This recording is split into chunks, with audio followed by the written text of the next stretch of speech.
What's up, everybody? It's been a long time since we've all been together, but it's our lucky day because now we're back here in the brand new and improved Riot Games arena, and it's time to kick off yet another season of the LCS. And what better way to do such a kickoff for such a season than with the brand new analyst desk waiting room area starring four of my favorite people. Hey. It's Jat, it's Mark, it's Raz, it's Emily. It starts now. Woo! All right. It's on. We've done it. We got new toys. New carpet. We can't show all of it now. New shoes. But they did renovate the space while we were gone. During Worlds, actually. You could see they were renovating. But anyway, how was Mark? You have the biggest news of everyone. Yeah, I think everyone had a good break, but I think I win because I got engaged. So top that. I dare you all. Yeah? Okay, Raz, go for it. Oh, God. Oh, God. I got engaged with my McDonald's meal every night.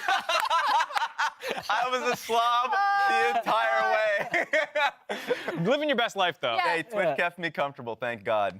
Wow. How'd it go, Emily? I got nothing. I mean, I visited my family. I played a lot of Persona 5 Royal. Oh. And that's about it. Yeah. For real, though, I've been a breeb, a British weeb. I've been watching a lot of English Premier League since the World Cup. And your team? I'm a bit of a bandwagoner. I'm Arsenal.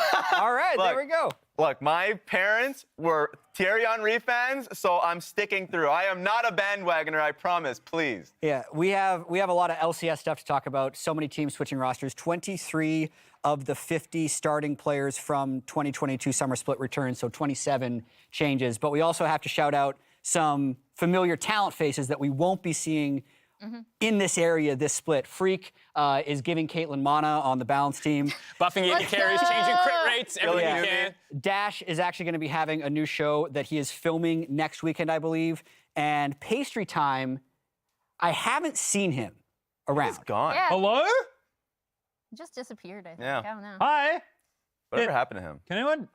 Hey. Yeah, I'm sure he'll turn up somewhere. Sometimes it's like I can still hear his voice. Can you guys know? not Like, hear me? gone. I hope we see him again, though. I liked him a lot. Yeah, he was a he's good good. guy. Cool guy. I Yeah, had a lot of content ideas. really good casting synergy with Mark back in the day. Anyways, we're going to start waiting room right now. And Emily, I know you've been watching a lot of LPL LCK in the offseason. All right, so I pulled a few champions I've seen from other leagues. And my question to all of you when you see what the champion is who do you in the LCS want to play that champion, right? Because we've seen a lot of really interesting things. We've seen a lot of very standardized things over in LCK. However, we've also seen weird things like Caitlyn support just last night. Jhin support played both there and in the LEC. And then the first champion I'm going to say is Elise, which was played by Canyon in the LCK, was played by Karsa in the LPL, and then also has just been played a lot more generally in the LCK as well. So who in the LCS do you guys want to see play Elise? You raised your hand first. Yeah. There you go. Spica. Oh, yeah, I took mine. Why? Because he already has a bunch of LCK players on his team. Yeah. So it's an easy transition. He also loves early ganking junglers like Rek'Sai back in the day. And if it's viable, I think he'll be good at it. I was going to say Santorin because he played back when that was meta. Like, Elise has been out of the meta forever. And so when you said Spica, I was like, has he played this champ? Does he know what it does? Like, I'm sure he knows the buttons. Yeah. I would he's got 6 whole buttons. I would go Pyosik simply because we're going top lane anyways. Level 3 dive for Summit. I feel like that's the clear Some strategy. Renekton Elise coming in? Yes. Yeah. All right, nice. So, I mean, I really like Elise. I think she has some obvious drawbacks, but I do really also love early ganking junglers, and the jungle has changed a lot going in. Next champ I'm going to pull up is Heretics Ruby playing Cassiopeia. This was picked directly into the Rise. It's not something we've seen a ton, but I thought it was an interesting pick. And now that, PoE is not on the team in the LCS anymore, we don't have an easy Where's Cassiopeia Niski? answer. Where's Niski? So, Yeah, I was wondering, like, who, if anyone, would you want to see play Cassiopeia? That's a tough Is it one. lame if I say Bjerg? Yes, it is. Yeah, it is. No, go for it anyway. Well, I'm going to say it anyways, just because, I don't know, the standard control mage, like he's the staple control mage player of the LCS. So it would be fitting in his hands. I have one, but Really tough. I feel like I'm jumping at the I bit. would go for a Blaze Olive actually. Because as a player, he's somebody that tends to try and look for other counters. Like, he is a great control mage player as well. And I think this change actually helps him quite greatly, if that's the style he's still going for. He says he wants to play aggressively from like the content shoots that we've seen. So maybe that's not his style currently, but that's something that he's been successful in the past with. Yeah, I have mine as Harry, TL's new mid laner, who's been spending 2 years on the Team Liquid Academy system, winning Proving Grounds. I think he's down for counter picks, and I think if he plays it into Rise, he's going to succeed on It's it. a skill check champ a little bit too. Absolutely. Like, you have to have good hands if you're going to play. He's down for skill checking. Yeah. Nice. Do you have one? You have all the champions, but what are your picks? I didn't have an easy one. My least one was Blabber, though. Because I was Okay. like, I think it'd be really cool He's a to see little psycho. like Blabber all over the map really makes early sense. with Elise. The last one I have is Kassadin. The clip I pulled was from FPX's Care, playing it over in the first week of the LPL, but it also has been played a lot and banned a lot. And banned more than played in places like LCK. But we've also seen it in ERLs, we've seen it in LEC, I believe. So yeah, who would you want to play Kassadin? Because I actually think this champ, again, not something you want to blind necessarily, but is very powerful. I would go Jensen. I think as a team, they will want to play around mid lane, kind of go back to what he was great for, OG Cloud9, double wards on both sides of his mid lane and try and pool resources into him and get him counterpick. I think that would be probably the perfect champion for him in the meta. I was gonna say Vikla, just because it doesn't. He's kind of crazy, and like Kassadin, you want to scale a little bit more. But I like when people play Kassadin aggros as soon as they hit level 6, start going on the map, and he's LCK, homebred. So if it's showing up in the LCK, he's probably pretty comfortable with it. I'm playing the long game. I want to see Pobelter play it. Oh, that is a very long So you're game. predicting that he's Someone's going to gonna get benched. swap in Pobelter's- Pobelter? For some reason, Pobelter doesn't have an LCS team. He's streaming a lot. I saw him call play Kassadin. He was doing great on it. Someone's going to underperform. Whose job does he take, Jat, since you're calling your shot? Oh, no. Whoa, Day one, day baby. one. Here we go. Positivity Don't on answer day that. one. We're not answering that. TSM Pobelter. I don't know. Oh, my God. I don't know, man. But I'd be down for that.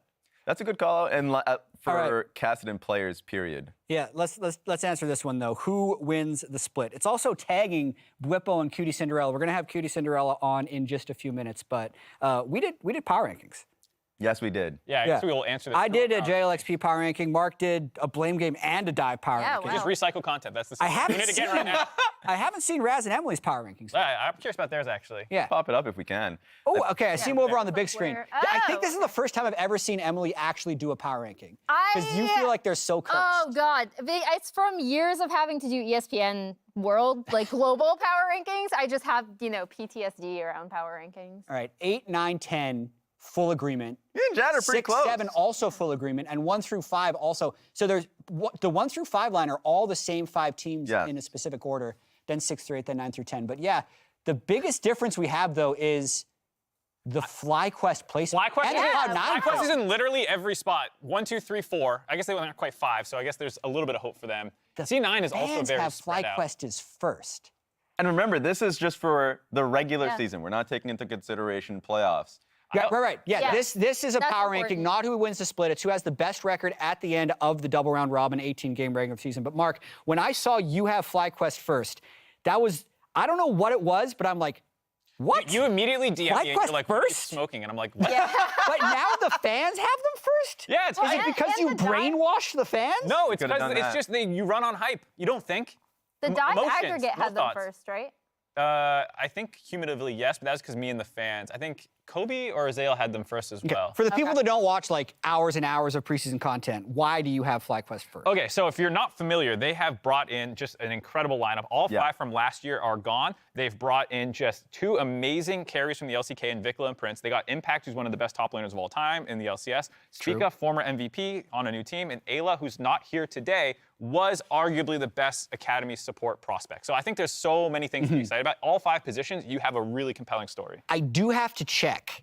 Do you remember who won the last split of the LCS? And this is for both Emily That's and a Mark. good question. I don't Yeah. live in the past, Jet. You live in the past, you die in the past. Because you have them 5th. That's the biggest difference to me. I have Raz, you and I have Cloud9 2nd. Yes, we do. Emily's on with me. Yeah.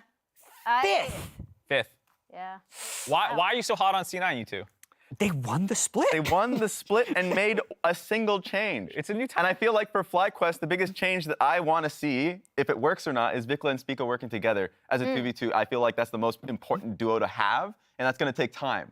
And now Winsome coming in too. We'll talk about that a little later. That's going to take even more time to work on. So I think you guys are crazy, and thankfully, I think we had a bit of a discussion about putting your money where your mouth is. Because if you have that much faith in FlyQuest, I have the most faith. I will bet anyone here that they perform better than C9. End of the split, not exactly first, second, but like FlyQuest will finish over C9. I can confidently Okay, take yeah. that. Yeah. Yeah. All Well, right, you're so I'm like a with third. that. That's like a pretty We're quick together. confidence, but Yeah. All right, it's regular season. Yeah. We're agreeing based off Yeah. this. Community service to go with the FlyQuest message of positivity. What would And tree quest and We stuff. I do like that. trees. I also would challenge like the Cloud9 social team to like, what does Cloud9 stand for? Because I almost want, like, we'll do community service if FlyQuest wins. But, like, what does they have to Cloud9 come want up you with to Oh, I do? like Okay, that. but it has to be like comparable to community. Sure, service. absolutely. But I want to see, I need to figure out what Cloud9 stands for. We stand for offshore oil drilling. And like send us into the we're ocean. gonna like start littering everywhere. Honestly, looking at the social media for Cloud9, they stand for chaos and memes. So I'm pretty Yeah, scared they're of gonna that come up side. with See what something Portillo comes up with, terrifying. yeah. It's gonna mess with us. Yeah. So. Be nice to us, Mateus, please. I wait with bated breath for that one. It's also time to welcome in our special guest for Waiting Room, Cootie Cinderella, longtime LCS fan, host of the best award show on Twitch that I've seen. welcome. Not the best one, just one he's seen. How many have you I've watched, seen. Jet? Yeah. Yeah, I mean, I don't know. Well, hello. I'm so excited to be here. Nervous. I threw up like 4 times. What? So, No, you're gonna be Stand a for me. natural. beat your record. Yeah. Yeah, for sure. Wow. This is crazy. Hi guys. Look, Yeah, I'm hello. sitting here. This I'm is here, crazy. you've done it. How long have you been I've watching the done it. LCS? Wow, I've been watching LCS for about 8 years. Okay. People don't realize. Yeah. They don't realize the reason I had to pivot away from like streaming League of Legends or kind of being a part of the community was because, well, I get bullied a lot because I'm stuck in silver. Right now I'm bronze 3. No shame here. So you finished So- your rankings for 2018? Yeah, I did. I already did. I tried not to. I was like, I can hold off. But no, it didn't work. So I'm bronze 3. I'm really proud of it, though. Did you duo with anybody? No. Like Well, share the pain? Yeah. I have a friend that I duo with all the time, and so it's really his fault. Yeah, if you makes think sense. about it. Clearly. Yeah. Because if I played without him, I'm sure I would be in plat by Dead now. ankle weights on. Yeah. But I'm just trying to be nice by playing with him, and also trying to be relatable to the other LCS fans. Like, you could be here too someday.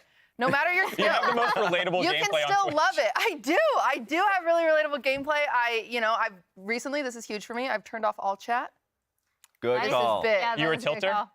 No, I wouldn't say that. I send nice messages with smiley faces. And so And they're not passive They are aggressive. not. I sent passive with smiley faces. Yeah, what you don't know is everyone else has also turned all chat off. So your smiley faces just fall on deaf ears. Yeah, it's off now. It's off, and this is my season of gold for sure. All right, what are you most excited for in LCS? There were so many changes in the offseason. What do you see? Listen, I'm the girl that cried when Dyrus retired. Like, I'm that girl. So seeing Bjergsen and Double-Lift on the same team again, I'm very excited for that. I'm back in. I'm seeing Double-Lift come back is so exciting for me. He was like my idol back in the day. Like, I had his jersey. I'd show up to his meet and greets, everything like that. And I was an ADC main, so it's really cool to see him playing again. I was Wait, really I'm also excited. an ADC. Yay! There you go. Well, if you have any tips, I'll share with you if you want. Apparently, you are supposed to ward. I learned that. You should Yes. use your wards. New. 8 years, you got it. Yeah, it's a new thing for me. But I heard you have something special planned for broadcast. Some sort of ranking that you brought of your own. I did. A lot of people, like, I think, so I'm part of, like, the just chatting area of video gaming. And so a lot of those streamers, they try to play League of Legends, or even some of my friends, they have played League of Legends. So I just wanted to rank them officially while we're here, because I think it's important that everybody knows how my friends are at this game as well. Call them out. Nice. Yeah, I yeah. need See it. this. Actually, I'd love this. Yeah, producer's Really? going to tell us where they need to go Yes. for this. Okay. I Oh, is she believe. presented Alright. somewhere? Yeah, we where is present- it? we have a telestrator back here. We also have a lot of other big screens. Oh. There's so many screens, we don't know where to But it's direct just it. on camera, so just tell us what's on the Yeah. screen here. So obviously, S tier. S tier, we Oh, have yes, clearly. myself. I am better than all of my friends. I do wonder what your ranking system is, because I Really? see Double-Lift as a B, Yeah. and you just said your bronze as an S. So Well, what's the criteria You know, here? sometimes it's more about the player's heart, is what I've always said. And I think I've got the biggest heart in the game, and I have the biggest tenacity. I've been around for years, and I just keep trying no matter what. I feel like Double-Lift doesn't try that hard anymore. There it is. we played a game together with last split. We Yes. played with the Grubhub, and he just Oh, yeah. didn't. He wasn't that good. So I don't get it. I don't get the hype. Yeah, I he really didn't win don't. that game, did he? Yeah. Why is Tyler 1 as an A? Well, Tyler one was on. He supported me. At the same time we played that game, he was my support, and he was awful. He was really mean. And so I just Yeah, that's his brand. That's actually I'm not surprised. just want to say that like I am S because I wasn't mean back, and so it's all about the heart. Like I said, even though he said that I wasn't very good, he didn't mean it. So. Hey, I would challenge the double lift one because I feel like the best showcase of love is trolling your friends. No. Literally running them down. Tough love. Yeah. No. Exactly. You got to keep it real. Yeah. You know, and I just, well, at the end of the day, if I'm looking at like ADCs, I'm just better than him. Oh, there we go. So that too. I think I people see don't talk Aatrox. about Is that Aatrox down there as That well? is Aatrox. He's awful. He's really bad. He slept Who on on my this couch. list is good other than yourself? Before he like broke Well. into the Twitch scene as like more of a content creator, he slept on my couch one time like Really? 8 years ago. Yeah, biggest mistake of my life. Yeah, I'm letting so that guy sorry. in my home. Aatrox is really, really bad at the video game. He says that he used to be like plat, diamond, whatever. I've played many games with him, and I only went down. And so that's huge. That's a good call out. Just a it's warning for huge. people out there if they want to do it with them. Everyone's like, "Oh, cutie, how'd you get in bronze? You must have been carried." And I'm like, "No, I was dropped down there because of Aatrox. He You were threw me in pulled there. rather Yeah, than I was carried. pulled down. I belong in silver." Maya, my friend, she's never played League, but there's lots of birds in it, so I think she would just be good She naturally. could play Anivia and figure Yeah, it out. she'd play Anivia, and she'd go, like, she'd do really great. Lily Pichu's amazing. Quarter Jade, this was crazy. She just started playing League, just barely. Yeah. She's already in gold. Prodigy. So she's an S. Better than Tyler, if she just applied herself. Tyler has played an insane number yeah. of games too. It's taken him time to get there. Yeah, Thousands, yes. but Quarter Jade's just better. All right, Tyler's probably played more games than any human in North America, but maybe one day he can make it to S on your tier list. Yeah. You're going to be with us all day on Yeah, and I off. am. What do you have planned for the rest of the broadcast? Oh, tons of stuff. You don't even know. I started today, I got the Goss. I learned about Blabber's first kiss. It was a big deal. I'm Oh, you know you're that? Because I haven't heard this. well, you better get your own Goss. That's all I'm saying. Not So, enough research. yeah. Well, if they win, we'll have to ask him in the post-game interview or something. Cinderella I'm told just us. going to keep doing that. I'm just going to keep getting the T. I learned Fudge doesn't swear, actually. He hates swearing. That's why his name is Fudge. He That's- sweared on stage. that's Well, bullshit, he's too. working on it. Whoa. He's working on it. That's why his name's Fudge. He doesn't even like fudge. I asked him if he knew how to make fudge. He doesn't. So Ooh. He's fraudulent. Okay, thank you, fraudulent. Cutie Cinderella. You're We'll see you. welcome. Yeah, we're going to see you later on in the broadcast. That is going to do it for the waiting room portion. She's gone. This is going to be the schedule for today. Cloud 900 Thieves is up first. We'll see if Double can climb out of D tier.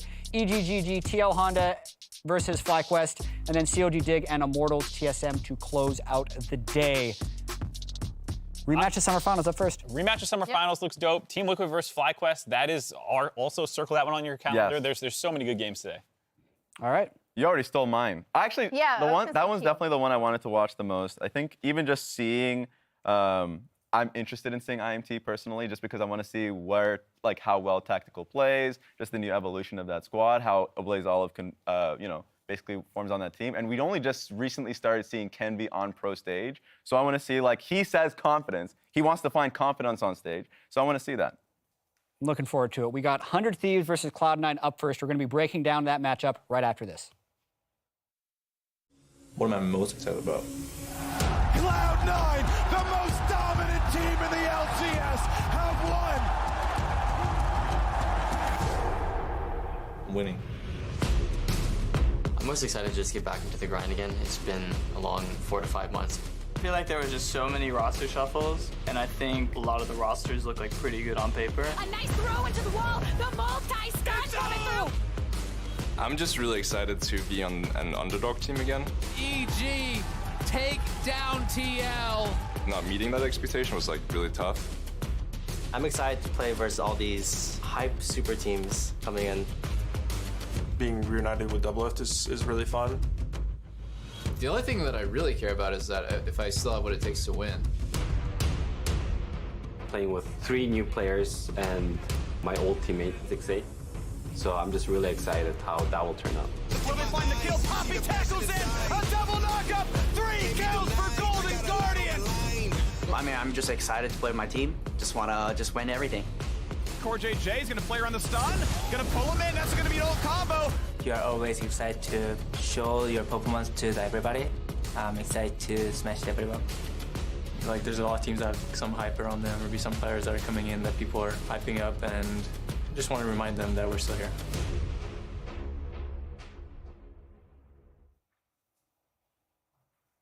Welcome back to LCS Opening Day presented by Mastercard. Also, C9 versus 100 Thieves up first. Please spam Twitch chat with C9 or 100 Thieves. We'll be checking in on that vote at the end of this segment. And the four of us have all picked something that is the most interesting to us about this matchup. And for me, it was the path that these teams took in 2022. Because if you look cumulatively at how 100 Thieves did in the split, they were third in spring split regular season standings and second in summer spring split or summer regular season standings. But they were 0-6 in finals. So second place twice without winning a game.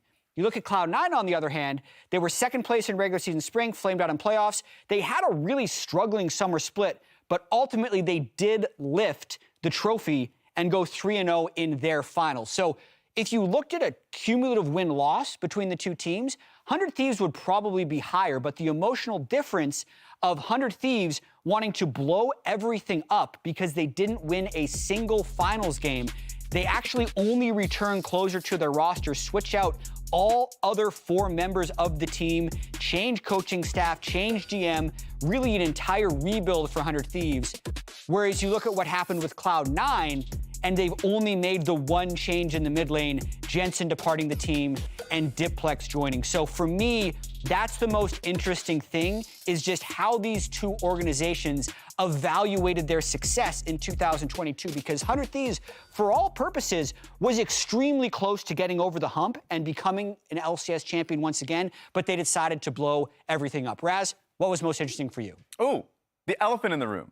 Because if we're talking about making it back to the finals and winning a championship, why not just talk about the two players that have done that the most historically in the LCS? And it's about that experiences, the championships. That's 3 championships that they were able to have together, 8 separately when they're on their own different paths. And so if we go back into the experience that, the quote-unquote experience that people tend to talk about, it's about the different teammates that you're with, the different metas that you're in, the stiffer competition, yet you're still able to remain at the top. The 5 first-team All-Pros for Doublelift, 6 altogether that he's able to be there. The back-to-back championship that he was able to have with Team Liquid, that first championship that he was able to get in Madison Square Garden, all of those memories, all of those challenges he was able to overcome in those different times and experiences. And then you look at this. Insane. And if we're talking about top in your position, that's 12 All-Pros there for Bjergsen, 4 MVPs. He was able to remain at the top of the league. And their last championship, the one that they ended up having together, the 2 players that they had were rookies, were young players in Spica and Broken Blade. And so they were able to teach and show some of their experiences during scrims and throughout that journey in winning a championship and learn from really talented guys in Broken Blade and Spica to basically get that last chip. And they wanted to do it again. Emily, I heard you had something to say about the new players that they have right now. Yeah, so I'm glad you covered the veterans, right? We have 3 new players in this match here, as already covered. I'm first going to look at Tenacity and Busio because I think the 100 Thieves ecosystem over the past few years is super interesting. When 100 Next was announced in Amateur, I think a lot of people were really waiting to see, okay, where is the payoff going to be coming from having an Amateur team, then an Academy team, then an LCS team? And both of these players have made their way from 100 Next to 100 Thieves Academy and now are going to be on the 100 Thieves starting roster for 2023. I'm going to start with Tenacity first, just because we actually have technically seen him in one LCS starting game. It was during lock-in last split. Unfortunately, it was a loss on the Kennen. I think the big thing to know about Tenacity is that he is definitely more of a carry player, in my opinion. He was technically on the starting roster for spring, and then when Someday was doing so well, he went back down to Academy, still was doing really, really well in Academy. I know him as more of a carry player and someone who does get a lot of resources, or did back in Academy. However, I do think as much as his Ornn has been memed all on the Academy broadcast and even on our broadcast when we were introducing him, he has become more well-rounded while he's been down there, especially during last year. And then Busio, who was highlighted in one of our features going into LCS, but kind of has been watching for a really long time and is now coming out on the LCS stage. He was hyped up as the most valuable prospect of summer 2022 in the Academy system. He's a lot more well-known for his engaged supports, in my opinion, but I also think that's just because we only much more recently got into a more Enchanter support meta. So I'm really curious to see in particular how he partners up with double-elimination, who has raised a lot of supports alongside him in all of those championships that Raz hit on earlier. And then Diplex is a German mid laner who's coming over from the LFL. I actually talked to Lore a bit about his performance over there because she said that he was like really, really hyped, and he's been super strong last year on Vitality B. He actually had the highest KDA of any player in the LFL for that season in summer. However, there's still this kind of sense of untapped potential with him. And I know in looking at the video C9 put out when they were discussing how he's going to be on this team, where he fits, that also came up too, right? That there's a hidden level that we haven't seen, and in the structure that C9 has, he'll be able to fit in and do really well with the pre-existing team. Also, there's just a super fun meme going around where he looks like Jensen and Sneaky put together, so obviously he'd be on C9. And now over to Mark. I'm really curious to see what you have for this matchup. Yeah, what do you got, Mark? I didn't do the assignment. Improvise. Okay. Twitch, run the lane minion. That's what I did. Look, I predicted who was going to. I asked chat, and they believe in 100 Thieves. Oh, wow. Okay. I'm pretty sure Jat asked 2%. No. Well, I reported the findings. Okay, all right. Well done. I mean, that's interesting. I would consider Cloud9 the favorite here. Yeah, I would consider. I feel like they're slept on a lot. Yeah. Well, it's interesting because I think for a lot of the experts, the feeling for 100 Thieves is that they have a lot of things to ramp up into. double-elimination coming out of the time off that he had when he was just streaming and playing solo queue and stuff. The two rookies going into the LCS, how they're going to perform, and the fact that there's so many new players together there, it does feel like a team that will get better over time and not come out the gate immediately hot. 100%. I think that's where we all agree that that ramp up is there. And I think the positive is that they went early to Korea, started practicing pretty consistently. And so I felt like they understood that they needed to cover a lot. Very similar to Bjergsen when he first came back on a Team Liquid, actually, after his hiatus and working as a coach. There's going to be a ramp up time, but it felt like they attacked it pretty early. Yeah, I'm thinking, Emily, when you were doing the three young players, it got me thinking who is probably feeling the most pressure in this game, right? And it might weirdly be double-elimination for me, right? Because Tenacity and Busio were actually playing competitive League of Legends in 2022. double-elimination is coming from like over a year hiatus. The expectations are super high. I still think Cloud9 should be a stream to a lot of the pros. Yeah, I do wonder like how much is actually riding on this first game, because I think there's another element with this 100 Thieves team where they're trying to win over fans more than they were last year. Because something that I think all of us noticed when they were in both finals last year is in the EG final in spring, EG was the crowd favorite, and then against Cloud9, Cloud9 was the crowd favorite. But now I feel like, especially by the fan vote, they are the crowd favorite. And I think there's a level of pressure in trying to maintain that momentum and be a popular team. I think that's fair, especially on the idea of thinking that double-elimination would have the most pressure. I always felt like throughout his career that he's never really cared about the pressure. I would maybe even go towards Busio as a player that has a lot of hype. And I think generally speaking, whenever a player comes from Academy and performs excellently, a lot of people will really push on hype, maybe undeservingly, because once you go into the LCS, there's going to be a much higher level. It actually quite reminded me of the opponents that they're going up against in Fudge. Fudge ended up turning into an amazing top laner. Yeah. But in the first few months, he needed to work on that. Yeah, I was going to say, I think all three of the new players have the most pressure on them. Diplex, Tenacity, and Busio on both teams, just because, in particular, I don't think a lot of people know a lot about Diplex or like his strengths and weaknesses. And then with Tenacity and Busio, they have been hyped a lot coming in from Academy, and the community can be really merciless. We're split. Yeah, well. Good job. Good job. I'm going Cloud9. I thought we were going to be a sweep Cloud9. I thought the same thing. I went 100 Thieves because I think they did attack it quite early. All right, well, I'm happy that we have a 50-50 matchup to start off the day, and that's going to do it here from the analyst zone. Let's send it out to the stage.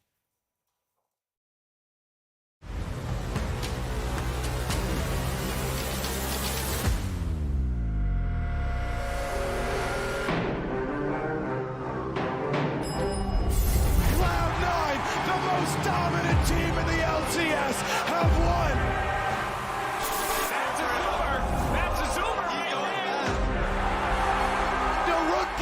Carry out of Korea, and he will do everything to uplift his team.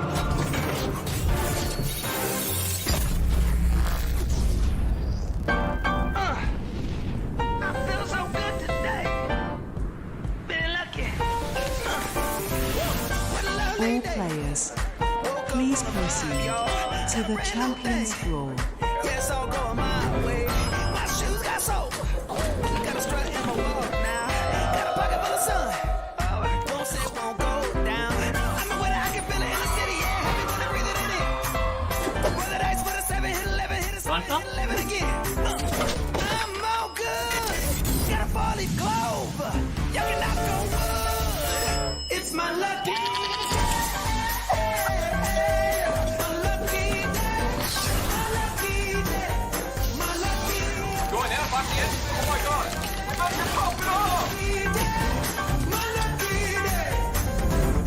Yesterday I got burned. Today I'm so tan. I was late to work. On the day my boss stepped in, I had an overdraft. Till this morning I got paid. The devil can't stop me. MVP access. Non-stop service to the top floor. Got a 4-leaf clove. You can knock on wood. It's my lucky.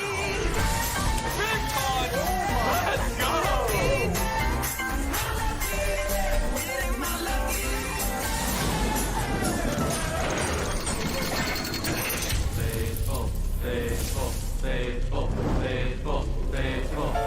time. Let's go. It's my lucky day. Lucky day. My lucky day. It is my lucky day. My lucky day. My lucky day.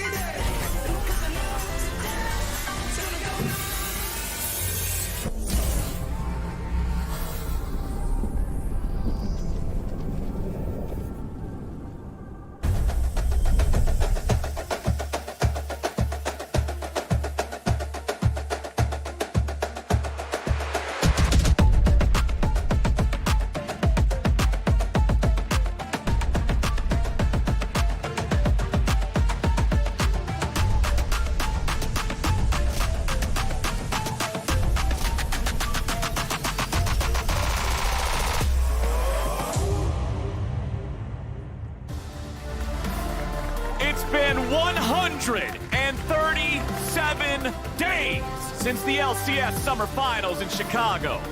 137 days since this team walked into the United Center and walked out as champions. We've been waiting more than 4 months to welcome them back into this arena to celebrate that championship, and now that wait is over. Please welcome your Summer 2022 LCS champions, Cloud9!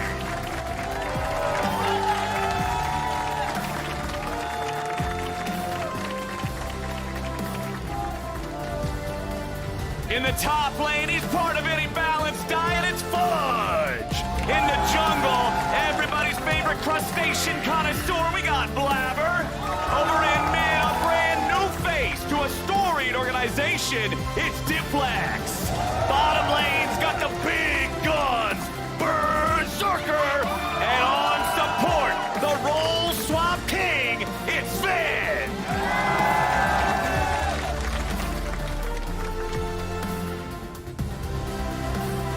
Facing them on the other side of the rift, it's the team they beat in those summer finals, but with a brand new twist. Introducing 100 Thieves!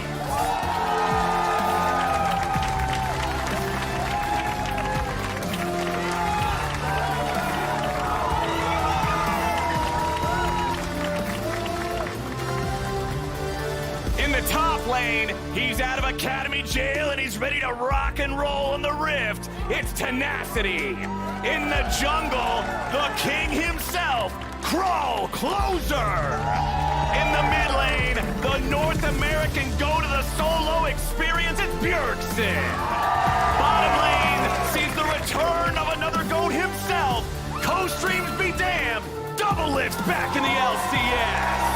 And on support, he swapped from mid to bottom lane. He has dominated the amateur and academy scene, and now he's ready to rock and roll here in the LCS. It's Bocio!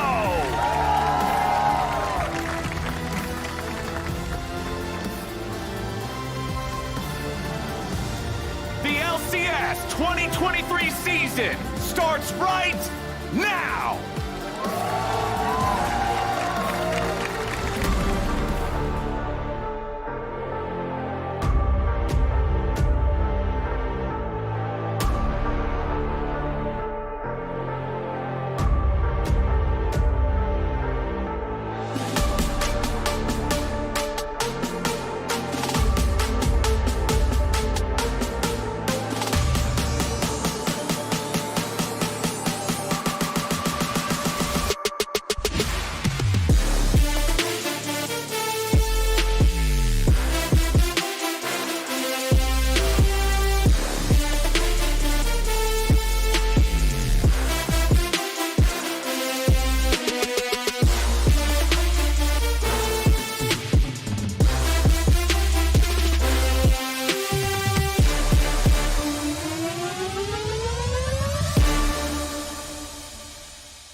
It's good to be back! Welcome to the brand new Riot Games Arena here in beautiful Santa Monica. Kobe, it is good to see you again, buddy. It's great to be back. Our stage is so clean now, and we made some changes as well. Casters, we're actually in the stands with the fans. I can get high fives! High five! Directly to the fans right now. It's actually awesome. I can't wait for the games to actually start. We've had so many, roster changes as well with, especially, big news right off the top. Double-lift is coming back. He's on stage again. I could see the emotion, just building up there. Not just double-lift being back, double-lift reunited with Bjergsen for the first time since TSM. Over on the other side, we got the returning champs coming back with 4 out of 5 of the same roster. This first game, my friend, I hope it sets the pace for the entire day. I certainly hope so as well. And what a rematch of the finals it will be. Cloud9 kind of demolishing 100 Thieves, so much so that this 100 Thieves organization, and Jack touched on the analyst desk, they were in back-to-back-to-back finals. Yeah. And second place was just not good enough for them, so they decided to blow it up and get the GOATs back, plus promoting academy players. We finally get to see Tenacity get some play time. Basically all last year, sitting behind Someday, didn't get to play any of the LCS stage games, just that lock-in tournament game. But Bocio as well, he won the award for most valuable prospect looking towards these academy players being promoted up into the LCS. So definitely exciting changes on that side, as well as Cloud9 coming back and build and improve upon what they already had. Yeah, and one big thing, letting you guys know, we are on patch 13.1 for the games here today. I know there's been a lot of conversation recently about the 13.1b update, Yuumi losing her kneecaps and changes to Infinity Edge, things like that. Those aren't happening here for the first week. For the first week, we will be on 13.1 just to set the expectations there with that. But I really want to see both these teams come out with a little bit of swagger. I want to see them prove something here, start off strong. Because as we've seen in so many previous splits of the LCS, sometimes it's these early matches against the other top competitors that can make a big difference later on. Yeah, and talking to a lot of the teams during the offseason while they're all practicing, a bunch of these teams went and boot camped in Korea, then came back here. They've had a change to their practice schedule league-wide, changing up the scrim block schedule as well. And they've been talking about how scrims right now, the meta is pretty similar to what you're seeing in LCK, but played way faster. Similar champions, what I want to see. But way faster gameplay. So I'm very excited to see if that translates onto stage, because oftentimes, scrims are almost always faster played than, stage games. And we'll see if it actually comes out today. Well, fast games have a lot of kills, my friend. And here's a fun fact as we're still just getting ready to get into our first game of the day. Double-lift, returning to the stage, returning to the LCS here today, is currently 2 kills away from a lifetime total of 2,100. There are only 2 other players in the history of the LCS It's one Bjergsen. to have done that. One of them is the man sitting right next to him in Bjergsen. The other is Wild Turtle. So Doublelift will join a pretty elite club if he hits that 2nd kill today. So for everybody in the audience, when you're watching this, it's Doublelift. I guarantee you there's going to be 2 in the kill column eventually. Make sure you make some noise for it, because he's going to be breaking another one of them records. I can guarantee there'll be noise, because I have already heard, I think, the same person screaming at the top of their lungs every time we see Doublelift. Right there we go. The fans are glad to have him back, man. Especially. Definitely excited to see to it. We talked a lot about the 100 Thieves, changes that they made. Hey, man, me too. Work smarter, not harder. Yeah, exactly. Diplex, right there, great cue time here from the camera person, is the big change that Cloud9 made. Right. Of course, there was an outcry when they let go of Jensen, but they were pretty open about it. Like, Jensen had a big price tag attached to him, and so they went over, and pulled out Diplex here from the LFL, and they've got high hopes for him. He has also been having pretty promising scrims with the roster, and I think one of the biggest things for Cloud9 is, of course, building upon what they had last year. Sven said specifically, I will not play support for any other AD carry than Berserker. So you better keep Berserker as AD carry or I'm out. And Berserker said the same thing. He will only play with Sven as support. So I feel like that bottom lane synergy is only going to continue to grow. And we're into Champion Select of the first game of the LCS in 2023. Let's get it, my friends. Cloud9 starting off banning away Fiora and Zillion. Bjergsen will always strike fear into hearts with that pocket pick. Meanwhile, over on the other side, 2 bans I love to see after what we had to go through last year, buddy. Let me tell you what, I've had enough Zeri and Sivir for a lifetime. Fair enough. You'll only have to wait a little bit longer till we can get to that patch. AD Carry's taking a lot of bans here. I have to say something conspicuously missing is the Lucian. If you are going to give Doublelift his Lucian pocket pick in his first game back in the LCS, I think you had a very good answer ready for it. They feel like it's going to get first pick, though, so 100 Thieves will ban it away themselves. Right, and the last pick on Cloud9's side was, or the last ban, was the Rise, which, according to the stats we have in front of us, across the major regions right now, is the only champion with 100% presence in pick bans. So, not surprised to see him taken off the table. It's first pick Ashe for C9 and Jackson Varus for 100 Thieves. And Sven was on the support Ashe train way earlier than a lot of other players. We saw it at the end of last year. With the hover on Heimerdinger, though, you're thinking that's probably a Berserker Ashe and a Heimerdinger support form for one of those big pushing bottom lanes that have really become the meta right now.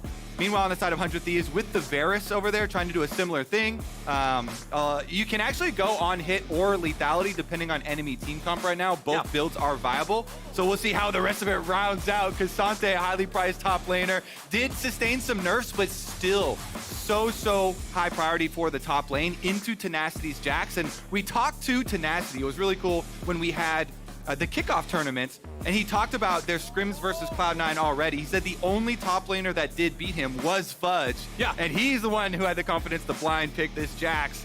So we'll see if the Cassante is enough to deal with it. I know Cassante early definitely has a strong lane. I mean, even during the kickoff event, when we were talking to Tenacity saying, hey man, what's your top lane tier list? He's like, all right, well, it's me and Fudge. And then there's like a big gap, and there's like everybody else, I guess. He's also a little biased because he's very good friends with Fudge. Right, of course. But I like that build-up, you know? We've got a Zir locked in here for the side of 100 Thieves and for Bjergsen specifically before we get into the second half of the bans. Elise will be the first one banned here in second half. Neither team having locked in a jungler means we're probably going to see some more bans towards that. Sejuani banned out by C9. Yeah, the jungle pool right now has been pretty stale, I'm going to be honest. Very stale with, Wukong, Vi, Maokai, all kind of floating around there. And it's kind of interesting that we still don't have, Maokai showing his face here in the bans or the picks already. They opted to ban out the Elise, You're just trying to jinx it, huh? The earlier game jungle. Thank you very much. I really wanted to see the Maokai ban come in. I was able to get it into reality here. But the Elise ban, they kind of talked a little bit about it on the desk as well. Very high win rate in solo queue right now. Very good at setting up tower dives. If you have a Heimerdinger Ashe lane or these premier pushing lanes, You get a big wave built up. You go dive the enemies on that wave. Elise is the best at facilitating that. Here we go, though. The Sylas pick away here. It's one of Diplex's most played champions. So a little bit of a steal away here as well. Yeah. And that's going to be either probably a jungle Sylas here or closer. Definitely have a lot of faith in this guy.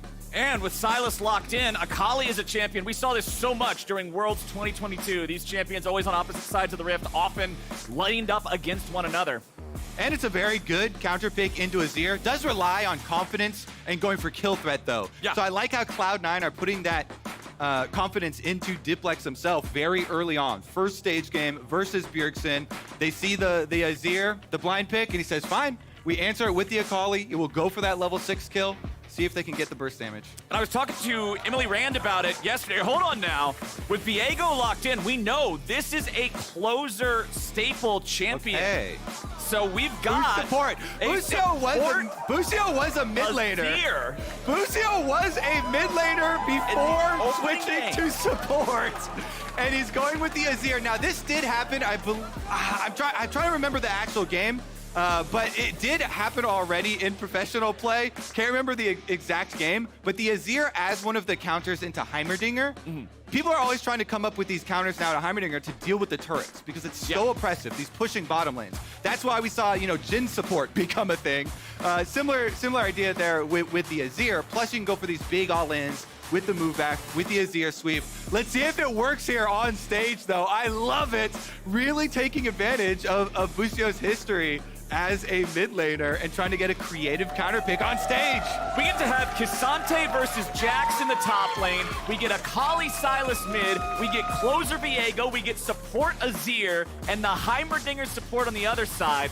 Game number 1 is looking good after draft, my friends. And C9 and 100 Thieves are ready to throw down. I am so excited. Game number 1, even just the champion select is delivering flowers. Oh, yeah. I feel like it's going to be a good year. I've got a good feeling about this one, buddy. Once we get into game, I can't wait to see how they're going to play this. What I was saying before we saw the Viego locked in and the confirmation of the support Azir was I was talking to Emily Rand yesterday, and Emily, forgive me if I misquote anything here, but she was talking to me about Diplex and how this guy likes to play roaming champions. He's not going to sit in mid and win through just building a lane advantage. He's going to move around. He's going to help his team. Having a champion like Akali with such incredible mobility and ability to affect those side lanes, move around, make things happen, try to make some plays once you hit 6, I think it's a good sign for these guys and how they want to start things off. We're onto the Rift.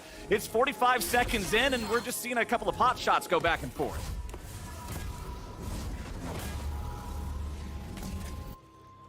All right, level 1, baby. Ward already over on blue buff here to try and find out the starting location for Blabber.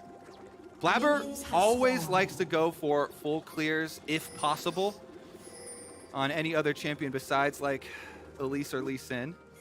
So let's see if he goes towards a topside start and then does end up trying to support this bottom lane with this new factor of the Azir support coming in, attempted counter. I can't believe we got Azir support in game number 1, man. This is going to be a good time. We got Sven and Berserker with the control over the brush here, getting that forward positioning with the turrets. Double Lift and Busio can just step up and start trying to clear those out. There's some of those Azir soldiers doing the work on him. Turret can't put up a whole lot of a fight right now. But man, ever since Worlds, ever since Beryl popularized this and showed everybody how it works, Heimerdinger support has been a menace in the bottom lane. Truly has. Truly has. Going to absorb some nerfs as well because of it. Top side here, we talked up Tenacity versus Fudge, this friendship of top laners. Yeah. Some of the closest, I feel like, of any of the 2 top laners that we have in the league on a personal level. So excited to see them with this blind pick Jax here early on from Tenacity. Fudge here, see if he can get anything going early on with the K'Sante. Not just blind pick Jax, but it's also the mini rework Jax that has the update to everything, including his ability icons. They're not made in MS Paint anymore. So he's new, he's shiny. Everybody's looking to get something going there. But K'Sante, you mentioned a little bit in Champion Select. He's endured some nerfs because he's very, very powerful. So I'm excited to see how Fudge plays him. Closer's going to invade here early. Blabber's still at his own red. Closer should find him before this is cleared out. Blabber here pulling the buff away from the brush because they do expect it. Oh! Nice. Closer still, but again with the burst damage there. Nice little bit of timing. Super, super close. He's not done either. Blabber's going to grab the big chicken. Dashes over the wall there. Wukong's mobility keeping him away from any further aggression from Closer, but Closer can at least pick up a couple of these smaller chickens, steal some of that golden EXP away, and he's not done yet. He's still hanging around here. Yeah, coming in with the red buff, gonna fight Blabber. See if he can catch him once again. Mist is going to allow him to have a bit of bonus move speed, but he already used the Spectral Maw, so without the stun, he can't stick to him. And this has a twofold effect here for Closer. When you go and you invade the enemy jungler like this, you take away Cloud9's red quadrant. It takes a lot of the power out of that heavy pushing lane. Berserker and Sven have to worry about, Closer back around behind them, and they've been getting chunked out here. Doublelift and Busio, even though they're getting pushed in a little bit, do have a very small CS lead as well as a little bit of a health lead. Doublelift and Busio just hanging out here, seeing if they can dare these guys to come a little bit closer. They know they got Closer nearby, but they've also got to be aware it's highly likely that Blabber was also near. I gotta point out that Doublelift still has 3 potions left as well. So that health lead will sustain for him very, very easily. You can see him keeping the minion waves on their side while the Cloud9 duo does have to go back. And I think that's one thing that so many people have been so curious about is what does Doublelift's form look like in these first couple of weeks, returning to the LCS? Obviously, he hasn't been completely away from League of Legends. He's been streaming, he's been playing, he's been co-streaming, but does he still got it? Is he still that top level? And that's something everybody's going to be paying so much attention to, especially when you're on a champion like Varus that can have that skill expression with the snipes and with the plays. All right, we mentioned the early stages here for the Cassante. Blabber comes up to help Fudge, see if they can take out Tenacity. He's got the dodge zone. Tenacity's ready to go. The helicopter has taken off, but will they force him back to the ground? Tenacity with a flash away and an outplay. Blabber's nearly dead. Tenacity looking good here against the 2v1 dive. Yeah, Fudge not able to charge up his Qs beforehand. A good flash from Tenacity got him out of danger. Blabber not quite out of danger yet. Closer doesn't go get a visual confirmation though. That was really well done from Tenacity there. Good use of the E, good use of the flash to be able to keep himself alive.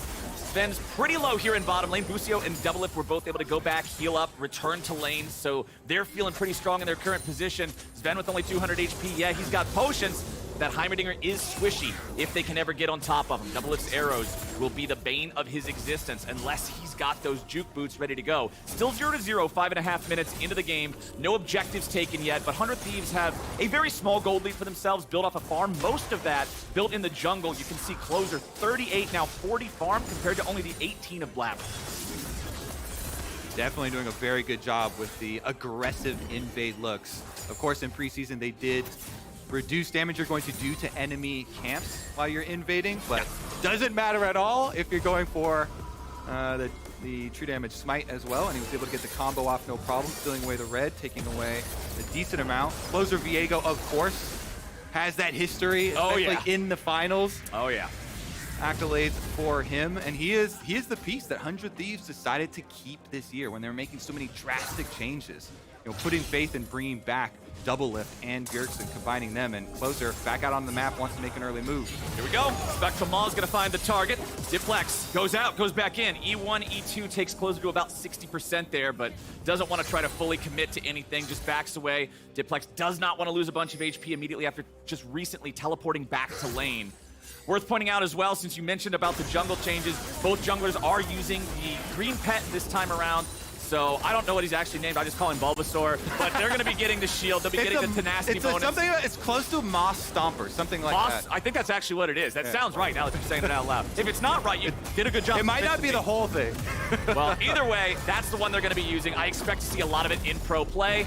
Fudge and Tenacity trading back a little bit here. Fudge knocks him into the turret, takes him low, jumps right back in. Fudge going for the solo kill. He flashes. Tenacity tries to spin, but Fudge gets the outplay and gets the first blood of the LCS in 2023. Down to the last auto, baby. I was looking for something early out of the Cassante, and Fudge does not disappoint. So close there. But Tenacity did not have his flash from the previous tower dive that Blabber was able to pull off there.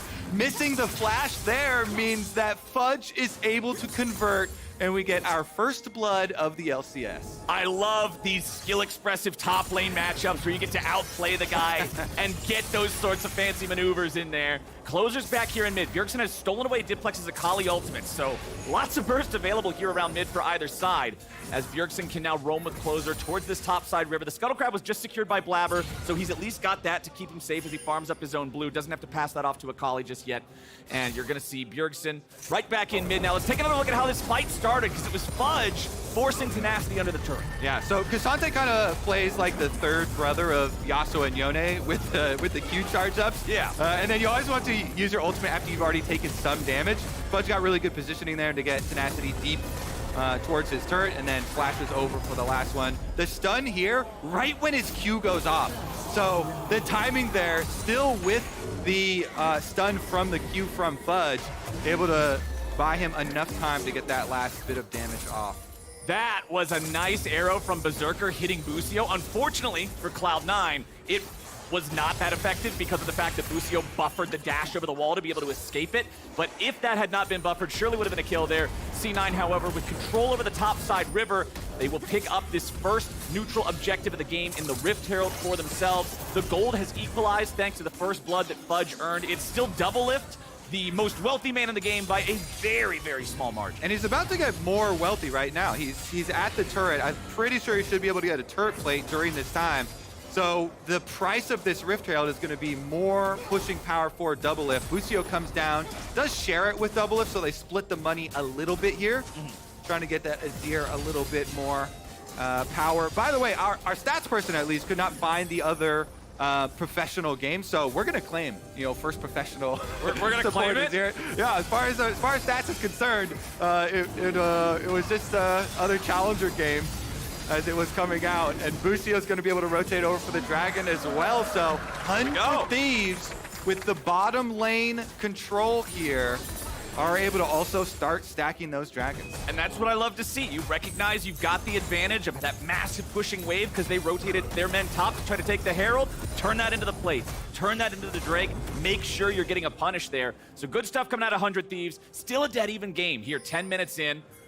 I'm curious where we're going to see the action and where it's going to come from, because everybody's having ultimates come online now. We saw the Berserker arrow already get used. We saw the 1v1 in top, but I'm curious who's going to pull that trigger next. Yeah, it looks like Busio will go for like a Rylai's build here for the Azir as well to provide some more peel, some more slows. I mean, I like that a lot, right? It turns your little soldiers into a better zone control mechanism. And I want to see the CC possibilities with that bottom lane are ginormous. With the double lift on the Varus, can do some setup here. So we'll see if they go for a big all-in play on the bottom side once Busio gets level 6 as well. Closer was getting pressured here a little bit by Diplex around those chickens. Meanwhile, top side, you can see Blabber looking for maybe another chance at a dive on Tenacity, but they walk away from it. Tenacity does have his flash back up and ready to go. He'll have his teleport ready to bring him back to lane in about 15 seconds from now. You can see Fudge has already gone back to base. Those teleports top are desynced, and we'll keep an eye on whether or not that influences anything. Fudge should be back and ready by the time that we get to the next Drake if they decide they want to fight for that, but it's still not a very bloody game here early on. Double Lift continuing to find some of those piercing arrows down in bottom, but they're pretty happy just trading the farm back. Yeah, just that first blood of the 1v1 on top side, which had pretty big ramifications. Fudge being able to complete his Iceborne Gauntlet very early on is going to be a huge, huge power benefit. That thing giving so much armor, protecting against Closer as well. Speaking of which, Diplex getting back away from the Viego. Bjergsen jumps in to add some extra damage, but Diplex is still doing all right. The smoke does a great job at keeping him protected. Blabber's also got this Eye of the Herald in his inventory, so we will need to see Cloud9 try to use that one here soon. Berserker firing off an arrow. Bjergsen, calm, cool, and collected, steps away from it. It flies top, but it doesn't hit Tenacity either. So C9 not going to find anything off of that second attempted shot here from their AD carry. I'll have to try to see how many of those he fires off, see what the accuracy rating looks like as the game moves forward. But Blabber only has about less than a minute, 45, 50 seconds to go on dropping that eye. We need to see it placed somewhere soon. Yeah, definitely want to get the turret plate gold value out of it, as well as the already acquired kill gold. Under tower here with the trade. Fudge has no fear, forcing the flash out of Tenacity underneath the turret. This is the power of K'Sante. This champion has so much he can do. There's so many different ways you can utilize the kit well. If you're good at him, he feels ridiculous to play against. Yeah, the turning into a DPS champ with the ult here. Right afterwards. Herald used on top side. Tower's going to go down. That's first tower gold as well for Cloud9. Racking up a lot of firsts in this game and a 1.6k gold lead. Closer's gonna walk up and make sure that Blabber just doesn't steal away this red buff for free. Blabber providing a distraction while the Herald attempts the second charge up in top lane, but will not be able to execute on that in time. Tenacity was able to leap to it and strike the eyeball. Double with the flash and the heal here to get out of range of that arrow. No summoner spells on the Varus now, but no damage dealt either. Important to remember, Varus is one of those champions that traditionally was always played with something protective. Braum, Tahm Kench, something that would protect the fact that he does not have inbuilt defense mechanisms. Doublelift with neither summoner spell and a support named Azir is going to be pretty vulnerable, and I expect Cloud9 to probably try to attack that soon. I wonder if we'll see some more focus towards that bottom lane. With Doublelift also using his ultimates, we'll see about the cooldowns once those two come back up for him and Berserker. Dragon should align with that with 45 seconds left on the timer. Well, we see the Eclipse in Doublelift's inventory, so you talked about how both builds are viable right now. He's looking at the enemy team. He's saying, all right, we want to go for the poke. We want to be able to chunk you guys out, find those big piercing arrows. I think it'll be telling if Cloud9 decide to bring Fudge down to try and force 100 Thieves off this dragon. Fudge already taking the top tower, and so he can push the wave in. If they call him down, he is the richest man in the game. He is the dangerous one that 100 Thieves have to worry about. Tenacity does have teleport, but still would be a dangerous fight, especially if Heimerdinger's able to set up the turrets and get in there first. Cloud9 moving in now. They make this power play with Fudge time worth it. They go in and clear out all this vision that 100 Thieves had set up. And these aren't just teleports. Remember, we're now past the 14-minute mark. The teleports are unleashed. They can show up at any time, anywhere, as long as there's a ward, but it doesn't look like 100 Thieves is ready to challenge for this. So Cloud9 will grab second Drake. They'll tie up that Drake count, and that means that we aren't going to be looking at an early soul win condition for 100 Thieves. So far, Cloud9 with a very good game plan, utilizing this counter pick.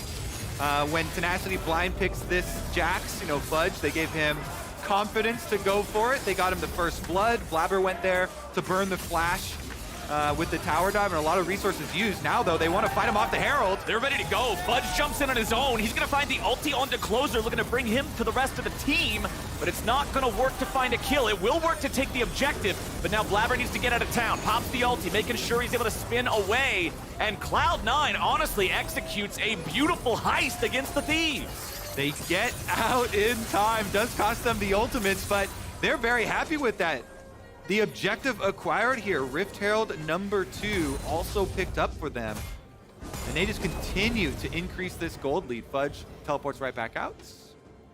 And it was a little dicey there when Fudge jumped in, right? Because he did what you mentioned. You like to take some damage before you ult with Cassante because it does significantly reduce your maximum HP. So he chunked himself out, then took a lot of burst as he jumped in. He escaped with not a lot left in the tank, but the fact that he escaped is all that matters. C9, they were in a spot where they were going to trade neutral objectives just like earlier, but now they got them both. And now what I'm looking at is some action from Diplex, the man on your screen right now. Akali, level 11, has Sork Shoes and Proto Belt. This is a huge power spike for Akali. When you get that rank 2 ultimate and you've got all the spell penetration from your boots, from your Proto Belt, see if he can make any sort of side lane play here, because if you do not, Sylas does start to outscale. This is a Rod of Ages build Sylas at that.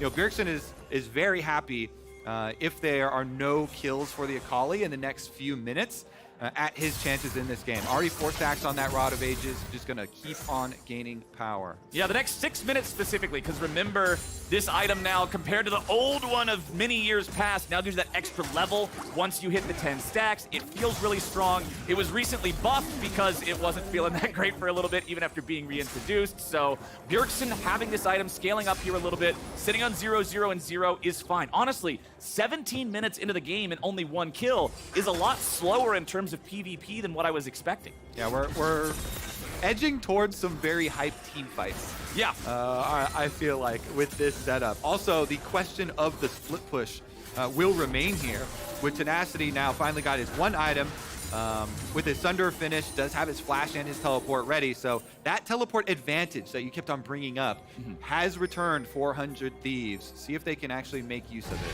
But right now, Tenacity's got a Sunder and a Longsword. Fudge has his completed Gauntlet along with his completed Sunfire Cape. This Cassante just feels like the X factor in the game, as wherever he goes, 100 Thieves are going to have a good answer for it, or they're going to end up suffering a whole lot. Fudge jumps into 2, ready to go up against Closer and Busio. Let's see if he can find a little bit more here. A lot of damage comes out. Fudge goes in. Closer has to run. Double lift under pressure. And Blabber just beats him to death. Welcome back to the LCS. And C9 takes the turret in mid to go with. Now Busio falls to Fudge. And the push continues as 100 Thieves crumble in mid lane. Fudge low. Has to flash. Don't matter. Tenacity gets the Thieves on the board. The tower there for 100 Thieves doing a lot. Almost able to get them 2 as Sven had to flash out as well. A little bit of money back, a little bit of hope back there for 100 Thieves at the end of what was a dominating minute here for Cloud9 as they just pushed and shoved 100 Thieves across the map. Berserker set him up, Blabber knocked him down to get that kill onto Double Lift. No summer spells for him once again, and another tower taken by Cloud9. They just continue to increase their control on this game. And the way Fudge was able to jump into Closer and Busio and just say, I don't care about either of you. I'm going to smack you both around until I can get to where I need to go look for this kill. It's scary to deal with, man. I'm trying to figure out what the answer is. But when you see plays like these, it gets tough. Yeah, he's so tanky. He's taking almost no damage, even with this support Azir is hitting him while he's fighting Closer. And then once Tenacity comes over, he just jumps his way out. Blabber gets the kill. This is where they get a little bit over-aggressive. Yeah. Fudge might have to worry about tower damage. Oh, boy. Double lift. You might want to get out of there, buddy. All right. He's good for now. He survives. The Sun Disc from Busio is going to keep him protected. But C9 is focusing on this No Summoner's Varus. And the split push here for Tenacity starting to gain some power. The Jax thwack in full action here. Some solo tower gold on an outer tower here side lane. Much needed for him, much needed 400 Thieves to try and close this gap. Level 13 also very important for Jax. Remember, you max his Empower first for your DPS potential, but level 13 is where you're going to max out that counter strike as well, making it so he's much more survivable in extended trades in team fights. So Tenacity, he's getting closer and closer to being able to match that pressure that Fudge can bring to the table, but unfortunately for the Thieves, they're still down 3,000 gold, and it means they don't want to take a fight in open ground. They don't want to fight on fair terms, which means surrendering the Dragon over to Cloud9 and to Blabber. Fudge trying to defend the blue buff against Closer, but smite is smite, not really going to happen, and Closer can walk it off. Rod of Ages tracking going well. 7 stacks here for Bjergsen. Close to stack number 8 as well to try and get that big payoff of the level. You jinxed it. It can only stack when the clock moves, and now the clock doesn't move. Well, Bjergsen is the Lord of Time with all They did ban the Zillion. They did ban the Zillion. See if we can pull out some old tricks. We will let you guys know whenever we find out exactly what the pause is about. But I will laugh so hard if it is a mouse issue, because Travis Gafford is here in the audience. He took a picture of Double Lift looking at his mouse. There are pauses. All right, blink of an eye, baby. We did not have that issue. It doesn't matter. Everybody forget that was there, because we're right back into the game. Drake was just taken by the side of Cloud9, so they got a 2-1 lead on those. Bjergsen grabbing a turret in bottom lane for 100 Thieves. Very important to lower this gold difference. Busio again doing a good job utilizing Azir's dash to buffer away. Double Lift's not going to be able to buffer that one, but he will be protected by his team. And 100 Thieves gets the punish back with Sven dead. C9 are going to try to find one in trade, and they'll take Closer down. It's Diplex into the back. He's already found Double Lift, and he might be able to find Busio too. Tenacity is not looking very tenacious right now, and Berserker goes berserk as 100 Thieves are getting cut down. Bjergsen wants to be the hero, but C9 reduces him to 0. It is an ace for C9, and the last kill goes to Diplex. Fudge just living on slivers of HP there. Diplex absolutely deleting Double Lift there in the back as well with the Akali. Let's take another look at the initiation. Now, you can see what they're thinking. They're going for double lift again. They're saying, Varus with no summoner spells, prime target. So they hit him with the arrow. Sven was going in to follow up on the arrow, but all of 100 Thieves peel for double lift. Busio with the ultimate here from Azir pushes back Blabber, pushes back the Wukong. Closer went in though, so exposed himself as a kill target, and then Diplex absolutely immediately deletes double lift, zoning out the backline, while Fudge just works straight through the front line. This Cassante murdering them, and as he goes right up, even with the Ignite on him, the chains here from Bjergsen and Silas do get blocked up. Yeah. So they save Fudge, and he's not able to take down Fudge even with the stolen Akali ultimate, so he survives there as well. No Baron taken in the aftermath though, so it's just the extra gold thus far for Cloud9. You ever build all tank items and then just have casual 4,300 damage in a team fight at 21 minutes into the game? It's kind of cool to be able to swap the tank items into DPS when you hold, yes? My health gives me damage. Definitely a sick fantasy for Fudge to be living right now. Fudge is living the dream. And he is going with the Gargoyle Stoneplate third as well, so can give him that really big shield with the active. If you have good timing with that, as well, is super, super potent. As we saw in the last one, you're living on slivers of HP. And I think that's the important thing about it compared to other items like Sterex, like Maw. Hold on, double lift goes in, flash engaged, but Berserker's got a fast enough reaction time to get away from it. Tenacity eats the arrow, and now Blabber's coming right on back, baby, let it rip! Tenacity's gone! 100 Thieves are on the run, and Cloud9's looking to find a little bit more. It looks like the Thieves have put enough distance between themselves and their opponents, but it's another fight that goes C9's way, as 100 has to retreat back into their own jungle. Fudge is going to keep leading the charge. He'll keep looking to try to pressure these guys, keep them away. C9 starting up the Baron now, and it looks like 100 Thieves are now dared to stop it. You cannot just let them have the Baron if you're already down 5K, but you got to get through this wall of Fudge if you want to get in. He's just playing the backside of the pit, keeping them all zoned. Bjergsen coming back around from the side here. Bjergsen's gonna be jumped on. Bjergsen's gonna be dumped on. C9 get the mid laner. They'll pick up the support. And Closer and Double have gotta go back home and tell their families. And that's definitely gonna be a C9 Baron unless Double Lift comes through with a God Arrow steal. Varus ultimates. Varus Q. I don't know if this is gonna be like, Double is gonna have some World Finals Varus Qs to steal this one away. Can he get in range? Diplex trying to zone him out. Nice. It looks like they're gonna get a shutdown here. That's a big one, taking out the enemy mid laner. Now, can they use this shot to get it done? Fudge knocks him right back into the pit. It's low. It's stolen. Closer. He somehow does it again and again and again. Closer gets inside, he steals the Baron, but all the Thieves are down. Cloud9 wiped them off the map. See about the respawn there from Busio and Bjergsen. If the overlap gave them a Baron, Busio respawned quick enough. He has a Baron buff. They've got one to work with, but a 5,000 gold deficit they're staring down. Let's take another look at it here in the replay. Last half of the fight, at least. All right, so Double is able to hit him with the Varus ultimate here. They take down the Akali in the Shroud. They know where he is because he got rooted by the ultimate. Then there's a bunch of pressure on Baron immediately. Closer ults in, unstoppable. Fudge tries to go for him, takes him out, and the Ash Arrow is shot at him. So you know, Cloud9 are like doing everything they can to keep Closer out, and it's not enough. He just flashes back in time and still gets it. Closer, you know, keeps pulling out these magnificent plays for 100 Thieves, showing why he is the one player they did keep, but still not going to be enough as Cloud9 take them down. Right. I know all three guys died there, and yeah, that sucks when 3 of your guys die. But if they gave over Baron, I actually think the game's over. Closer just saved it for 100. Their backs are still against the wall. It's still an uphill climb, but it is still climbable. You've got Blade of the Ruined King, Divine Sunderer working on the third item here for Tenacity. 1v1 up in the top side. Bjergsen versus Diplex. Meanwhile, bottom, the 4v4 takes Closer low. Stunned up underneath the turret. C9 disengaging for now. Back up in top. Bjergsen and Diplex both backing away. Silas versus Akali, that skill matchup. And it looks like they're going to settle on a draw. Yeah, there is a stopwatch in inventory for Diplex right now, and Bjergsen looks like he used his Zonias. C9, despite this Baron buff on Busio, trying to buff up the minions and defend the tower, Cloud9 still just brute force push it down. Baron buffs the minions, but not the turrets, sadly, for 100 Thieves.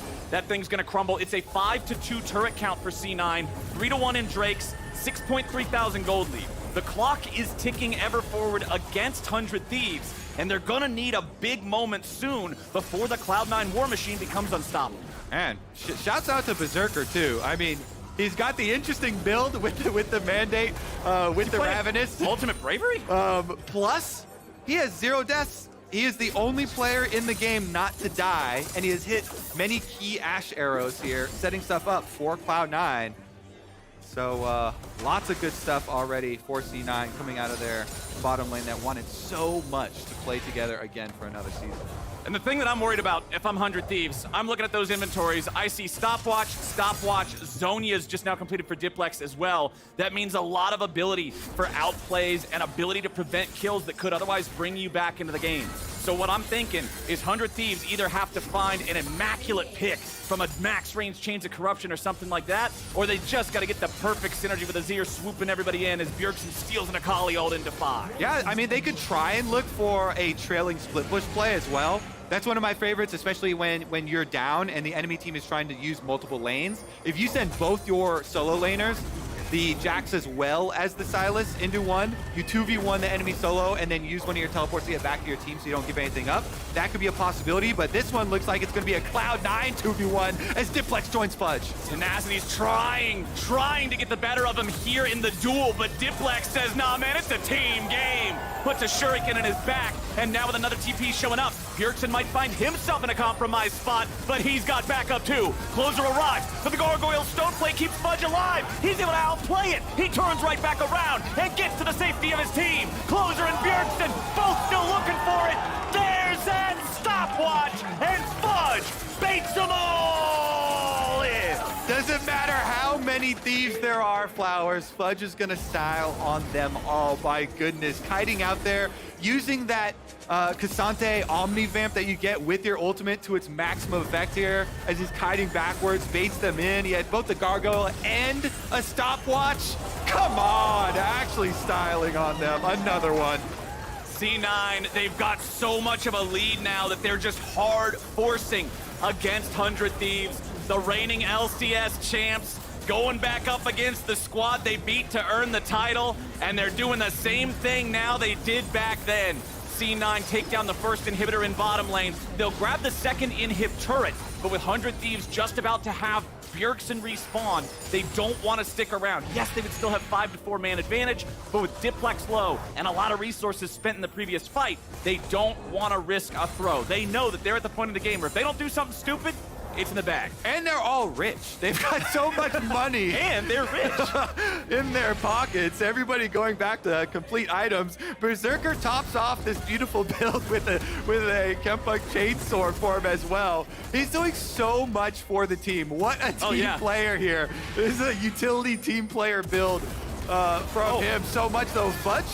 Fudge just leads the way. Initially, it looked like, oh no, he's face checking into 4, but it's 100 Thieves who have to turn around and run now. You're gonna see Bjergsen's spell shield there from the Banshee's Veil blocking Berserker's arrow, but the rest of the team's still ready to follow it up. Diplex goes on a killing spree. Bjergsen goes down. Busio is on the run. He'll try to escape from this one, but Sven doesn't want to let him get there. Fudge still chasing. He's run over the ultimate now, so he doesn't have that maximum level damage. Blabber's unstoppable. Closer's gone. And it looks like this just might be the end of the game. Doublelift, I may have cursed you, my friend. I said, you know he's going to get 2 kills some point in this game, but Doublelift's dead for 12 more seconds with only 1 kill. Busio and Tenacity will try to hold the line here with the Nexus turrets. Busio gets away to the safety of the fountain. Fudge at about 200 HP. Nexus turrets. One of them's down, the other one's still full. C9 not backing away yet. Doublelift comes up. He even tries to flash to get it, but Fudge has the answer. They keep him alive. Doublelift looking for another snipe, finds Blabber, but ain't enough to kill him. He's got the Guardian Angel anyway, and C9 decides to call it. The game won't end here, but it's a 5-digit gold lead. The Dragon's Soul is up, and C9 is marching towards it. I heard rumors this offseason Cloud9 were smurfing their scrims. Looks like they've been gonna smurf their stage games as well. 100 Thieves gonna throw everything at this dragon though. Tenacity looking to come around from the side, went for the counter strike, now has to immediately disengage without that defensive tool available. Bjergsen coming back in. Banshee's Veil's gonna eat a lot of those rockets. Bjergsen's in the middle of everybody. Zonia's drops the aggro, but where's the rest of the thieves? Bjergsen goes in, Sven goes down. Now they're fighting Fudge. Now Double-Lift's got the shutdown on Berserker, and Fudge is having to get back away. A double kill back over to Blabber as they're fighting back, and Tenacity and Bjergsen try to survive. It's a 2v2. Fudge is low. Tenacity needs a little bit more damage as Blabber finds Bjergsen, but he won't be able to find it. Now they turn back onto Blabber. A quadra kill over to Blabber. Blabber tries to get the penta. The shutdown, back over to Bjergsen. You can see that one on your screen. Blabber versus Tenacity. Blabber can't win it. Tenacity gets them. Only top laners left alive. Fudge moving back forward. And the minion's in the game. It's done. C9 gets the first win of LCS 2023.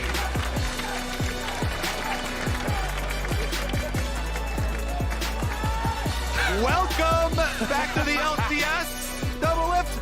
Welcome to the LCS Cassante as well. Fudge absolutely smurfing with the Cassante. Double-Lift did get his second kill. It was just during that final 2 minutes of madness that we didn't have time to acknowledge it. You told me, Kobe, at the start of this game, you said, I got a good feeling about this one. And that was truly a wild game to start us off with, all the way down to the minion ending.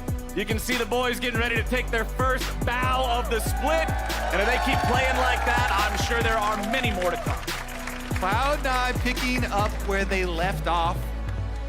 100 Thieves changed a bunch of the players, but they can't change the result of the game. C9 at the top of the standings, number 1. Things were pretty even for a long time. It was a low kill game early. They were trading the objectives early on. I think the first moment we really saw things start to swing heavily in C9's favor was the secret mission to steal the Rift Herald in top, where they got in, they stole it, they got away. After that, it just felt like this train was chugging along. Chugga, chugga, chugga, chugga, chugga, chugga, chugga, chugga, and 100 Thieves was strapped to the tracks. Yeah, I think Blabber did a good job investing. Even though their gank, their tower dive did not work out, burning the flash off Tenacity early, setting up Fudge to be able to actually get his solo kill, which was very, very close. That came down one auto to just the last couple milliseconds of the stun time for that auto to get off, for Fudge to get that kill and then start snowballing and really pushing Cloud9 ahead. You know, whenever I hear rumors about scrims, I always take them with a grain of salt, because oftentimes the results there are so much different than on stage. But if you're telling me that Cloud9 has been dominating in scrims and now they're playing like that, well, it seems like the scrim rumors may not be exaggerated at all. It's looking good so far. First stage game without a hitch. I love it. The new LCS stage, very clean. Looks like we're gonna get Blabber. Riot Games Arena. They told me it's Riot Games Arena now. It's not the LCS Arena because it's big. And we're sharing. Yeah. We're team players. Oh, we might have we got something team special interview. Oh, little preview there.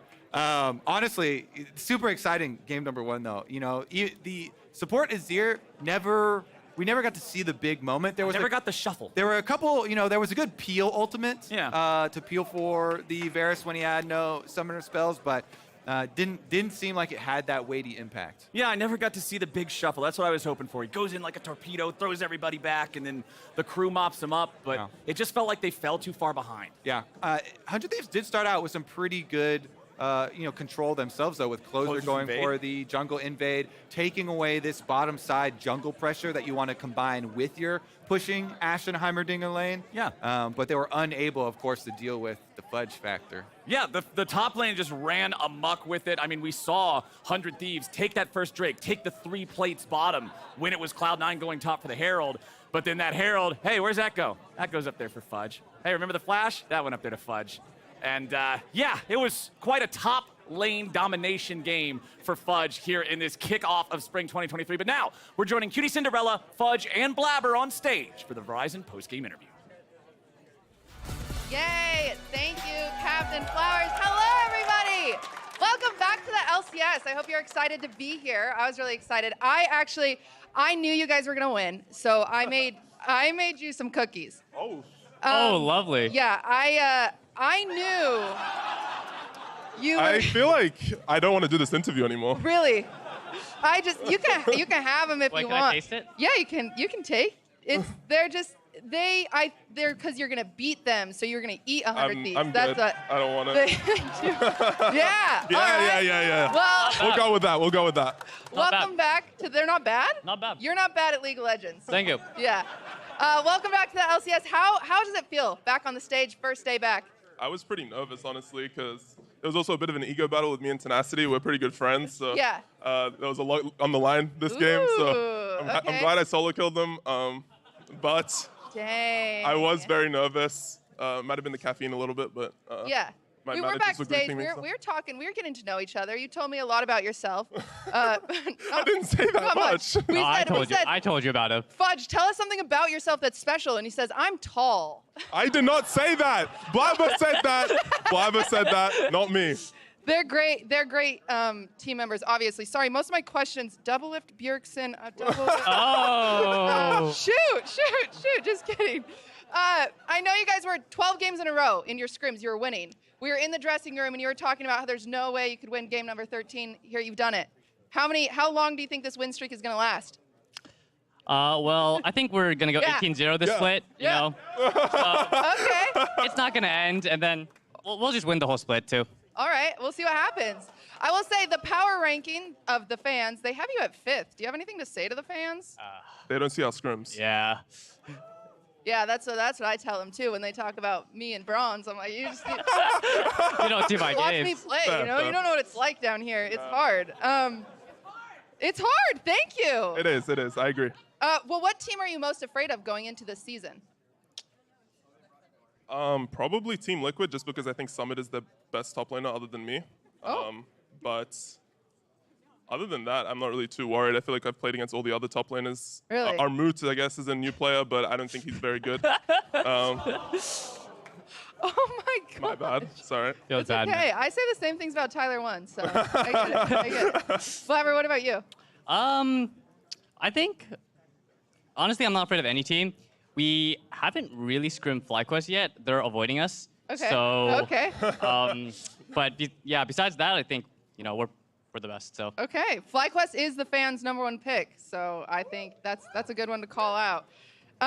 Who do you think? I think you might have an answer. Who do you think is the most overhyped player this season? Don't say it. Don't say it. The crowd whispers. Double lift.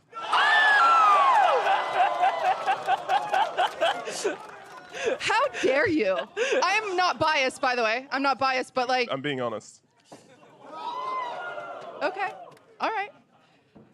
No. I still think he's a good player. Okay. It's just, it's really hard to live up to the hype of winning 8 titles. Yeah. And then coming back for your first split. Really, that's pretty impressive. I It think is impressive. He's but impressive. It's hard to match up to that hype. I think it's good. And what about you? I agree with Fudge. Oh my gosh! Be original, man. Come on. Yeah. Okay. All right. I'm gonna send it back. We've had enough of you guys. I gotta get you off the stage. I did have one more question before we toss it back. Would any of you would you guys be willing to maybe play on my account? Maybe. What do you? I cannot answer that question on stream. All right. I'll send it back to Emily. Thank you guys so much. Thank you. Thank you.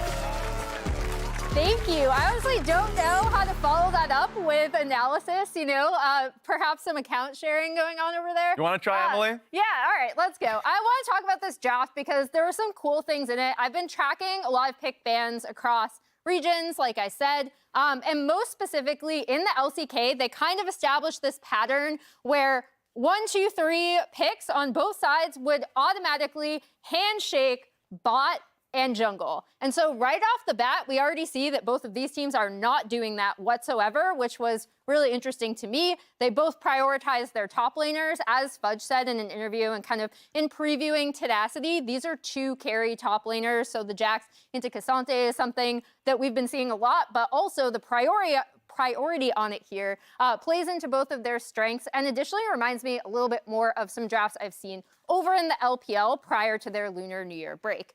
Now I'm going to kind of speed through this because obviously the other interesting thing here is that you're thinking that Red Side is picking their mid laner at 3. We're going to flex Silas probably into the jungle position, which we had seen a little bit more so in solo queue and then a bit in the kickoff event, and I believe Contracts played it in the LCS kickoff event specifically.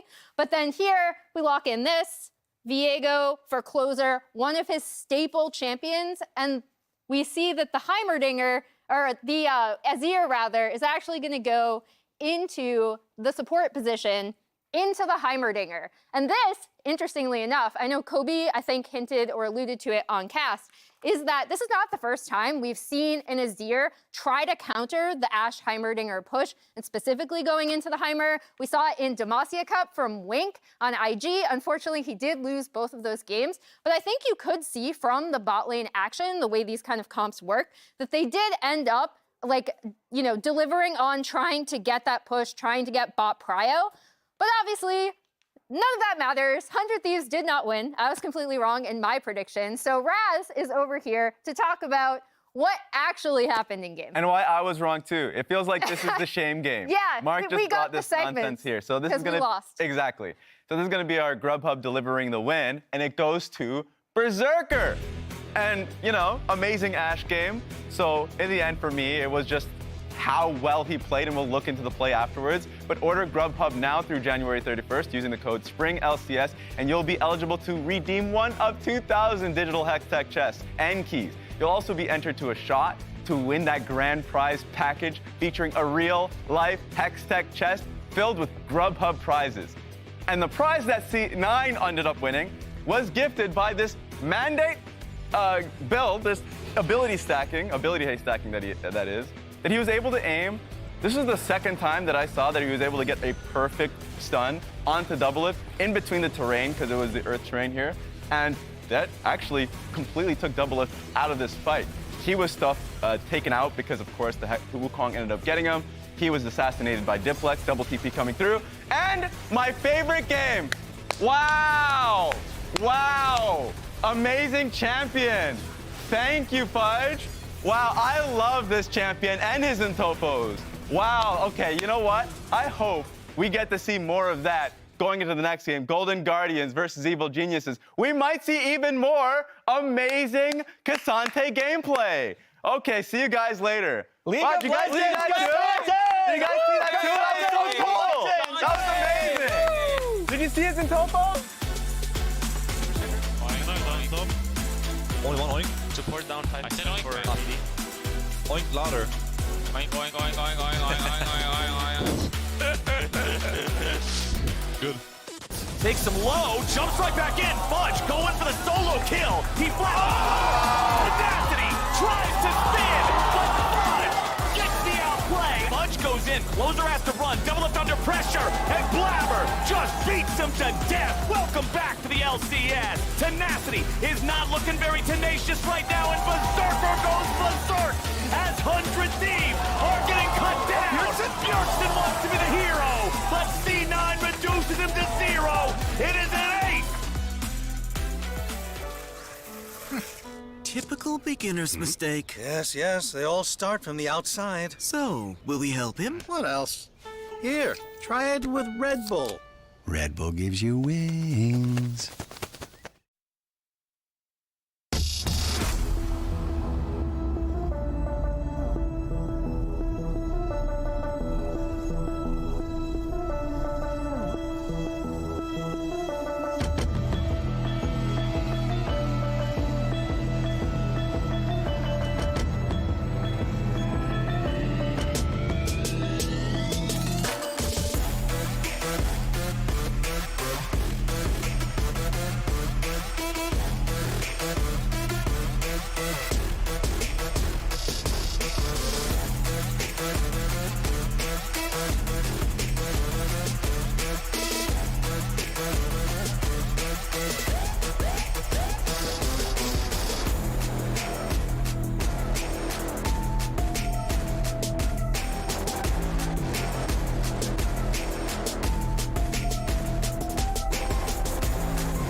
Yeah, I got fined for wearing the Crocs at Worlds, but I still wore them because, like, I don't know, it's crazy for fining me for wearing Crocs. It's light, it feels good to wear, so I like the Crocs, like, I mess with it, but I need new shoes. These are nice. Can I try these on? This is a new chapter for me going into my second year. I feel like in my rookie year, a lot of my roles were just helping the team win and them carrying and just helping them. But I think this year I'll be doing a lot of the carrying, and I think I really stepped it up, especially in the off season of how I practice, so yeah. The expectations for EG are really high. At least for me, I think we should win the whole thing and go to MSI, so yeah, I'll be pretty bummed out if we don't.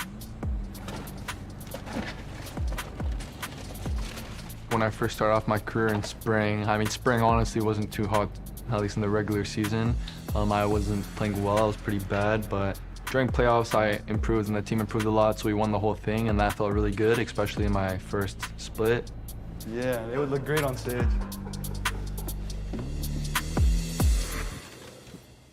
You know, we had a lot of momentum going into summer to win it all, but we came up short 3-2, so it definitely sucked not winning the whole thing in summer too. I think that kind of woke me and my teammates up a lot, kind of gave us like a realistic expectation because we all thought we would win it pretty easily. So that definitely gave us motivation to play well at Worlds, which, I mean, I would say we played well at Worlds, kind of. We still beat EU, so yeah, I mean, it's not the worst thing. Got one more pair of shoes. These are probably my favorite out of all three. There's definitely times when I talk trash and I lost. I mean, I guess you could say that backfired, but I don't know. I mean, it's more fun just talking, so that's what I do. I mean, I definitely have haters. I feel like everyone has haters, so I mean, there's nothing you can do about that. If I get more haters or I'm vilified, it still helps me too. And you know, more people are talking about me then, and even if they're hating, they're still talking about me. So, I mean, it helps me at the end. It kind of fuels me in a way where if I win and they were talking shit, then, you know, I can just laugh back at them kind of. So, I mean, obviously it feels good. So yeah, it definitely does give me some fuel. Ooh, these look good. They feel nice. I like them. These are my favorite by far. I feel like where I'm going right now with my arc, I mean, I feel like it's been good and then it went down a bit, and I feel like it's really gonna rise up again this split. We switched our top laner and ADC for FBI and someday so the 100 Thieves team. We already played some scrims, so I think we're a really good team so far. I think the roster looks really good, so I definitely think we're contenders for winning the whole thing. Can I get a medium in these? Me playing really well as a rookie obviously feels good, but you know, if I don't play well, then it doesn't matter at the end of the day. So I feel like longevity really matters a lot, and I'm just trying to stay focused, and as long as I work hard, I think I'll be at the top for a very long time as long as I'm playing. All right, thank you.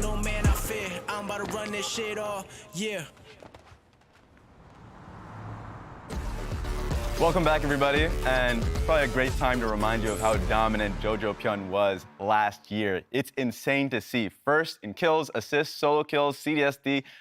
He was dominant in early laning phase in his first split, something that he talks about a lot, but downplays in the second split where he won first team All-Pro and a lot of respect among his peers. Got so much better working alongside his jungler too, and inspired. And eyes are on him and his team. He's got his Crocs on, so I'm already pretty happy. He's going up against Golden Guardians, and they have a message for all of you guys out there.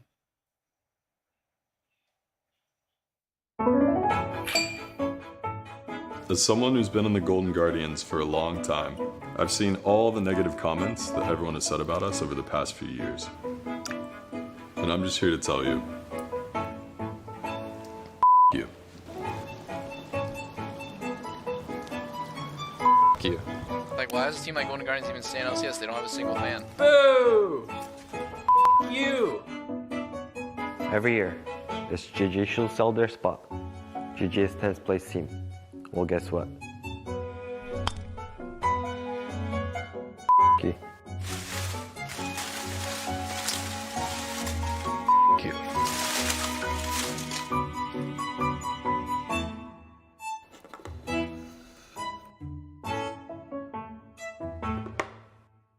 You. We believe in our team, and even if you don't, well, you get the point. Whoa, whoa, whoa, whoa. Let's make sure our cough buttons are working. You Golden Guardians. Golden Guardians. All right? Let's go. I I'm actually I was so gonna do because I can't blur anything. I'm actually so hyped. You know, all the teams have been putting out a lot more content this season as well. Golden Guardians with that video. They actually asked me before they release it, and they're like, you sure this is good? What if we lose and people make fun of us? So I was like, it doesn't matter. It'll be worth it anyways. I loved it from Golden Guardians, but let's go ahead and introduce the teams playing in front of us here for the first time in spring 2023 over on Evil Geniuses. It's Someday in the top lane, finally not wearing a 100 Thieves jersey. Then you've got Inspired there in the jungle. JoJo is back at mid. They've got FBI replacing that bot lane role, and it's Vulcan on support. Yeah, they kind of did a merge with 100 Thieves, picking up 2 of their members. And then over on the other side, in the Golden Guardians, please join me in welcoming Licorice in the top lane. It's River in the jungle, Young at mid, Stixay AD carry, and Hoohee on support. Yeah, we've got because of visa issues, surprise, Young, the Academy mid laner, does get to step in here on the first stage game for Golden Guardians. So a lot of pressure on his shoulders. The rest of the team, though, excited to see what they can do. I mean, it's not just the first stage game. You're up against Evil Geniuses as well, who are a serious team, as we saw them last year, really stepping up. Raz highlighting JoJo Pyun's specific dominance in the mid lane in summer. This is a hell of an opponent to have to test your mettle against before anything else. Certainly is. So let's take a look at the bans then, if there's going to be any sort of protection bans here. Try and get him on some comfort champions. Usually that's going to be a very high priority when you have a player stepping up with very short notice, you know, onto the big stage like this. But looks like so far we've got at least Maokai bans on the side of Evil Geniuses, followed by the Rise and Lucian. Again, no surprise. Rise, 100% presence. Lucian, very, very high up there. Yuumi, we're still, of course, not on the hotfix B patch, which has the Yuumi nerfs in it. So taking that one off the table as well. And it looks like a lot of the LCS teams really valuing the early ganking of Elise. Yeah. This is a champion that hasn't gotten played a ton, but it's been talked about a ton, is very, very popular in Challenger and solo queue, of course, because of the pace that you can push with it. So we've got Elise, Maokai, Yuumi, Lucian, Rise, and Heimerdinger all banned away here in the first half of things. And the first lock-in by Evil Geniuses will be Sejuani. Sejuani technically can be flexed up to the top lane, as well as the jungle. I feel like Inspired is much more of a carry player, so I think this, I would assume right now, this is going to be a top lane Sejuani, but they very well could flex it to Inspired. We have to be on our toes after last game. After support is here, I'm ready for anything now. Unless it's just strictly like an AD carry. You know what? Varus has been mid before. I'm not even going to call Varus AD carry. All right? I'm playing it safe now. Fair enough, fair enough. Let's see what they can pair the Varus with. Some more range pushing power. Bottom lane has just turned into this crazy arms race of pushing power ever since Worlds. You know, with the Ashe support, Heimerdinger support, Karma supports, obviously all very popular, but that actually brought rise to the Jhin support. We saw Keria played a Caitlyn support in LCK last night as well. Like they're pulling out all the stops to have double range matchups down there and really get that early shove. Well, along with the Varus, we've got an early Wukong locked in here for Golden Guardians. Most likely going to River in the jungle. Back on the other side for EG. Shoutouts to his Champions Queue days here with the Singe from JoJo. Some hilarious World's Champions Queue games from him. And we've got the Jax locked in as well with the Ashe. So it'll be Varus and Ashe in the bottom lane here again. Repeating a little bit of what we saw from game number 1. Yeah. Sylas still a very powerful champion. Wouldn't be too surprised to see that locked in, especially with powerful ultis like the Ashe, like the Sejuani. Big AP ratios on those. All right, Golden Guardians, lock it in. All right, good. Some comfort there for Young. Definitely one of his most played champions. Very versatile as well, and already some good ults to steal, some good initiation ults. Yeah. Any of those Freljord champions, DICE champions, all have initiation. And Jax hits you with a big stick now. It's not just to press the button to glow a little and get some defense. You press the button to hit him with the stick, and then you glow and get defense. Exactly. Then your chain hits are gonna hurt more. Yeah, exactly. Now we're getting it. Kassadin banned away by Golden Guardians as well. This champion was the last ban on blue side in the previous game. So people are respecting a lot how powerful he feels after the Rod of Ages and Seraph's Embrace buffs that happened very recently. Those two items are just so insane right now. Those are the sole reason, we get the Rise and Kassadin bans constantly, is because both those items buffed on the same patch, same time. Gives some very, very strong scaling options. Causes some problems for these mana stackers, but K'Sante will be banned out by EG. They must have been watching game number 1 or literally any League of Legends ever since K'Sante was released, because man, is he strong. Irelia also going to be banned out here. The last ban of the draft for Golden Guardians. EG's got one left to ban away. Who's it going to be, boys? We still going to focus at top lane a little bit more? Well, Nautilus banned instead. With an Aurelia ban, that actually raises the priority on Gnar for me, especially with both these players being very prolific Gnar players. One of the reasons why you don't see Gnar picked as much in North America as it is worldwide is because our top laners all love doing counter picks like Aurelia and going for early kills. Trying to actually kill and punish that champion. But now with that ban, kind of a protection ban, could be left up as a good frontline option. Well, there's that Karma that you were talking about earlier. That's one of those powerful pushing supports that you can play to have that bottom lane control nice and early. Evil Geniuses. Oh, we could also say, hey, support Jhin. Or support Ashe. Could be either one. Yeah. The Azir's locked in. Okay, there's Jhin and Ashe. So this should be mid lane Azir. It should. It should. Stay there. I'm only saying should. I'm not committing here. Ooh, and we get an Olaf instead into the top lane here. Really looking to try and bully this Jax early on. Let's see if Licorice can do it. I thought maybe we had seen the last of our top lane Jax players when Whippo did not get re-signed to a team, but Licorice gonna pull it out here and try and represent for him. I'm ready to see it. It's Jax versus Olaf in top lane. Olaf, of course, being able to become immune to the stun possibility of Jax's Counter-Strike with his ulti. You can still damage Jax during Counter-Strike with both your E and your Q, so it's not able to resist him as well as it can do to other fighters. And in the jungle, so going back to River, whenever I think River, I think one champion, and that champion's name is Jarvan. So I'm always interested to see how it's going to work with a champion that's not Jarvan, because I remember when he first joined the league, his stats were like, man, you ever see this guy play Jarvan? Because he wins every game. But on the other champions, not quite as much. So I'm hoping to see that Wukong on Jarvan levels here today. Yeah, the Wukong is in such a good spot right now. Does so much damage to the backline. It can be so disruptive. So River, with this pick, can actually carry team fights rather than just, I feel like, setting up a lot of teammates like you see with all the early action with the Jarvan. And Wukong, by the way, if you want to jump on that Wukong train, is only going to get better with the hotfix that just dropped today because Black Cleaver got buffed. A bunch of free attack damage and health added to that item too, which is very, very frequently a second item purchase on the Wukong and works very synergistically with the rest of his kit. And you were saying that you think Black Cleaver is now first item worthy, right? Definitely could be on multiple AD champions. All right, let's get into our second game of the LCS, baby. Evil Geniuses taking on Golden Guardians. with a last-minute substitution because of these issues. So one thing I immediately want to point out that's different from the previous game, River is not using the Bulbasaur. He's using the Squirtle, or the water fox dog, whatever it's called. Move speed when you go into brush. Yes, you get faster when you walk into a brush. It can allow you to close the gap a little bit more quickly. For Wukong, it means getting through a brush, getting to the point where you can pop that W as you're about to walk out and be able to close distance a little bit quicker and get that knock-up and the engage you're working with. I really want to see how well it goes for him, because I was expecting to see non-stop green smite all day long. All right, let's see. It definitely can give you better positioning, getting engages. I think the smites are actually decently well balanced nowadays. Don't see too much of the red one unless you really want that slow, because the damage is fairly low. You know my opinion on the red one. I know. You don't want to see it ever. Not for any reason. All right.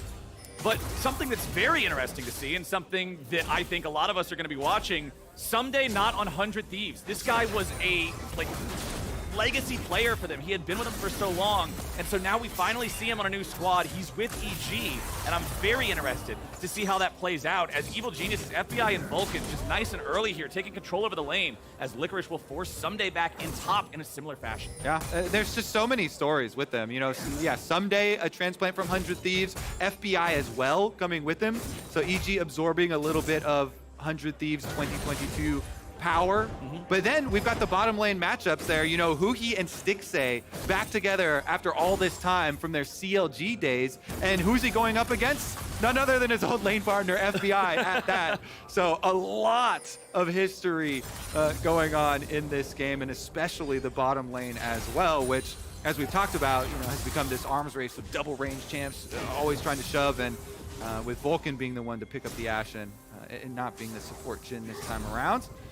See if they can actually make this one count. Cleanse used for Stixay here because of all the CC, and he has to actually use it already. And top side, Someday just trying to strike back against Licorice here a little bit. Young is at 100 HP in mid. He still has one cookie left to eat in his inventory, so a bit of sustain left there. But JoJo is owning this matchup nice and early. Range versus melee can be a little bit tricky for the melee champions more often than not. Inspired is in the enemy jungle. River is also nearby, just going ahead and starting up this chicken camp. Inspired's in this bottom side of the Golden Guardians, but he will not find any camps here unless they want to set up a dive. There's not a whole lot more to do, but it looks like the dive might just be the call.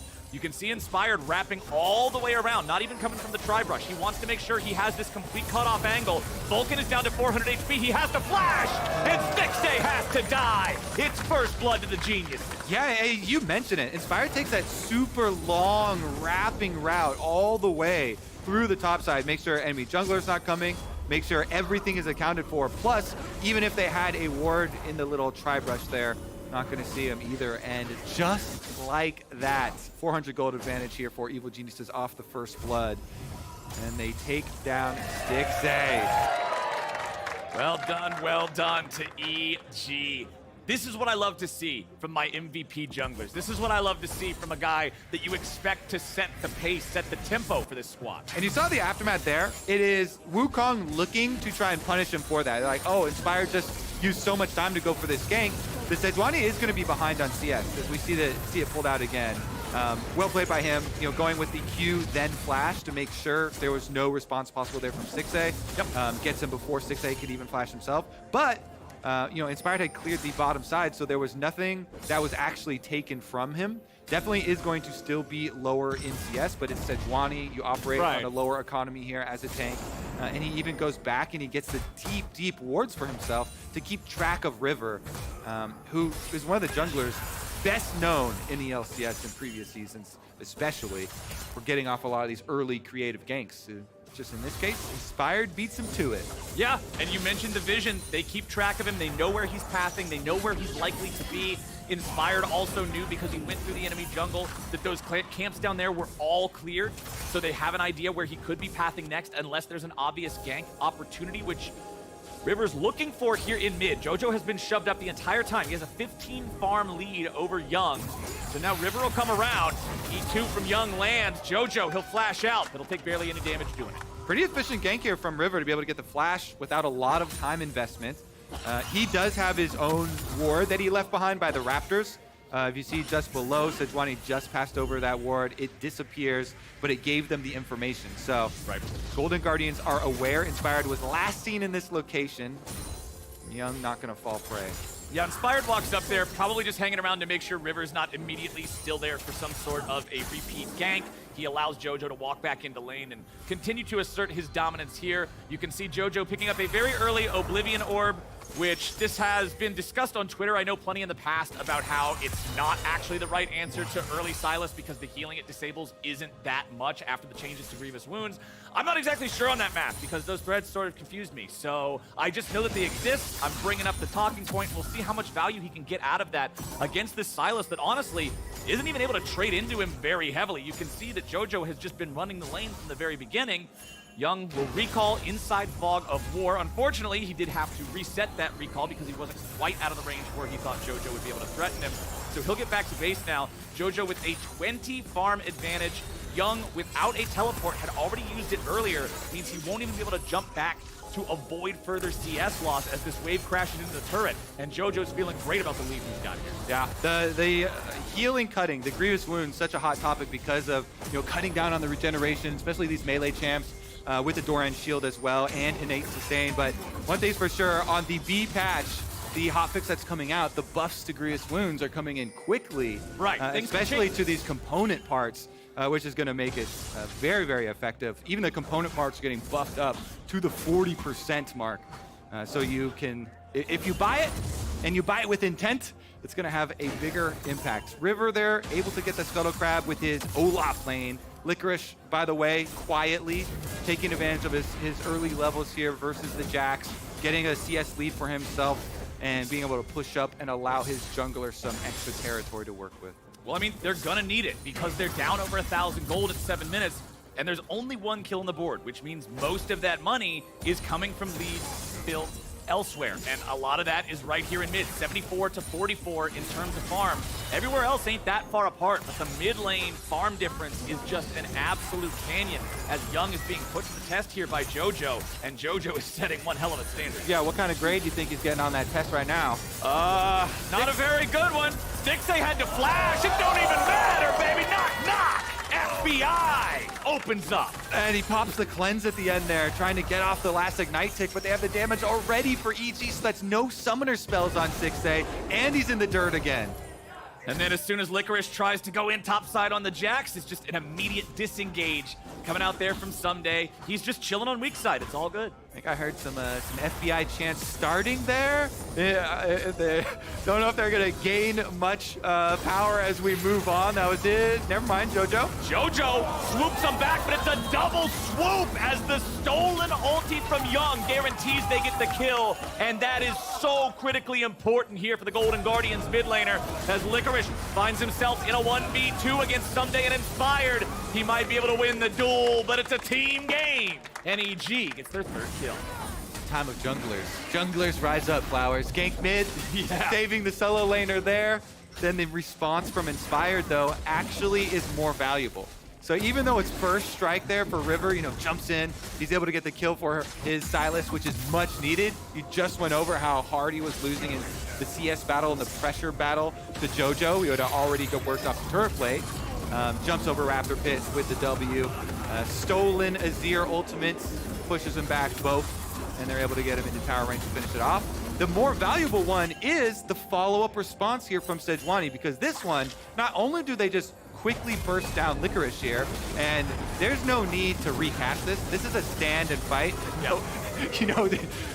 Just throwing punches there. It turns into the Rift Herald. Early game Rift Herald at that gives so much gold. 300 on the kill, plus if Inspired's able to get some turret plate money with it, will be a very nice pickup for Evil Geniuses. So both sides managed to alleviate some of the pressure on their losing solo lane, but the difference in that objective might be very, very consequential for the side of Golden Guardians. I want to see where EG decides to use this. When we saw the first Herald used in the previous game, the timer almost ran out, just kind of had to be dropped. We didn't see a full concerted effort from everyone to make sure they were getting maximum value out of that, but they still got first turret with it, as Licorice has to disengage from Someday here. And this will be, I think, one of the problems there for Olaf, is as Jax levels up, as he gets these items, man, The clock keeps ticking and only ticks against you. Yeah, the solo lanes right now for Evil Geniuses are. Oh, never mind. No. Oh no, look away. Look away if you have a sensitive stomach because Stixay just got thrown into the CC meat grinder, man. Evil Genius is making it look easy here in bottom lane. The FBI chants are gaining power. That one I could hear was about 2 times as strong as the first one there. Nice setup though. Vulcan, Ash Arrow, dead on FBI. Easily able to follow it all up. It just looks almost too easy there for Evil Geniuses. When you also bring Sejuani with the follow-up ultimate that you don't get to move for Stixay. I mean, goes down immediately, and it's just another objective like that in a blink of an eye. Even though it's not a max range arrow, that's about 2 seconds worth of CC from that. You get another, what, second and a half from Deadly Flourish. Then you get another 2 2 seconds from Sejuani's Arctic Prison. Sorry, dude, you're dead. Like, that's more seconds of life than Varus is allocated. Yeah, unfortunately for Varus, that's the state of things. It's a bit of a struggle down here for the Golden Guardians in bottom lane, and honestly across the Rift, 2.7 thousand gold lead, plus first Drake, plus first Herald, which is yet to be dropped. Still about 1:30 left on that one to see where they want to decide to use it. Evil Geniuses is loving the state of this early game so far. Huhi and Stixay rotating up through mid, heading towards top side. They got to change something up here because the current state of the game is not working for the Golden Guardians. Yeah, and JoJo just continues to pressure so heavily with the Grievous Wounds, with his Conqueror build here for the Azir, playing for the long con in the extended fights. Top side though, someday all in. Oh, they go for it, and they take Licorice down. River's going to come in, try to swoop one up, get it back. Oh, a nice bit of CC, but River's still got the range to get the kill there. Has to use the R2, and you can see a 1-for-1 trade, about the best Golden Guardians can go for. They thought that they were going to catch Someday off guard, but it's Inspired showing up earlier, and they can burst the Olaf down in time. Yeah, junglers strike again. Both flashes from both junglers result in top lane kills. Inspired coming down to use the Rift Herald mid. I like this. Bring everybody down, push it immediately. Yeah. Finish off one more little bit of damage. Okay, they aren't going to be able to finish the entire turret. FBI really wanted to get the last little bits there, but it will remain, and they can't quite squeeze out that turret plate either. Yeah, the last turret plate that they were going for, or penultimate turret plate, I should say, that one's just barely off, and we only have 1 minute left, so they should be able to push up and get that. Here's another look at what happened top. It's another full commitment. No one backs down for the top lane play. Licorice had pretty good timing on his W there with the shield, but Inspired flashes. He gets there first as the jungler. They take him down. Then because of his ultimate, forces the flash out of River to... Oh, nice arrow from downtown there. Gonna stop River from being able to do a whole lot against JoJo. He's still chasing. River's low, but he will not die just yet. Now Vulcan tries to fight him off. There's the stolen ulti. There's another kill. There's Golden Guardians coming to life as the curtain call opens. And FBI looking for those hits. River staying right behind them. Now they got to be more careful. Oh, no! They were looking at the gun, but it's the bluffing Poro out of nowhere to finish it off. Young tries to escape now. Inspired wants to chase him down. Second part of the W hits. And Inspired is just whooping him. Sometimes when they go with the philosophy of no man left behind, you know, solidarity staying with him, trying to block the shot for him, it just means you both die. Yeah. They both get stuck there long enough, and guess what? Sejuani, Inspired, is the richest player in this game. We set it up at the beginning. Oh, he's operating, low giving econ. up some CS. Yeah, might be some low econ Sejuani. No, it's the richest in the game after these kills. Here's another look at the tower dive. Arrow into a JoJo ultimate here to try and gain some time. As we know, that's not going to be enough for JoJo to remain alive. River with no fear in his eyes on this Wukong. Just marching ahead, takes down Vulcan as well, finishes him off. But then they're trying to be too safe. They're not even trying to run away and gain a little bit of distance at all. They're just standing there straight. And so FBI is able to delay a shot as well, and Inspired gets there in time. Pick up a double kill for himself. And I think that's just the fear of, well, what if we're just slightly desynced and he can thread the bullet past the guy trying to block and hit the intended target. Unfortunately for them, it ends up costing them. Inspired is just all over the map. Radiant Virtue completed on this Sejuani. OP! In case y'all missed the memo, this item is really strong. And Inspired will force the ulti out of Licorice. Remember, when Olaf's not hitting a target, that thing only lasts 2.5 seconds now. So, unfortunately for the Golden Guardians top laner, Ragnarok has come and gone, and now he's stuck standing there as the Jax takes his turret, the Sejuani takes his camps. It's just bad news here for everybody's favorite fight. Yeah, Radiant Virtue is extremely, extremely good right now. It makes such a big difference for team fights. Healing everybody up, giving everybody the ability haste on your team. It's definitely a very good spot for Inspired to spend his money. He also, of course, went with the boots of swiftness that we mentioned, so he can get these initiations off, get into really good positions. There's a lot of slows on the enemy team as well, so provides a bunch of value there. And with the Ashe and the Sejuani, EG can just push this early lead ahead so easily. Golden Guardians will take this moment though, while EG are pushing on the top side, to at least get a dragon for themselves. So while everything may be falling down around them as far as their defenses, their towers, their base, at least they won't have to worry as much about dragon stacking. I think EG though, their plan is to win the game without it. Yeah, at this rate, I think the Geniuses might just win it before that 4th dragon would spawn. No matter who's got them, they'll take down the tier 2 up in the top lane. That's the only lane they've taken turrets in, but they got them both. 4,500 gold lead here for EG, as Inspired is still hanging around. He's got no fear, and honestly, he doesn't really need to have any. Now he'll get back over the wall. He knows Golden Guardians are sending more help. Someday has taken up his position now in the bottom lane, and you're gonna see Young down there ready to meet him. All right, let's go, boys. The Everfrost gonna keep Someday rooted up a little bit. Doesn't want to go any further in. Someday does have the ulti if he wants to try to go for a dive here. And they're also bringing some trailing support for Someday. They've got Azir and Ashe walking down lane, so evil geniuses can easily just bully them off this tower or go for a dive if he stays. Nope, they don't want to overcommit to this. They see the teleport coming in. They're saying, all right, that's good enough. That's a big global cooldown. We'll take that. They're all rotating down as well. They're trying to catch them. All 5 Golden Guardians.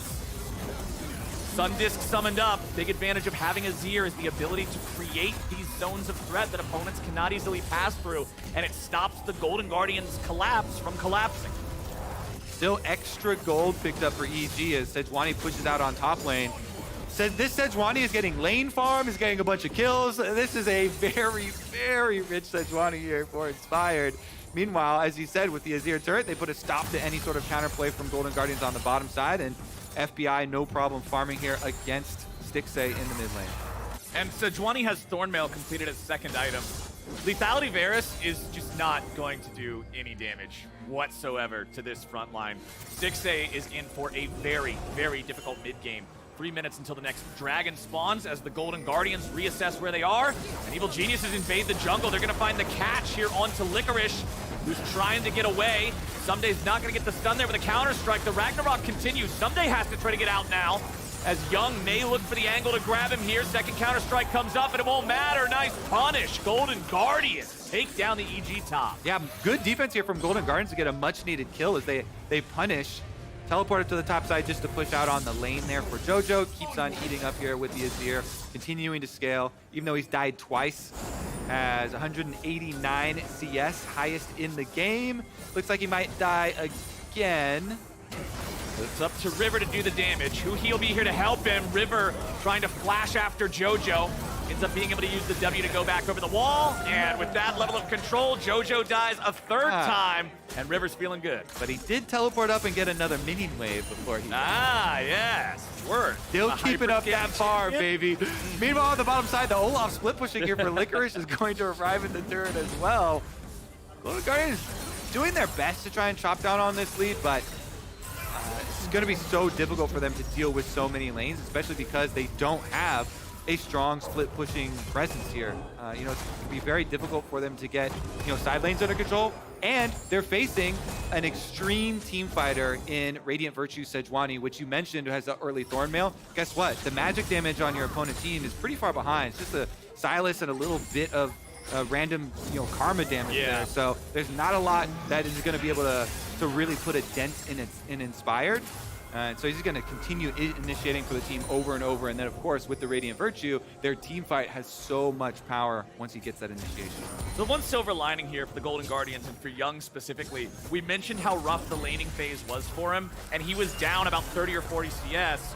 with laning phase being mostly over, he's stabilized at that far behind. He's not falling any further back. He does have 2 kills and 2 assists, so he's been part of 2/3 of all the PvP that his team has contributed to. He just hit his 2nd item, Power Spike, so he's got the double active. Silas is now online of Zonia's and Everfrost. He's got the opportunity to make plays if he can find the angles, but with a 4,000 gold deficit, the Golden Guardians all have to be on the same page, and they really got to execute here. I heard the pain in the audience seeing that one live. Dragon's coming up soon, though, so that might be the side of it. 20 seconds. And I don't think anybody from Golden Guardians wants to stick their head out. Inspired plus Vulcan, both itchy trigger fingers. It's ready to go so for the dangerous. turn here, as they say from Evil Geniuses. Fired on the blue buff, though. Yeah, they had the control ward in the brush there from Golden Guardians, so they saw him. River just fearlessly jumps over, knowing that Inspired can't kill him 100-0 just by himself. So the Golden Guardians will secure their blue. They'll force Inspired away. You can see their Stixxay's piercing arrow almost blew up the Bulbasaur shield. That's a tongue twister. From Inspired, and this Sejuani just not concerned about the poke coming in from the enemy AD carry. They'll clear out another ward. Young was looking for the angle. They'll at least find the steal on Sejuani ulti. That can be a big team fight changer, as Golden Guardians will start up the Drake. You're gonna see Someday chasing after Licorice, looking for the 1v1. Licorice doesn't want anything to do with it. He's just gonna be chased down by the Jax. I believe the scaling has occurred. Someday needs a little bit more to get him. Someday, he fails it. He drops, he dies. The team fight, meanwhile, Inspired is down. Golden Guardians win both fights. Oh my goodness! He just sent it! That was a full send under tower! And Licorice turns around on the Olaf with the W shield, gets the kill. What, 30 HP left to his aim there? Golden Guardians are back, baby! That's 2 dragons! Golden Guardians are going a little crazy, and with the enemy jungler dead for 10, the enemy top dead for 10, they're looking for Baron, but they call it off. Or was it EG that went a little crazy? That was definitely some craziness right there with the full send on the tower dive in. The game plan for Evil Geniuses was, looking pretty quick. Now that just extended, even if you're still looking at your pathway towards victory, that just tacked on a lot of time here. Let's take another look at it. So, you know what he's thinking, Someday? He sees the ultimate from Olaf, timeout here. So he's like, I can kill him under the next stun. He's got red buff slow on him, but Licorice, he slowed him with the axe, then he popped his W shield, and then turns around, has enough steel to be able to survive just barely under Man, the that tower. was close. Man, that was close. But Flowers, if you look back at it in hindsight and you're calm, your blood pressure goes back to normal, then you think, he already chased the Olaf down to 30% HP and burned his ultimate. That Olaf doesn't get to play the game, doesn't get to play team fights at all. Right. So if he comes back to the Dragon, then it's things can a look much, very different. Yeah, much quicker game, probably. As soon as Licorice gets out of town and the ulti expires, then you bring your helicopter back over to the team fight instead. Yeah. Okay. Well, unfortunately, you live and you learn, and Evil Geniuses have lost a big chunk of the lead that they had, but still command a 2,000 gold lead. Black Cleaver's 2nd item is done for Someday. Licorice with his Frozen Heart to contribute a bit more to these team fights as well. Remember, this item slows the attack speed of everybody nearby, so it's good against both of the enemy bot laners. It's good against the Jax. It's even good against Azir, who one of the few mages attack speed actually matters for. So Golden Guardians, they've shown they can fight back, but they're gonna need to do it a couple of more times if they want to bring this game back to even. Yeah, fight me under tower. See what happens. Unfortunately, it's a bit of a difficult conditional that requires opt-in from your opponents. Stixxay sidestepping that one. Nicely done. Yeah, every juke is so meaningful for him because he's had to have his summoner spells almost on permanent cooldown here with the amount of CC Evil Genius has been bringing to the table, and a nice stabilization for the Golden Guardians, bringing it right back here versus EG, one of the top teams in the league. Okay, River's still just hanging around, wants to make sure nothing bad happens to Young. River on the Wukong, he has his Black Cleaver done now as well, and honestly, he's been a huge part of a lot of the stuff that has made it so Golden Guardians can hang on in this game and try clawing their way back in. His ults have been good. He's found his moments in his ganks. Someday versus Young, I got my money on Someday here in this 1v1.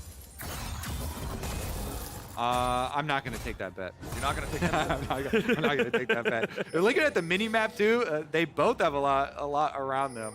See, wherever Inspired goes is where I'm really looking, because I really, he wants to force things for EG, is well situated too, as long as they play behind him. You know, some front to back with that Sejuani in the front without a significant flank from Golden Guardians should allow EG to actually get back on track. But Golden Guardians done such a good job here fighting their way back into the game, and now they're utilizing some really good topside pressure for themselves, take out all this vision around the Baron, get some more solo tower gold for the Sylas for Young, level 15 now, almost to the rank 3 ultimate coming in soon. And the same thing happened bottom. JoJo also picked up the tier 1 turret there, so both mid laners getting that done. Licorice versus Someday for the blue buff of Evil Geniuses. It's Someday walking away with that one, but Licorice will just go right back to farm and everything else in here he can find. The Olaf actually still having a level and farm lead over the Jax, despite the fact that the 1v1s have been seemingly scary for Licorice here for a little while. Going for that Hex Drinker, third item, wants to make sure he has some resistance against some of the magic damage being done by Sejuani, by Azir. Remember, even Jax is a split damage profile champion that often leans towards physical because of his builds. But bottom lane, it's 40 seconds until the next Drake spawns. That last Drake fight was what kind of threw things off for EG. Yeah, I mean, Evil Geniuses, they need to peel for JoJo. JoJo's going to be the one putting out so much damage in this team fight. Almost level 16 himself on the Azir, as you mentioned, him kind of counter split pushing the other side of the map. He's the one looking for the consistent damage, especially with his Leandris, plus now he's got some magic penetration with the little crystal as well.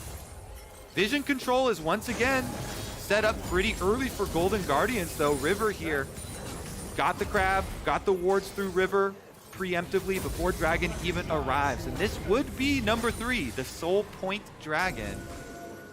Well, we have a stopwatch on Someday.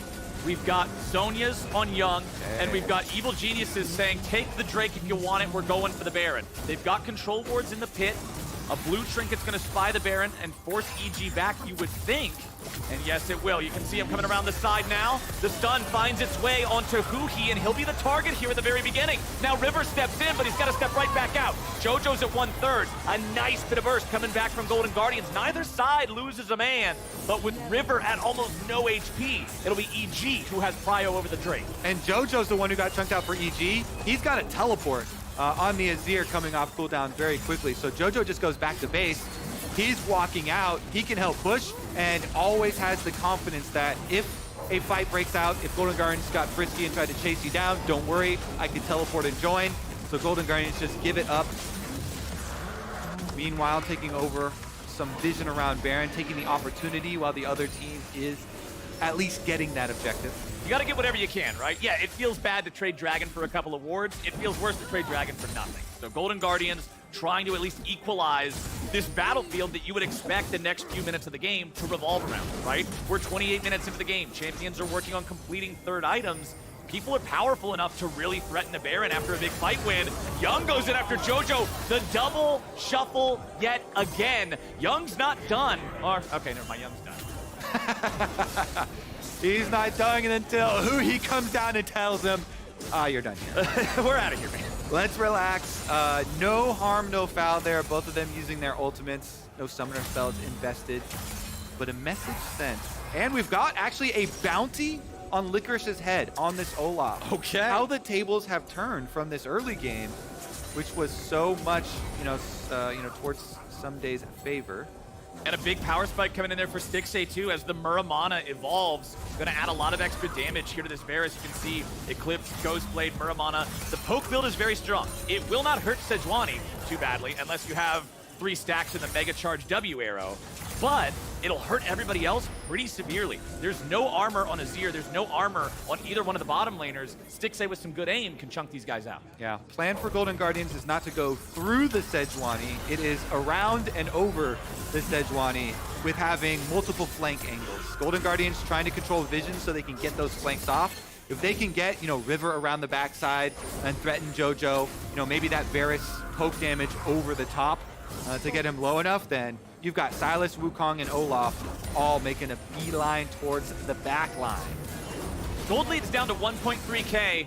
from an Evil Geniuses squad that was 4.5k ahead. Golden Guardians have done a great job here so far. Inspired goes to the ulti, but won't get Young. There's only one Sejuani ulti left on the map. It's only Licorice getting hit by the enchanted crystal arrows. The Golden Guardians are feeling all right about that. Young goes in, finds the ulti, but it's only onto Inspired. River's in the front, but he might just die here very early. It's only the clone. Inspired's taken low, taken out. Licorice taking himself straight to the bank. He gets the money for it. Curtain call opens up. River just leaves behind a clone. 4-shot hits stick save, but he's full HP, so it only tickles.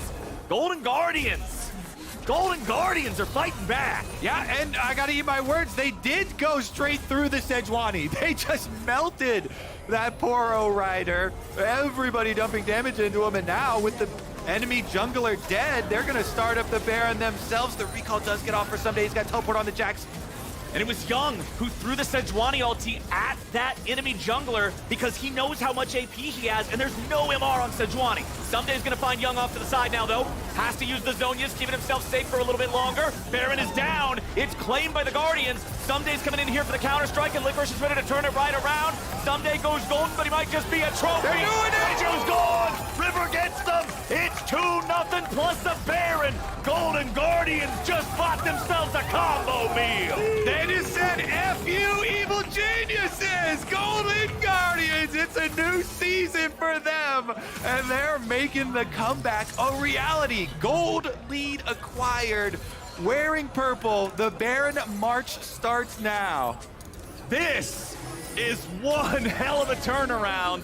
You can see here how it started. Watch Young. He's got Sejuani in his eyes. just wait a second. They're still in his eye. There! Boom! Nailed him right in. This is with the Sejuani passive, too. They just go straight through the front door. No flanks needed. No bypassing the tank needed. And then they just kite right back out during the ultimate here from Jhin. Well played by the Golden Guardians. Then slipping back over here, they get the teleport right back out. As you know, they end up with the Baron. They get the extra kill. Sejuani returning the favor. Chain CC on Young, but he gets away from it. Now he's got to sidestep these bullets. Nice shoot! FBI opens up, and that means they'll stop this push from the Golden Guardians. Huge catch from EG.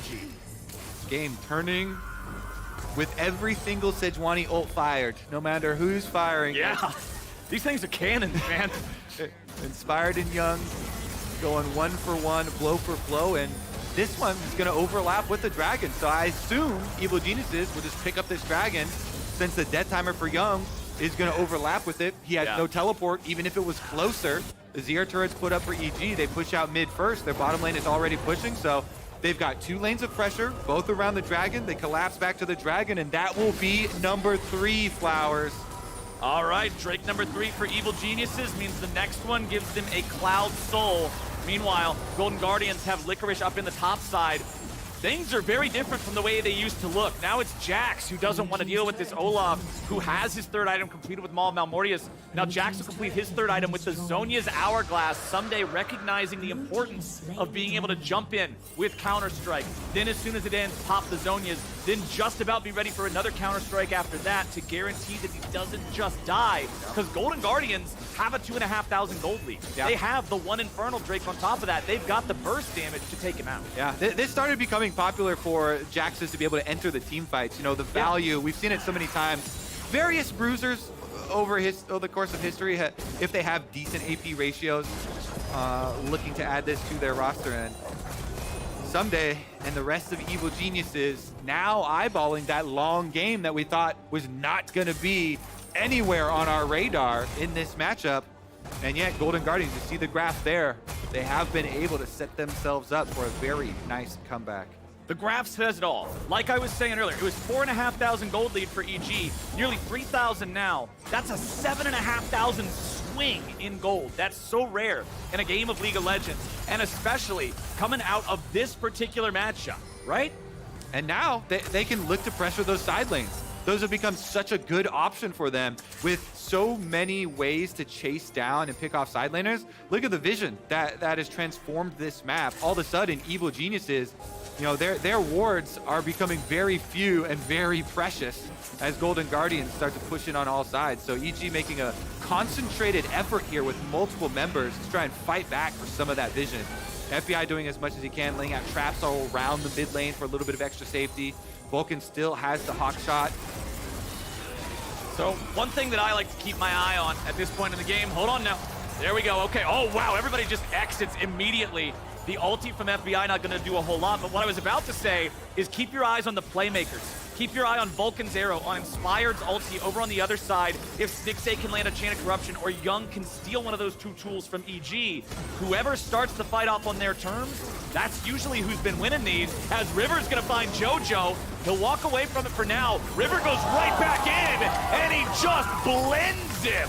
River likely to die here, but he has the stopwatch to keep himself alive. Someday has to flash just to get away. FBI coming in over the wall, but he can't find the kill. The enemy jungler.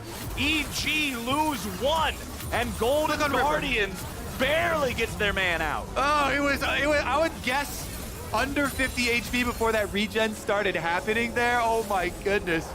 River almost got sniped at the end, but he gets the kill and survives. The tale to tell about it. JoJo down once again, 0-5 for him after the assassination there from River flashing in. And the melee train does find its target. No real objective picked up afterwards though. Here's another look at it. He gets the Karma speed boost. He knows he's going one way. Moves to the other side of it. W, flash Q, ultimate, boom. Finishes him off. And he turned back around, just moved an inch closer to Someday with the last split second of his ulti to get the knock up on the Jax too, which probably is what prevented him from taking the 1 extra auto attack that would have killed him from that FBI shot. Yeah, FBI trying to get the snipe there. Gale Force with the shot over the wall, not able to get it. Golden Guardians rising up on social media as well, not going down easily to say the least. They've got the lead here, 3.8K now, the gold lead, only down 1 dragon to Evil Geniuses. 1.5 minutes until that dragon. Some really important items that could come online between now and then is a Guardian Angel for River's Wukong, is a Blade of the Ruined King for the Jax of Someday. Being able to turn these pieces into completed items could be the difference between winning or losing this fight. And for Golden Guardians, if you lose out on the fight, you lose out on the soul. I like what Golden Guardians are doing here. Young on bottom, getting the split push going for themselves. Now they can get these side lanes under control. He's got teleport. Silas pushes 1 wave. He cancels the recall and goes to push another. It's fairly dangerous since they have no wards to cover him. And so he's going to walk back over towards this dragon. Meanwhile, Licorice on top with Olaf has no teleport, so if they're going to bring him back over for it, should be pretty soon. There is so much damage on young Silas with Void Staff, with Rabadon, both completed. Sejuani still has no MR outside of her Radiant Virtue. Oh, they're just gonna burn it. Golden Guardians deciding that they will dare Evil Geniuses to come and stop them. Young has the stolen Sejuani ulti. He can throw it at Inspired if they want to keep him away from the pit. There comes the Ash Arrow from downtown. Stixay patient on the cleanse. Inspired goes in. Young's ready to fight back. Curtain call's still open. 1 last shot from FBI. Ain't gonna find much. Baron's still low. Golden Guardians have to make a call. Do you want to stay on it? Do you want to regroup? What's it gonna be? Licorice half HP. Still has the Ragnarok ready. Someday wants to look. Ain't gonna find. Oh Young my and River on the backside of the Baron pit. Baron at 3K. Young and River ready to fight for it if they need to. Baron throws out his tail, just trying to mess with him a little bit. Young having a flash. He goes stasis. Baron resets. River looking to protect. Jumps right back in. Tries to find the knockup. Not gonna find the angle here just yet. There's not really an ulti to even use. Someday and Inspired looking to camp the resurrection. They go right back in. They're gonna find some damage. Someday gets Young, but now he's gonna be careful. River's still ready to go. And Someday's right back into the fight as FBI kills off Licorice. The Golden Guardians are falling, but Stixay gets the rain of arrows in the last second to try to hold on. Golden Guardians, all right. And it's a triple kill of an FBI. FBI finishes them off. It was a split call. You can see in comms. FBI was going for the dragon. Inspired wants the bear and says, get your butt back over here and finish this thing off. These stopwatches, Flower, these clutch Zonias on both sides contribute to how long this team fight was. This was a crazy long fight around Baron. The ultimate, the engage here onto the Varus, but then the turnaround, they can't lock down Inspired this time. So they use so many ultimates. Wukong ultimate down, the Varus ultimate, as well as the Ash Arrow used as well. Moving up here for the positioning with just pure damage, they force the Golden Guardians out of the Baron pit, then turn on it themselves. 5,000 health and dropping. They get vision of River. They see the Wukong here positioning like it's going to W back over the wall, so they don't want to steal it, and they turn on Young, who uses the first Zonias of the team fight. Someday then goes for the assassination as he jumps right back in on him. As his helicopter spinning, finishes him off. right under it, does get the burst damage. Inspire uses his stopwatch as well as Someday using his on the top side, does finish off the extra kill onto the carry here, but once he turns back around, it's 2 split fights with Varus finishing off the kill over here, but FBI untouched. And Someday's stopwatch was so huge there because it's exactly what I said. It's counter-strike into stopwatch into immediate counter-strike again. It stopped River from being able to clean him up and bought enough time for EG to solidly win the fight. Off the back of the Baron, they're also going to claim the Soul. So with Cloud Soul now backing him up with that extra movement speed, EG will once again take control of the game. That was a critical assassination from him. Getting the kill on the Young right before popping it. See if they can pull it off again. EG doubling their efforts here. Now, with Baron, with the Cloud Soul, trying to get back on track. As we said, the game plan was certainly extended, but they've been able to correct course. And once again, we'll knock at the doors here of Golden Guardians. Very simple game plan. Push up mid, push up bottom lane here. Once Someday arrives with those minions, transition over. You can rotate from mid lane, finish off the secondary outer tower here. And that was JoJo's first kill participation of the game at that 39-minute fight. JoJo was 0-5-0 before that. It's been a very rough game past laning phase where he had all those farm advantages and pressure advantages for himself, but now he's been able to contribute. His farm is still sky high. He's doing great there, but Evil Geniuses will continue using this Baron pressure. They've got the Baron on FBI. They're going to use that to keep all these minions nice and enchanted. Let's see if they can stop any attempt coming out from the Golden Guardians as River goes in. He wants to keep it going. He won't be able to find the kill on the way on FBI, and now the Golden Guardians might just get punished as Fire barely staying alive now too. Vulcan grabs the kill on Young, and they're gonna try to protect everybody else getting out. But no, Licorice will die to the burn, and River has to flee, but the soldiers deny his escape. Stick saying Huhi, the last 2 left alive. FBI's on the chase. A double kill back over to Jin. And Inspired does not want to leave Huhi alive. A little bit more damage.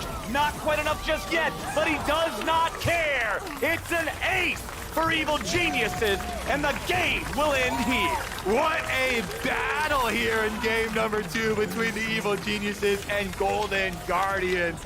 JoJo now having a laugh about it. What a game from him. Big 1-6, baby, at the fountain. That's how you tilt him. I'm sure he's typing the better mid wins in all chat to go with it, as Evil Geniuses, what looked like a stomp turned into a war, but the outcome remained the same. One last one just for old time's sake from JoJo. EG get their first win of 2023. Woo! What a roller coaster. Yeah. Having some fun in that one. Inspired with a really, really strong early game on the Sejuani, setting things up for the team. Some hiccups there, and Golden Guardians showing a lot of heart on stage, not giving up. Big, big comeback from them. Get themselves into a position to really make this one close. I mean, props to Young. He has to fill in as a substitute at the 11th hour. He's up against the guy who got all-pro mid laner first in everything in the previous split. He gets his ass kicked in lane, as you would expect. He never tilts. He never has any sort of an issue. He stays in there. He farms up. He builds up. And he had some of the biggest plays for Golden Guardians that kept him in this game. Certainly did. Some of the stolen Sejuani ultimates, getting them some real big hope. The Baron takeaway. But EG still come out on top. They get the win. Right up there tied with Cloud9 in first place. I'm loving these top lane matchups that we're getting to see too. I'm not a big fan of those Maokai versus Ornn. I'll slap you a little bit, just give me the minions type of fights. I'm liking the Olaf versus Jax. Blood, I'm liking sweat, and tears. Desante versus Jax. I like seeing these top laners go for the outplays and the maneuvers like this. And man, we said we wanted game 1 to set the pace for the day. Game 2 definitely kept up, man. That was some fun League of Legends to watch. I'm impressed with how well Golden Guardians was able to fight back, but EG still showing that even if they start to throw it away a little bit, they know how to go recover it too. And not only is game number 3 going to keep the pace going with a hype matchup, we also have a little surprise. So. Oh, yes. And remember, my friends, Fantasy LCS is happening on Sleeper. It's not too late to sign up and start a league with your friends, then crush their dreams with your own LCS super team that may or may not now include Young. You can head on over to sleeper.com or sleeper.app to give it a try.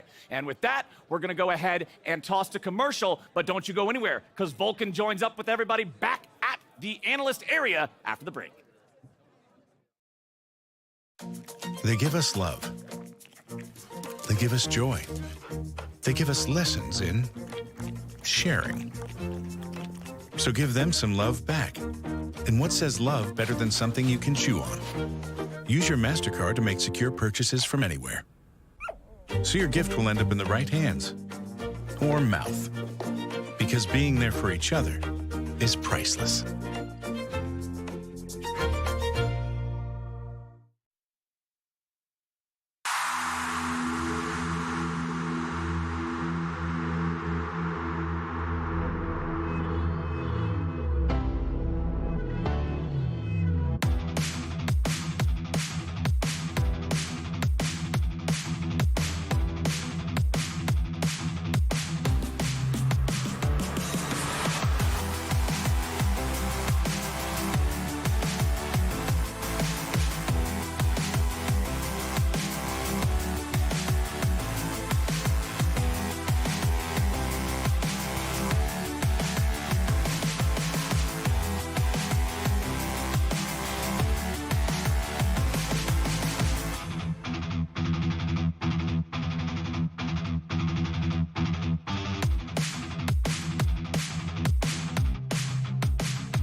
Hello and welcome back to LCS Opening Day presented by Mastercard. We're joined by Vulcan after the very clean win over Golden Guardians. Never doubted them. Yeah, me neither. I never doubted that. I was in full control the whole game. No stress at all. You missed a couple Ash arrows to keep it close. Yeah. Sometimes you want to keep them on their toes, right? So you miss it, and then the next time maybe they won't expect me to hit it because I missed so many. You're conditioning. Yeah. Exactly. And it's such a short CD, you know, it makes sense. Yeah.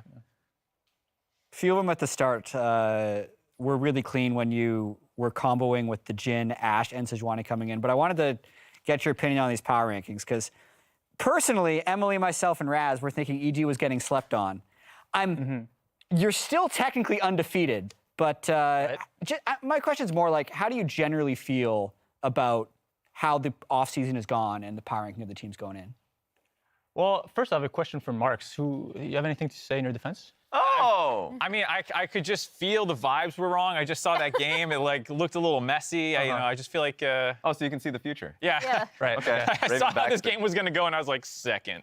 Sorry. Yeah. No, it's fine. I understand that. You usually doubt us, but it's. Yeah. But to answer your question, Jet, I think the offseason went pretty good for us. I mean, we got what I think are the best pieces of 100 T's over. So we'll take that. And then other than that, I think the other two teams that I'm looking at as being the strongest are probably TL and C9. So it should be a pretty fun next game that we'll get to watch TL. How's it been how to play? Working with FBI, just like over during the off season, the moment you got the word that you're going to be, working with them. I saw you guys. I noticed you guys were duoing a little bit, right? A little bit, yeah. As much as Riot allows us. Because unfortunately, once you hit Masters, you can't do that anymore. Which, if they can hear me right now, Riot, you should bring back duo queue. Not approved by any top laner in solo queue, but it's chill. But yeah, with FBI, I think it's been pretty good. He's a really chill guy. I think we get along pretty well, and he's good. So that's always a plus. Makes sense. Yeah. One thing that's been super interesting that I really wanted to ask a support about specifically is the bot lane meta and kind of the one-upmanship we've seen and like, how do we get push in bot lane? And the answer is to play a variety of different things. These are obviously the champs that have been played thus far in just these two games. Yeah. But what's it been like for you going from playing so long where it was just engaged supports to this? You don't want to get me started, honestly. No, I want to hear you actually. We have time. This is a All right, here we go. venting session. I just feel like Ashe and Heimerdinger and these kind of champs. I mean, you saw the Azir come out, which I'm not sure how good it is exactly, but it kind of makes sense into the Heimer. But I don't feel like it has a lot of skill expression compared to some of the engaged champs that you can play. For example, Thresh, Bard. These champs are like very creative. You can do like very unique things. I think they're very exciting when you get to play them. I would put Rakan in a similar box where it's like it's so fun to play and it's so fun. I feel like it's fun to watch these kind of champs being played rather than Ashe Heimerdinger. Even though it's cool, like the first time it gets picked, you're like, whoa, this guy's picking Caitlyn support in SCK, as you saw Kerio do yesterday. I don't know why that's a thing. It's like you get bored of it pretty fast, I feel like, because you're just there clicking on them, and then if you get pushed, you're going to push for the rest of your life. Yes. And if you get pushed, you're not leaving your turret, and it's not going to be fun. I think the support pool needed it, man. You guys been playing Alistar, Leona, Nautilus, like the same 4 or 5 champs for like 6 years. Like, spread the champ pool. Remember 80 carries got this treatment when it was like suddenly double-lift just playing Vladimir and stuff? Like, it wasn't about time? I mean, I thought it was bad. I thought the lack of variety was pretty bad, but now that I'm here in this meta, Like, take me back. Good old days. I want to go back to the good old days. You just found the monkey pot. I want more variety. Here's your variety. I'm kind of curious.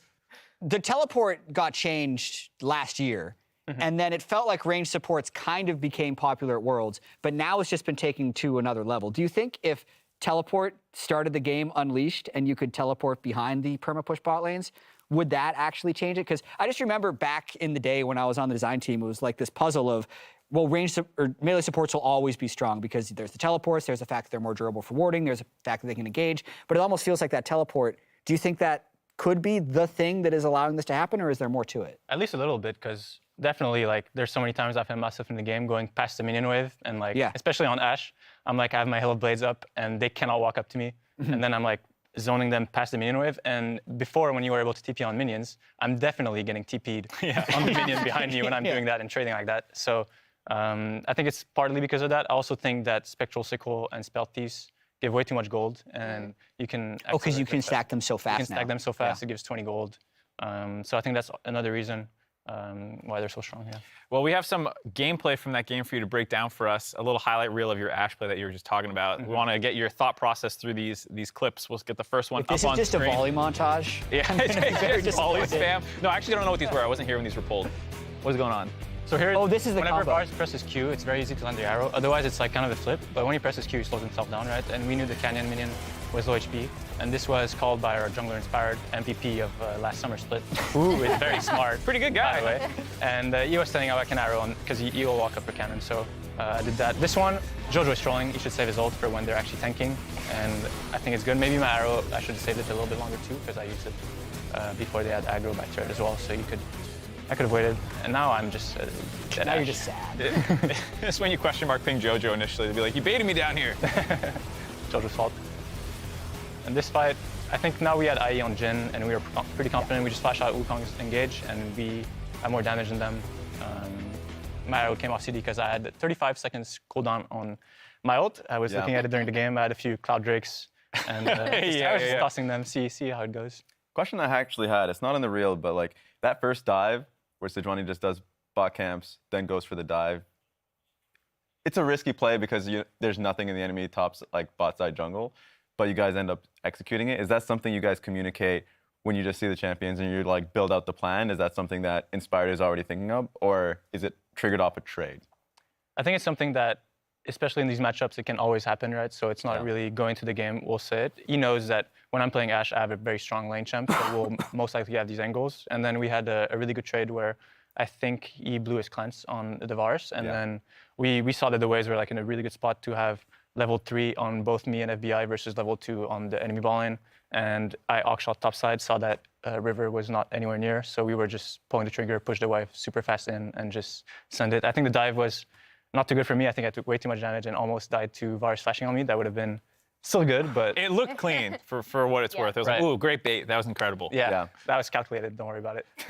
So speaking of your MVP jungler, we have a tweet from him, I guess. Production just told me to fly. Oh. I don't know what it is. He's... I mean, technically true. Yeah, we played a longer game, so thank you, Jojo. There you go. That makes sense. Yep. That man just fired off instantly. That's what I was saying when I saw Jojo play this game. So. I think we might have some random highlight reels to run too, and you can just react to it. But man, that was a crazy game. We were so certain that you guys had kind of thrown. I don't know how you felt about the two comps, but it felt like theirs was a lot more face roll, where it's like a bunch of melees who just want to jump on top and pig pile on like one person. And it was Jojo a lot of the time at the start of these fights. But like, did you guys feel like we had the scaling advantage? Was it like, oh, their comps a little bit easier to execute? How were you feeling as the game kind of slipped away a little bit? Yeah, I mean, at first we were pretty much in full control, so I felt pretty confident, but then Azir dying so much was behind the curve, so we kind of lacked damage, especially with Jhin being picked, right? We don't have the strongest ADC in the game for DPS. So I was a little bit worried when they could kill our Sejuani so fast and we weren't able to trade any kills onto them. So a little bit worried, but then we farmed until Jhin had IE, and then he actually started dealing some damage. That was nice. Here I wrote a stopwatch, that wasn't too good. But this is one of the fights where our items were just not strong enough, I think, to get through their front line. No, there were definitely some fights where Sejuani would just get popped by them, and it was weird not to see a kill back, but yeah, good call out.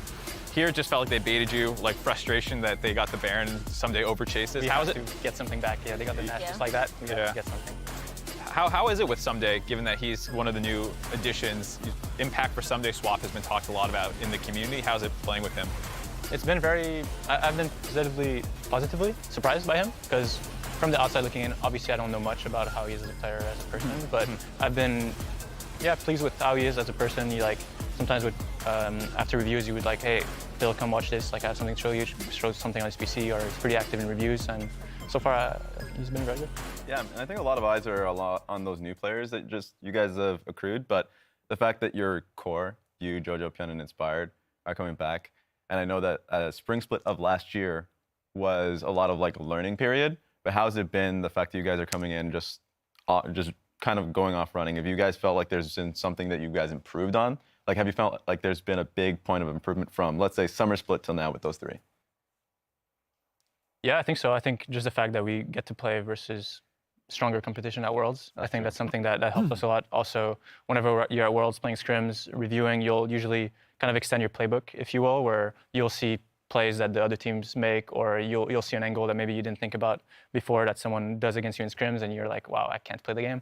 And then you kind of, you remember for the next time when you're in that position. So there's that. And but sadly, what happens is that you go into the off season and you're off for like a few months. You lose it all. And some of it's gone. So you just need to like go through the patterns again and kind of relearn the process that you have to go through inside the game. Hopefully Jojo learns faster.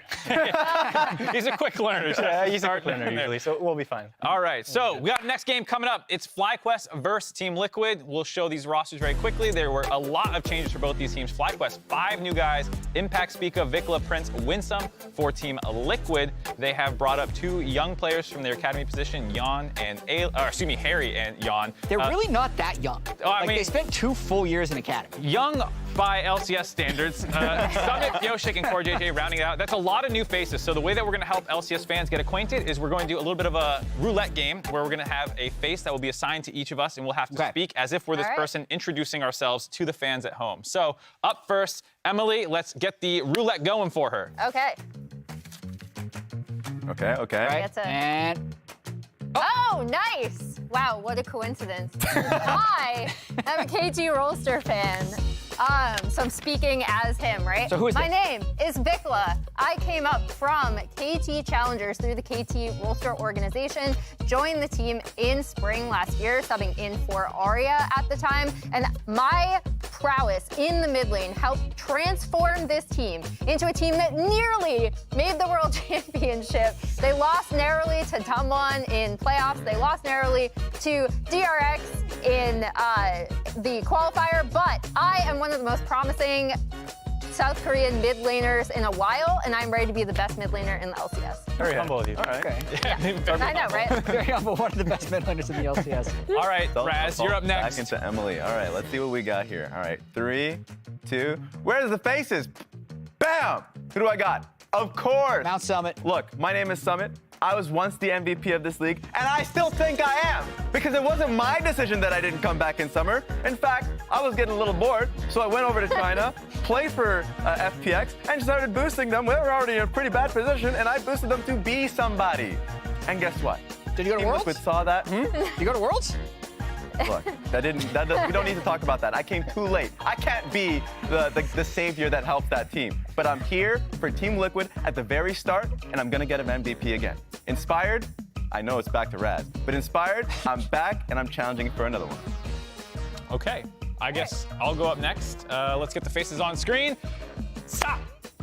Okay, I'm Prince. I am so excited for myself. I love myself. First off, I'm a great smack talker. I talked about how Double-If inspired me in one of the interviews, that he was one of the people who made me really excited to be an AD carry. And now that I'm playing in the same league as him, I can't wait to make him retire. That was an Ashley King interview I did. Shout out to her. I helped Liv Sandbox become a surprise in the summer split. I was arguably the best AD carry in Korea during that time period. I was leading almost every stat category. It was me and Ruler kind of duking it out. And I think I'm going to be able to help boost FlyQuest to a championship. And that's why really smart analysts like Mark might put us first in the rankings. Well, you were talking as Mark at the very end, so. I slipped out of character. Sadly. We'll see. I still think Team Liquid is going to be a little bit better. Let's see who I get. Awesome. This is Harry. I am now Harry. I am from Australia. I speak Korean, and I spent 2 years on Team Liquid Academy, basically winning everything. 2022 won both splits of Proving Grounds, led all Academy players in kills. People were hyping Jojo Pune because he did okay in Academy in 2021 and led the league in deaths. I led mid laners in kills, didn't die nearly as much. There's no reason I shouldn't be getting hype. I probably should have played last year instead of Bjergsen, and I think Team Liquid would have been a better team, and I'm going to surprise a lot of people because I'm getting completely slept on. Okay. Wow. That was Sound mad, Harry. Okay. Now You're prepared for that. You would too if you spent 2 years in Academy being the best. All right, we got one more to go. Vulcan, you're up. All right, boom. You get to be Impact. All right, well, Impact, what does he do? Usually talking a lot. I love to talk about League of Legends. I come into the office looking very homeless with my hoodie and baggy pants. I talk about top lane. He's like, oh, this matchup, if I dodge Q, if I learn 2-point Q and start this item, we can dive on fourth. Hey, inspired, we can do this. Inspired, come down. I'm known as being a world champion. I have a Jack skin, which I think is a McDonald's skin. I don't like it at all. I wish I could go back and change it. Hopefully Riot Games can do that eventually. But I'm looking forward to playing with my new teammates. I got a good team. Bam! Okay, that was excellent. Really good. All right, thank you, Vulcan. You are actually going to cast now, I believe, going to join Flowers and Kobe for a tri-cast. So we're going to go over to them, and you got to sprint your booty over there. Oh, get over there. Yeah, get the hell out of here. Thanks for joining us. Wait, he did too well on that. Yeah, I know. It was good.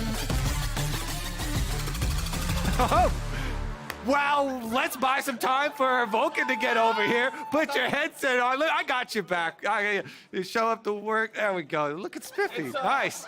All right. It's the scenes day at LCS where we show you guys what we do behind the scenes. Whoa, where are we going? We going clip some fans and audience, some Academy promotion. Yeah. I thought we were waiting on Vulcan. All right. Anyway, let's go. ahead. And we're going to introduce the teams now, I believe is what we're doing. Oh, wait, no, hold on. We got to introduce Vulcan. No, first. you should introduce the teams We're going to now. introduce the teams. We're going to introduce the teams first. Please welcome for Team Liquid in the top lane, returning to the LCS, we got Summit. Coming up next, a literal world champion as of this past year. Put your hands together for Pioshik.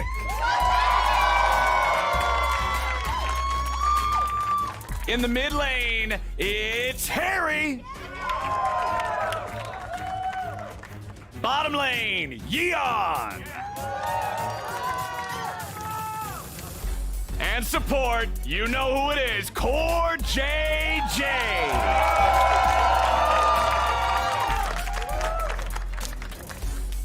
Now across the aisle, their opponents on a squad a lot of people are rating pretty high this year in the top lane, Impact.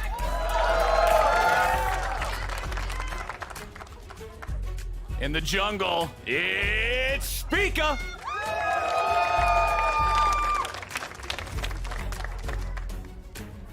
Mid lane, please make some noise for Vikla.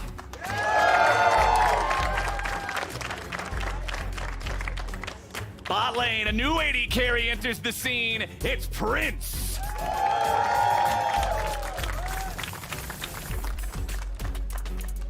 And rounding out the roster on support, it's Winsome.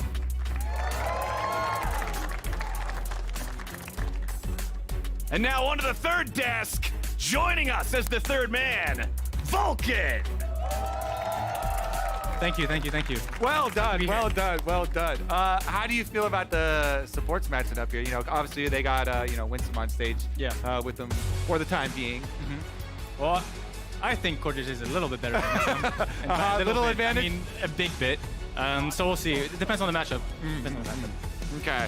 Well, I'm super hyped for this matchup here. I heard that both these teams were doing extremely well in scrims, preseason, leading up to this. So I'm very curious to see how it actually plays out on stage. Have you heard about the Team Liquid practice schedule that they're running, I have, yeah. The extra third block?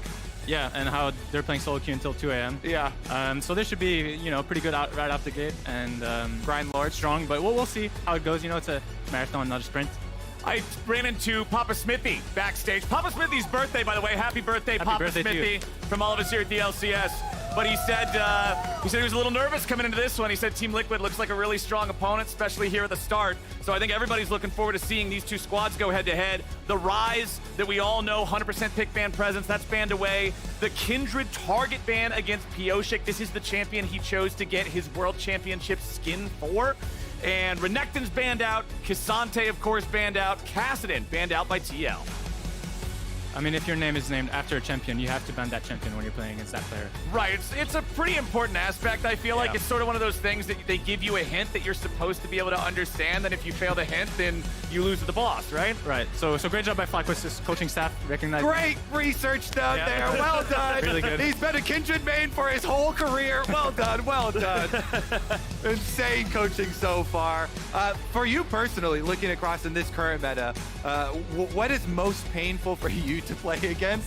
Because I feel like they filled out some pretty good bans here. Everybody's banning these double, Rod of Ages, Seraph mid laners, but also a couple of, attention paid here to some of these top laners. It does leave bottom lane open. Lucian Nami has been very, very high presence. The most exciting matchup we can ever see. Woo! Lucian Nami against Zeri Yumi. Don't you just love it? And oh no, I believe it just may have been summoned into existence here. You can see the Zeri being hovered, probably just taking the maximum amount of time they got for the comms. Vulcan, what side of this matchup do you like playing more? I like the Lucian Nami. You have the opportunity to make plays. You kind of decide when you dash in. As Zeri Yumi, you're just like sitting there waiting for them to go. And then once they go in, you must use everything you have to trade back. Otherwise, if you allow them to just trade and you don't try to trade back at all, they'll kind of just slowly win. Okay. So the Lucian Nami side, you got to make plays. You have to play aggressive. You got to call your jungler. You got to be like, okay, this wave is in the middle. I want to dash in. Come behind me. We're going to all in. So you like being the one with the initiative, the one that has the pressure to make plays. Yeah. I would say one of the most annoying junglers right now is Maokai because of the sapling game and late game checking all these brush that all have saplings in them because the cooldown gets so incredibly low. And it looks like FlyQuest already are going for a little bit later of a team fight, kind of set up for themselves. Right. Yeah. I'm expecting the Maokai to be probably one of the strongest stage champs that maybe doesn't do so well in scrims, but on stage when the game is so much slower and you get to your 2-item power spike as Maokai, you start fighting for the 3rd, 4th Drake. Yeah. Baron setup when you have saplings everywhere, your ult covers the entire screen. By the way, when Maokai pushes ult, I see it everywhere. And there we go, 3rd game in a row that we're going to see Jax locked in. It'll be Summit playing that one. Remember, if you will, even though he was only here for a split and then left the league, he got MVP while he was here. And this is the kind of guy who can absolutely carry a game from the top lane. No Yumi, it's a Lulu locked in with a Zeri, another common pairing here. Yeah, it's interesting to see because I remember seeing a few days ago the LCK stats on the matchup, and Lucian Nami was actually 6-0 against Zeri Lulu. I haven't seen the updated stats since there's been a few more game days, but usually Lucian Nami favored. I'm expecting them to come out on top. Yeah, we'll see about the junglers here, because junglers now going to start to absorb some bans, especially here for the side for Team Liquid. Sejuani already gone. Then you have to choose between, Vi and Wukong. Usually people go Vi versus Zeri, so you can have the point and click guaranteed lockdown. See if FlyQuest feel like protecting Prince in that way, or if there's you know what, it's up in the air. I wouldn't be surprised to see the Vi ban come out. I think Sejuani is also a good one because I've seen a lot of Sejuani versus Maokai where Sejuani just hard engages on top of him, and if you get on Maokai, he's actually quite squishy, and that's a very good way to play against him, so getting rid of the hard engage. How do we feel about the LeBlanc ban instead, leaving that Vi open?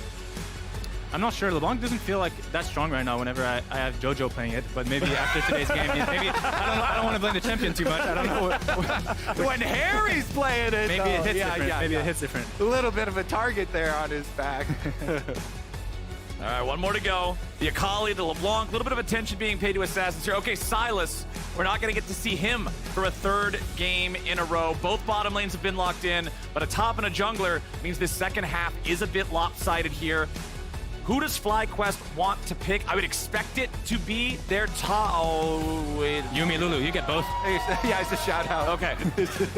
Hey, after game 1, man, support Azir. I don't know what's going on anymore. All right? Let's see. Looks like we're going to get Azir in his rightful place, back in the mid lane, in the hands of Vikla, setting up, again, that team fight that we kind of identified. When the first 2 picks are Zeri and Maokai, definitely looking for that structure for that 5-on-5 for later. Yeah, I think we might see the Syndra come out for Harry. Otherwise, maybe the Ahri or Victor, but I'm thinking Syndra might be the strongest champ. The Vi comes out. Yep. Without that band away, surely. We've seen it so many times against Zeri, like last year when Zeri and Sivir had taken over the meta. Not surprised to see it back here. Yeah, I mean, it's very clear always, you're trying to point and click, lock down that Zeri. It feels like FlyQuest, though, are like, you know what, go ahead, have some dive, and they feel confident in their counter initiation here with so much feel. There it is.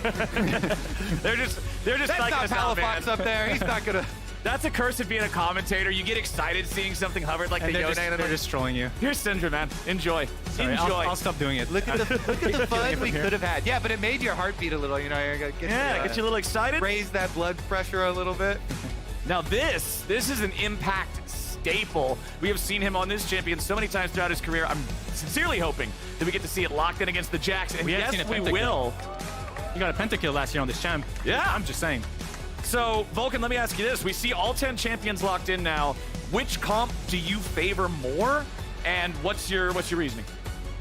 I think TL's comp has a lot of playmaking ability. Fly's comp, if they get to all of their spikes into a 5v5 on soul fight or something like that, I could see them come out on top. But I feel like if TL play their cards right and look for plays, they play aggressive, I feel like they should be able to snowball this game out of control for Fly. Which is exactly what you talked about liking to do yourself, right? Be in that driver's seat. Right. Even if you have that pressure that you may get outscaled, the ability to make the right play early, the ball's in your court. Yeah, and that's so much more fun than sitting under your turret and hoping that your team lets you breathe a little bit. And I feel like if there's one on the side of Team Liquid, it is current world champion Pioshik with so many options.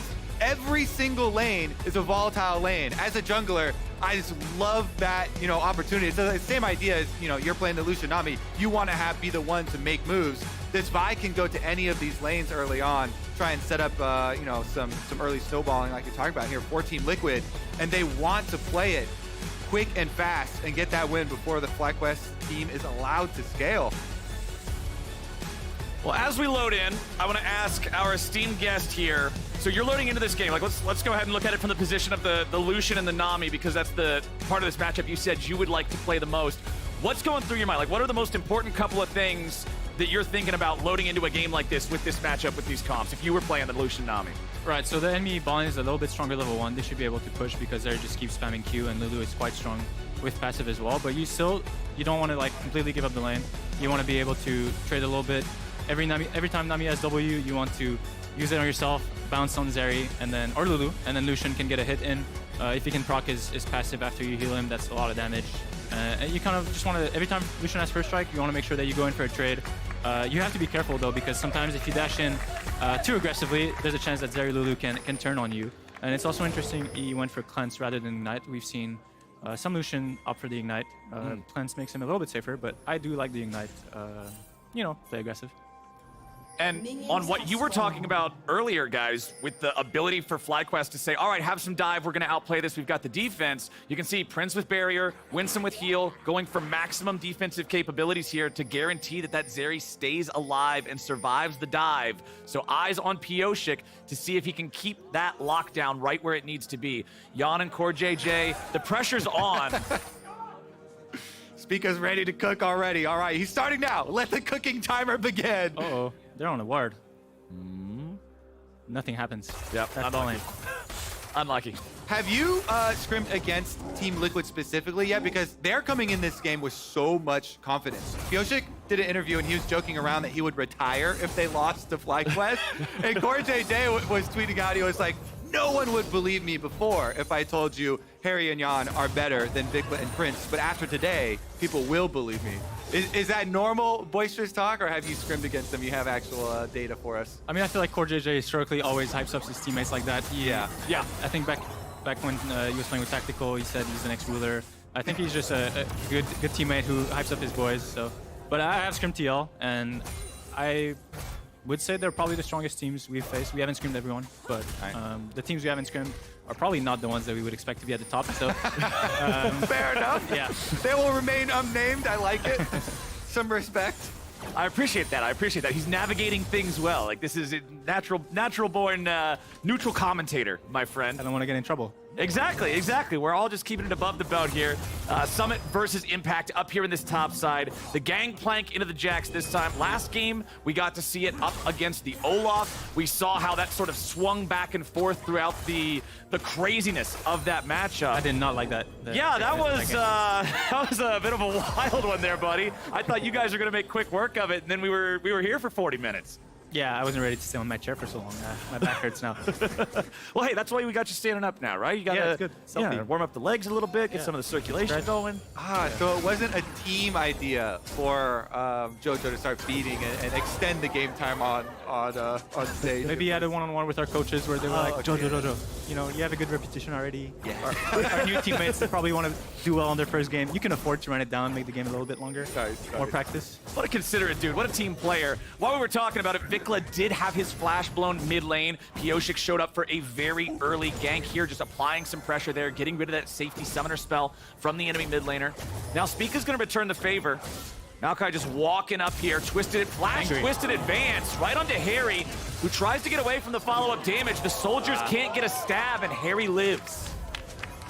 Yeah, that was close. Flashes blown here for both mid laners then, but Pioshik has the easier repeat because Vi with Q charging and then flashing and be able to get your Q off afterwards, you can close so much distance. So Vikla definitely going to have to be extra safe there. And Pioshik's not even done.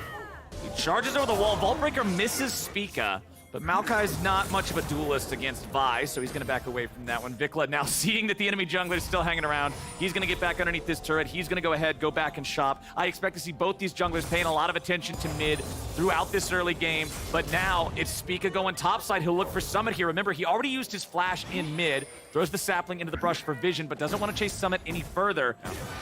Now bottom, it's Lucian Nami. It's Jan and Core JJ trying to put that pressure onto Prince and Winsome, getting him down to about half HP, but the problem is Jan has no mana left, so Lucian not nearly as much of a threat without being able to sling those spells. He has a few cookies in the pantry though, so he might be able to stay and keep trading. This is good for Lucianami. This is what you want to be doing. You pop the barrier from Zeri there, so you can keep looking to trade aggressively. Also, it's quite good that Spico traded slash with Airy. I think at level 6, 1v as the shuffle, he can play pretty aggressively. They can have an angle to actually take him out. So not too bad of a trade. Yeah, we were looking at which of these volatile lanes are the junglers going to target, and mid lane early on blowing all these cooldowns. Now it's about repeat ganks, and you start to look for these wards that they're putting up around mid to cut those off. Top side is completely warded right now, and Vikla just spots Pioshik on his second Raptor clear, so should be able to track him. Yeah, I like what Prince did here. He based before the wave crashed, and he was able to hop the wall from Fountain to like kind of cheat his recall, where he gets back to lane so fast, and he's a little bit behind, but it's kind of expected in this matchup. He comes back with the Vamp Scepter. I like what he's doing. Yeah, I think he'll get to stack a wave since he's first, and he'll probably recall again on the crash. So you talk a little bit about him being behind. That's expected. What do you consider an acceptable level of being behind in this matchup for Zeri Lulu? Like, how much pressure does Lucianami have to get? Is it first turret? Is it getting a kill or two? What's kind of the magic mark, you think? It's kind of hard to get the turret. Also, once Zeri hits 6, it's much harder for Lucianami to flex on them so hard. I think it's up to the Lucianami to usually get Drake and Rift. That's like the two big things. Okay. It might be hard to actually get a kill on them, but if you're able to roam first, secure those objectives, I think that's quite good. But it's also something that Zeri, you can be happy to give a Rift if you're confident in your scaling. This game, for example, Fi has 3 scaling lanes, so they'll probably end up giving the Rift. So I think it's okay. Yeah, I think FlyQuest definitely looking to neutralize right now. Keep as little variability as they possibly can. Problem is, Pioshik here on the Vi has Flash, and approaching the level 6, going up towards his red buff right now. See if they can get one of those repeat ganks, because mid laner's Flash is still down. As you said, the barrier for Prince was the only bottom lane summoner spell that was actually used, so they're relatively safe. And you see these passes from Speak on the Maokai, ensuring that they can get some vision cleared back out and trying to leave behind saplings as well. Yeah, another thing to look out for is how Zeri got a lot of solo EXP on that wave when she did base, and Winsome tried to freeze. So he's going to get an earlier 6 timing, which is so important for Zeri in any matchup because she's so much stronger when she's 6. I'm thinking she might get it on this full wave. You can see if they look for a play. Ooh, level 6 for Spica as he's waiting in the brush, but not going to do anything with it right now. You can see the left side of your screen. It's 3 out of 4 solo laners at level 7 so far. Still needs a little bit more for Summit to hit that mark himself. Gold's very close between the two teams here. Not any huge advantages. The past couple of games, we've seen some massive leads in a couple of the lanes, but everything's pretty standard here between these two teams that a lot of people have ranked very highly in their preseason power rankings, sort of speculating on where everybody's going to land. So I wanted to ask you, Vulcan, who do you think by the end of the season, not here right now today, is going to be the better of these two?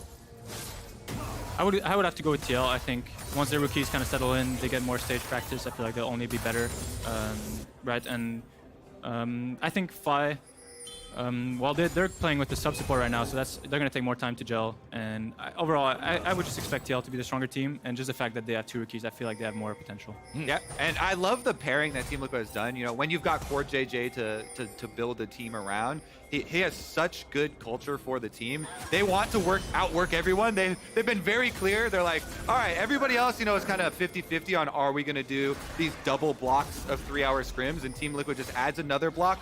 Plus, then they have solo queue and Champions Queue games afterwards. So they're trying to be like the example of outwork, I guess, everybody else in the league. But here's the Rift Herald swap. Syndra's actually bot right now. It's good that Maokai was able to pull it back because they want to be doing this right now. Syndra's going to be catching a ball with. Looks like TL will like to give this.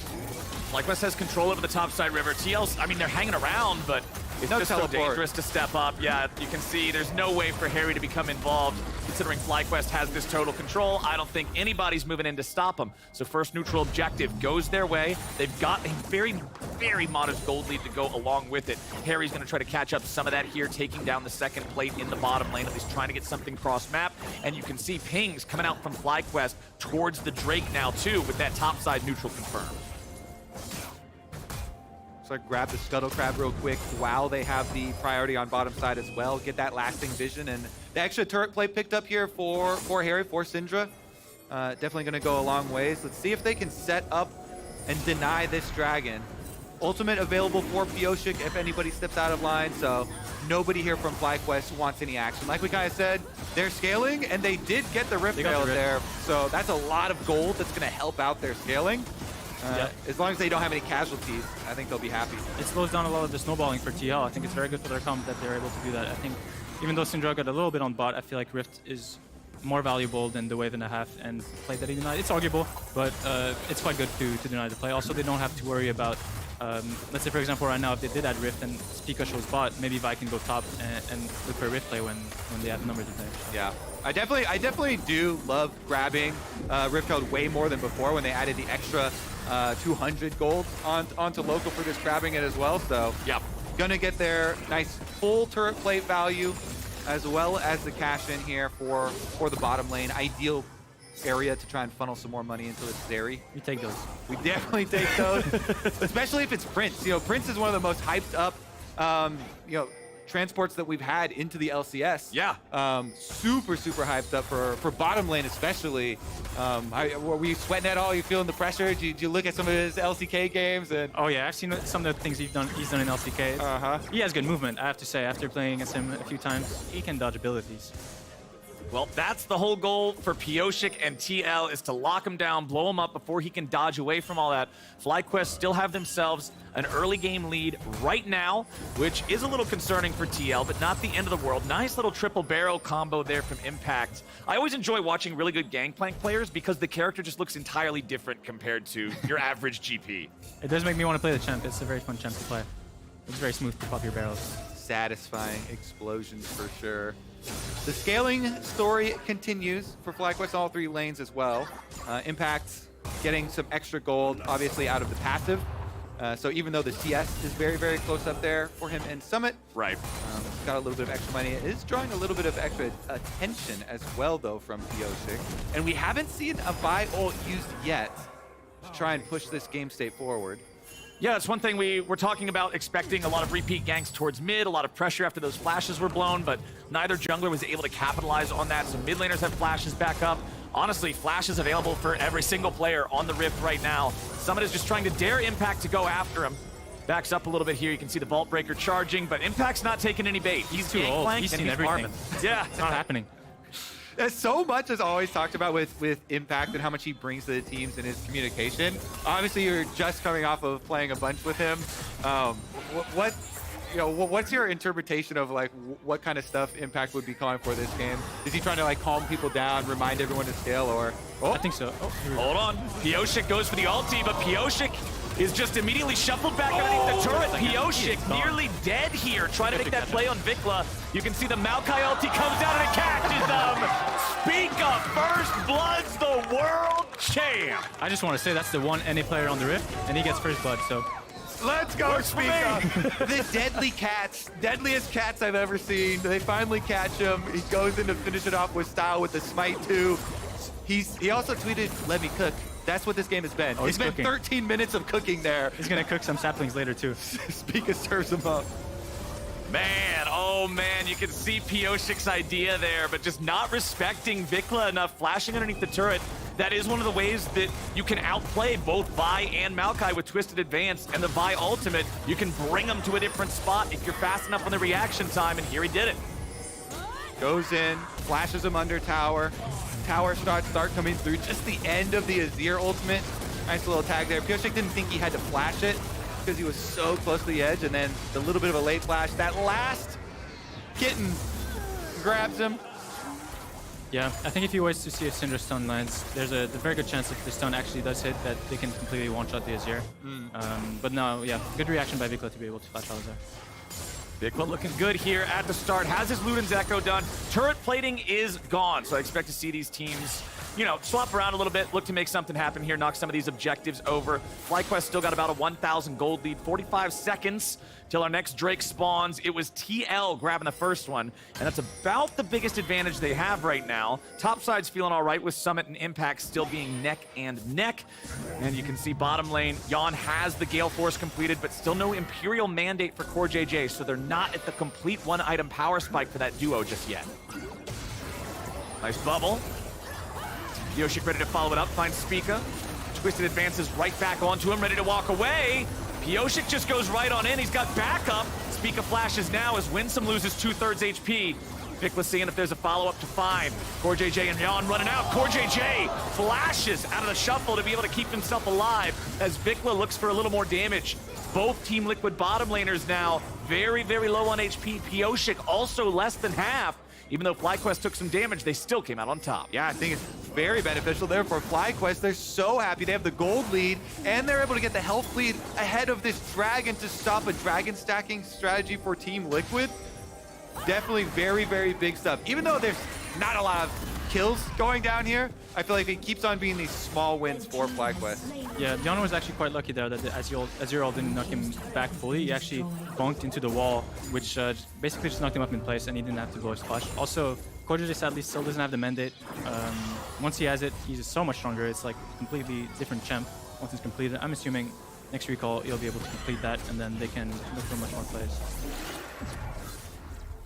Well, man, let me tell you guys, it's a conversation we've been having since the start of the game, and we can't stop having it because the clock favors FlyQuest, right? Every second we move forward is another second the Team Liquid's losing out on the control they have in the game right now, and FlyQuest is already up 1,500 gold. So Vulcan, as a guy who plays a role that's about making clutch decisions, making the right move at the right time, what would you want to see from TL here to make sure that things don't keep continuing the wrong direction for him?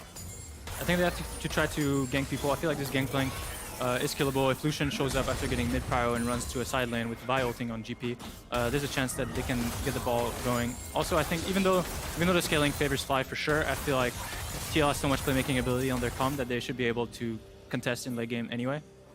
But they definitely have to be creative and look for angles. Okay. Yeah, looking for Pioshik to lead the charge and set something up. Meanwhile, Spica's leading the charge here for FlyQuest. Get some extra vision here via Sapling to allow impact on that gangplank. Push right back out, up to the turret, and pretty good pressure for them. You mentioned the mid-push being vital here for Team Liquid to try and get a move, but Prince here with Winsome at his back is able to keep it pretty even. Summit finds his way onto Impact, who calls down the ult. He's got the barrel. Just gonna stopwatch to give the ult the extra time. Flash and shot in the back. It's an outplay from Impact. And a late flash there for Summit as well. So Summit flashes down and he dies. Yeah, that's gonna hurt.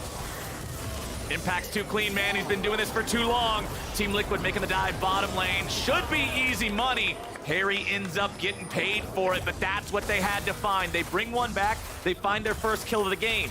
Problem is, FlyQuest is already locked and loaded back here in mid. Spica soaks the culling to protect the minions to try to buy enough time for the team to take down the turret, and they will.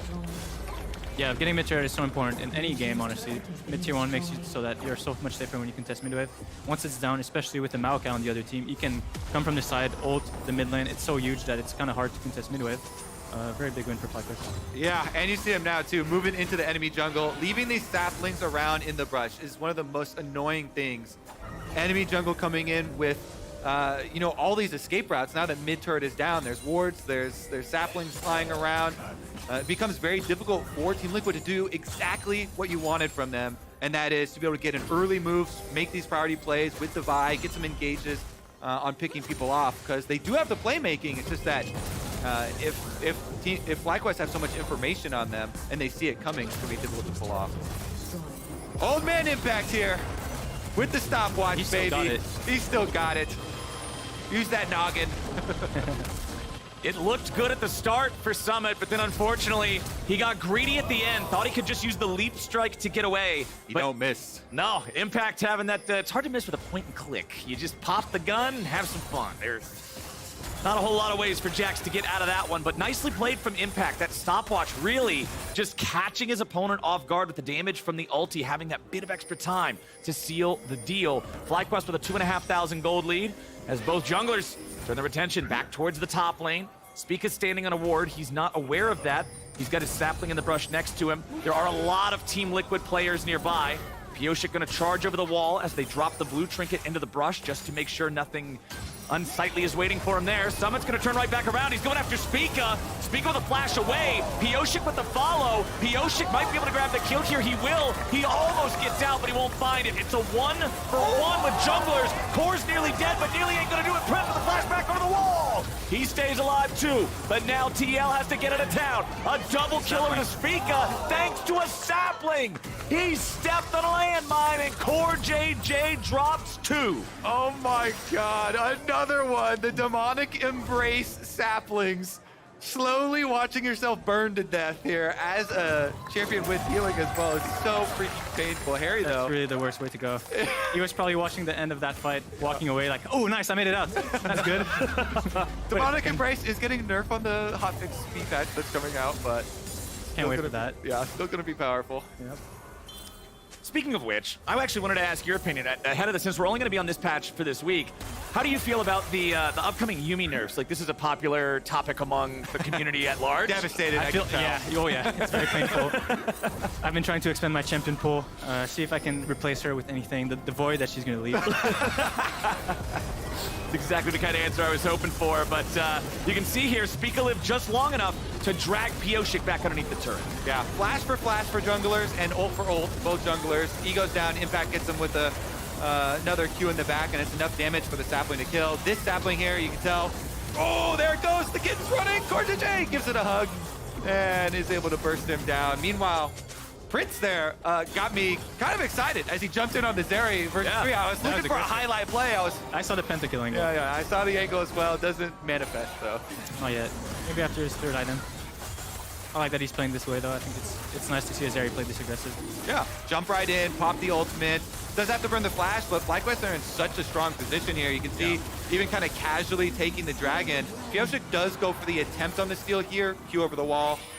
Not quite timing it correctly there, though, to get it.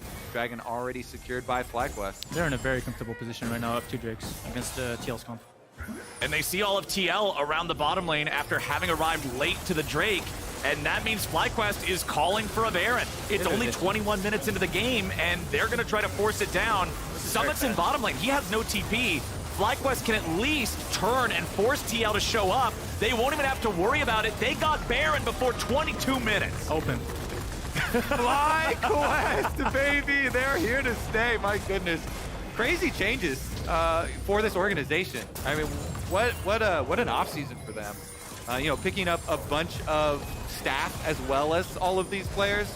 Nice video from Avali. I like the music video coming out, trying to hype them up as well. Do you feel like they're going to be one of your main challengers at the top for the entire season? I thought so at first, and then we scrimmed them. And but after this game, maybe they're just stage players and they don't perform too well in scrims. But that was a very good call by them, because Azir, GP, and Maokai all do Baron super fast. Yeah. Very good call to finish TL there. Well, both of our junglers have Radiant Virtue completed now, so extra team fight power, initiation power, that healing and ability haste buff to everybody on the squad that follows them up. But things are getting more and more difficult for Team Liquid to be able to execute on that playmaking and on those picks that you were talking about, Vulcan. And for FlyQuest, it's 2 minutes of Baron control across the Rift that they can try to continue building this lead with. Harry goes bottom, looks for a lot of damage onto Impact, but even with expending the ulti, doesn't really force any true fear out of him. And with that extra pressure coming down bottom from Team Liquid, the rest of FlyQuest is ready to reinforce their top laner and support him as he retreats. And look at how aggressively they're playing while they've got Vikla at top with his teleport cooldown not even up. Azir is just split pushing top while the 4 members of FlyQuest are drawing every single resource Team Liquid have to this bottom side. And TL, not only do they not get a pick, they don't even clear out all the vision in their own jungle. So yeah, that was really good by FlyQuest, because you want to be playing on the line where you're stepping up, trying to get as much space as you can, getting the waves as high as you can, and still not dying when you're down a man. And FlyQuest are going to pick up another turret here. That'll take them up to a 4-2 lead in that department. Still 60 seconds left to go on the Baron, but they don't want to push any harder here in the bottom lane.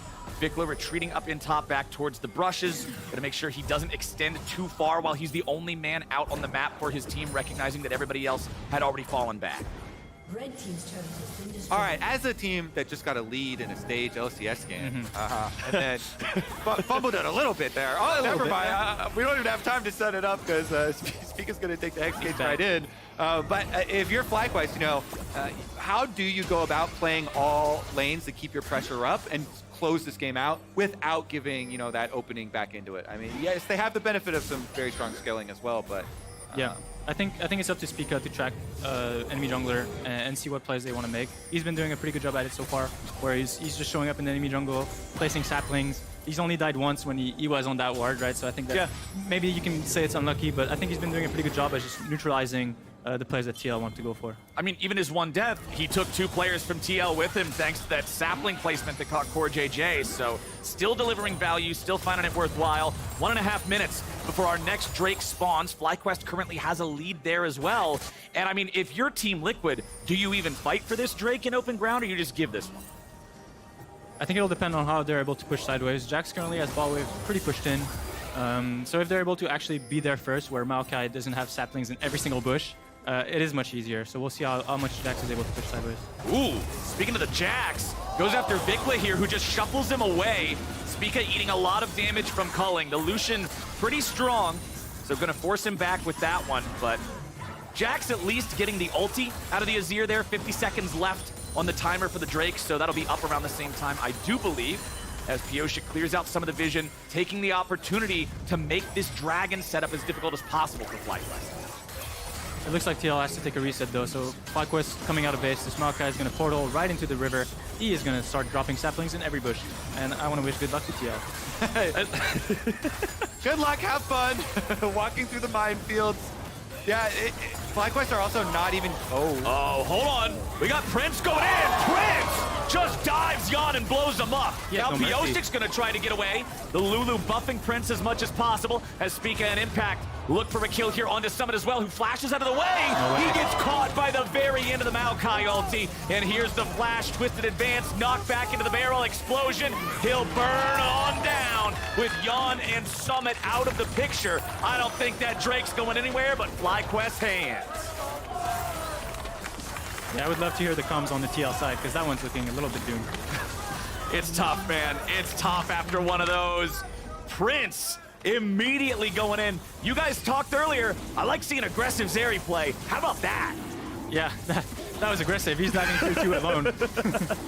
Yeah, he's been farming all game. You can definitely tell he's itching for some kills, and FlyQuest just everywhere they go, they can't do any wrong at this point. Their lead is so big, just murdering every Team Liquid member they run into. So, all right. What's the pep talk? That's what I want. How do you get you guys back in the game? You're down 5,500 gold. Back in the game. Wait a second. Wait, hold on. Vikla, let's see if he can outplay this one. He's got a TP coming in, looking to keep him alive. The first kill goes over. Summit picks up Vikla, but now Impact's ready to fight back. Summit with a counter-strike, re-engages. He doesn't think he's got any way out, so he's ready to take someone down, but Impact gets the kill. Now Core JJ's on the run. He dies. A double kill back over to Impact. Pyosik can't do a thing as Harry and Yon try to get away. Spica won't be able to chase any further, but FlyQuest just traded 1 for 3, and now what's that? Baron spawning in 10 seconds. How convenient for this squad that is showing up on day 1. Yeah, there's some of the playmaking you're talking about. It's just a little bit too late in the game now. So they get up this successful kill, and it's just counter kills coming left and right. To go back to your point about the pep talk, I think at this point, you're not getting back in the game. So you're just like, all right, guys, first game of the season, you know, we're getting the jitters out for our rookies. Now. Yeah. Tomorrow will be better. Full cope now from Coach Vulcan. It's a mental go next. It is. You gotta save energy for tomorrow. You know, you got another game to play. Well, let's take another look at how this started, because TL saw the angle, and they did get this first kill on Vikla. Okay. The emote beforehand, I like that too. Let them know you're coming. They secure the kill. Vi ultimate into Jax. Nice bubble landing from 4-2. Okay. Here's where it starts to go wrong, though. The rest of FlyQuest arrive. The Maokai was looking balanced. Yeah, Maokai ultimate, you said, in Champ's like, yeah, it's so fun. It covers the whole screen in the counter engage here, and Impact's able to pick up the double. Impact getting jumped on again. They're trying to kill this top laner, but he survives, and he survives with enough firepower to hit right on back. Pyosik will drop 2, but at least he trades 1 with Vikla. 4v3 on the map, favoring FlyQuest. There he goes. Prince goes in. Pop the ulti, sidestep, bubble. doesn't have enough speed to stay on top of him, so the remaining 3 players of TL survive. But FlyQuest has Baron, and they've got a position to push the tier 3. I'm sad Zeri couldn't get in. I was a bit underwhelmed after the last play he made. That would have been fun if he killed everyone there. It's 11-4, 10,000 gold. They're on Soul Point. Anathema's Chain's done for Spica to just give him that extra little bit of tankiness here. Top die is back. I agree. Person from Twitter, it seems that Impact has not lost any of his style after switching squads. Why y'all let him cook? Honestly, that's kind of how you feel, right? You look at the drafts and you're like, oh, you know, it's some early playmaking. You know, you've got the utensils. You got to stop them from cooking. The utensils? They cook too much. Yeah. I like that. I like that. The Vi ultimate, you know, the ninja stuns. It's a good angle. Utensils. Uh-oh. Maokai ulti comes out, finds 2. Prince providing the damage over the wall. Harry's got not a lot left. Prince is unstoppable, man. The late game scary Zeri ready to carry. You hate to see it because this Maokai ult should not have rooted that many people. I think the Tank King... Yeah, line up a little, you know, single file, everybody. They need geometry classes. Well, with that kill on the enemy mid laner, FlyQuest knows it is open season on the enemy base. They take down the tier 3 in mid. Inhibitor should drop immediately. Vikla just jumps in to zone Yan and CoreJJ away. Bottom lane, that inhibitor's ripe for the taking next. They'll eliminate that and move on to Nexus turrets. First Nexus turret's already half dead. TL's got to try to defend 4v5 for the next 15 seconds. Prince providing the damage. First Nexus turret down. Team Liquid, they need some sort of an angle. They need some sort of a way to go in. Decent attempt there from Pioshik, buffering his ulti through the Azir wall, but it won't matter. Prince kills Yan in the fountain. A double kill to the FlyQuest AD carry, and FlyQuest just stops Team Liquid here. 13,000 gold lead, 11 kills ahead. Quadra kill in the first game. Can Prince get it? No, but Winsome should end it here. GG. FlyQuest get their first win. Resounding W for FlyQuest. We might have to put a warning on this VOD about watching it. Welcome to the new FlyQuest, though. They are looking good. That was not safe for work, that's for sure. No. We got to put some spoiler tags on that. Everything else. FlyQuest looked good. Spica was finding the angles in the jungle. Impact was finding the outplays in the top lane. They couldn't get the Lucian Nami rolling enough in the bottom lane on the side of TL. And FlyQuest just felt like they were never really seriously threatened in this game. I like the look of the new FlyQuest, especially too after, you know, they started to get some items for the carries. You could tell they wanted to live a little, you know, taking some risks, jumping in. The Vikla definitely had quite a few deaths on the Azir, looking for these big sweeps, trying to make some exciting plays for the team after they had their nice advantage. I like it. I think FlyQuest played a very clean game. I was a big hater of them coming into this cast. I was doubting them, but they proved me wrong. That's one of the funnest things, I think, is coming into a game and having doubts about something and saying, hey, I dare you to prove me wrong, go for it. And then getting proved wrong actually becomes entertaining in those situations because you get to see something you were not expecting. And I think for Team Liquid, they're gonna have to watch that VOD back and figure out where it went wrong because, like I said earlier, I just didn't see the moment where it's like, okay, this is TL's shot because it never really happened. Well, Vulcan learned a valuable lesson today, and that is, especially as a caster, you don't trust scrim results, okay? Scrim results mean nothing. They mean nothing. Stage games, baby. Congratulations again on the W there for FlyQuest. And yeah, again, this is with Winsome too. So, you know, bigger and better things still coming from this roster. Excited to see where they go. That had to have been a birthday present to Papa Smithy. I think the boys made sure that they were scrim results be damned. They did it for the birthday. They did it for the dub. They did it for FlyQuest. And if they keep doing it like that, I think we're going to see a whole lot more wins in their column. Vulcan, thank you for lending us all your knowledge during the game, by the way, because that was some awesome insight. Good job. Into what to expect, what to see. Thank you so much for joining us, buddy. Thank you. Sorry, I almost let you down. Hey, dude, no worries, no worries. I was the one who wasn't paying attention when it came to us earlier. But hey, Mastercard is helping us celebrate opening day with an exclusive pre-sale for tickets to our spring final, taking place in Raleigh, North Carolina. Priceless experiences are already sold out, but there are still some tickets available at Ticketmaster. We're headed for a break, but on the other side, Cutie Cinderella is gonna let Spica cook. Like literally. Stay tuned. Who let him cook?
Spica, get in your spot. So what I do? Okay, welcome. First of all, nice. Hi. Hello. How's it going? Wear your hat, please. We're in a kitchen Okay. now. You didn't compliment my kitchen. It was we're kind of mean cooking. of you. I noticed. Okay. If you could say something nice about my kitchen. Sorry? Could you say something nice about my kitchen? I mean, it looks great. Thank you. Thank It you. looks great. Thank I like you. the setup. Spica, welcome. Welcome to my kitchen. We're gonna decorate cakes. Do you have any experience with this? No, I have never actually. Okay. Well, the first rule is put on an apron. Okay, put on the apron. Which is easier said than done. You know, these might be children's. Go, well, okay.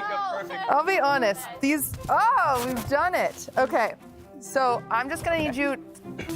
It's not working with my hair. You can keep it on though. It looks good with yours. Thank you.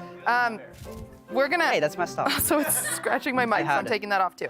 All right, you just need to follow along, and I'm gonna ask you some questions as we go. Okay. We're making a Yumi cake. I'm not answering any of your questions. I'd like to make that clear. You just have to follow, okay? Okay.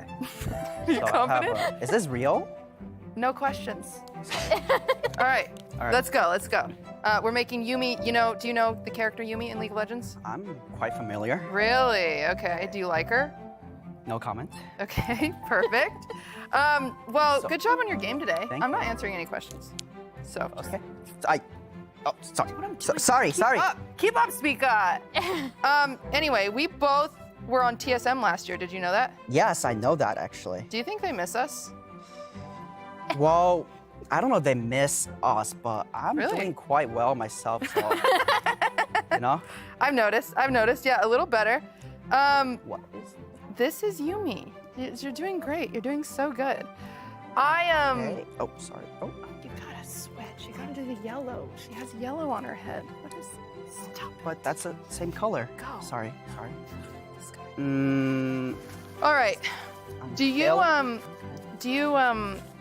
did you know that I've been in bronze for a few years? Mm-hmm.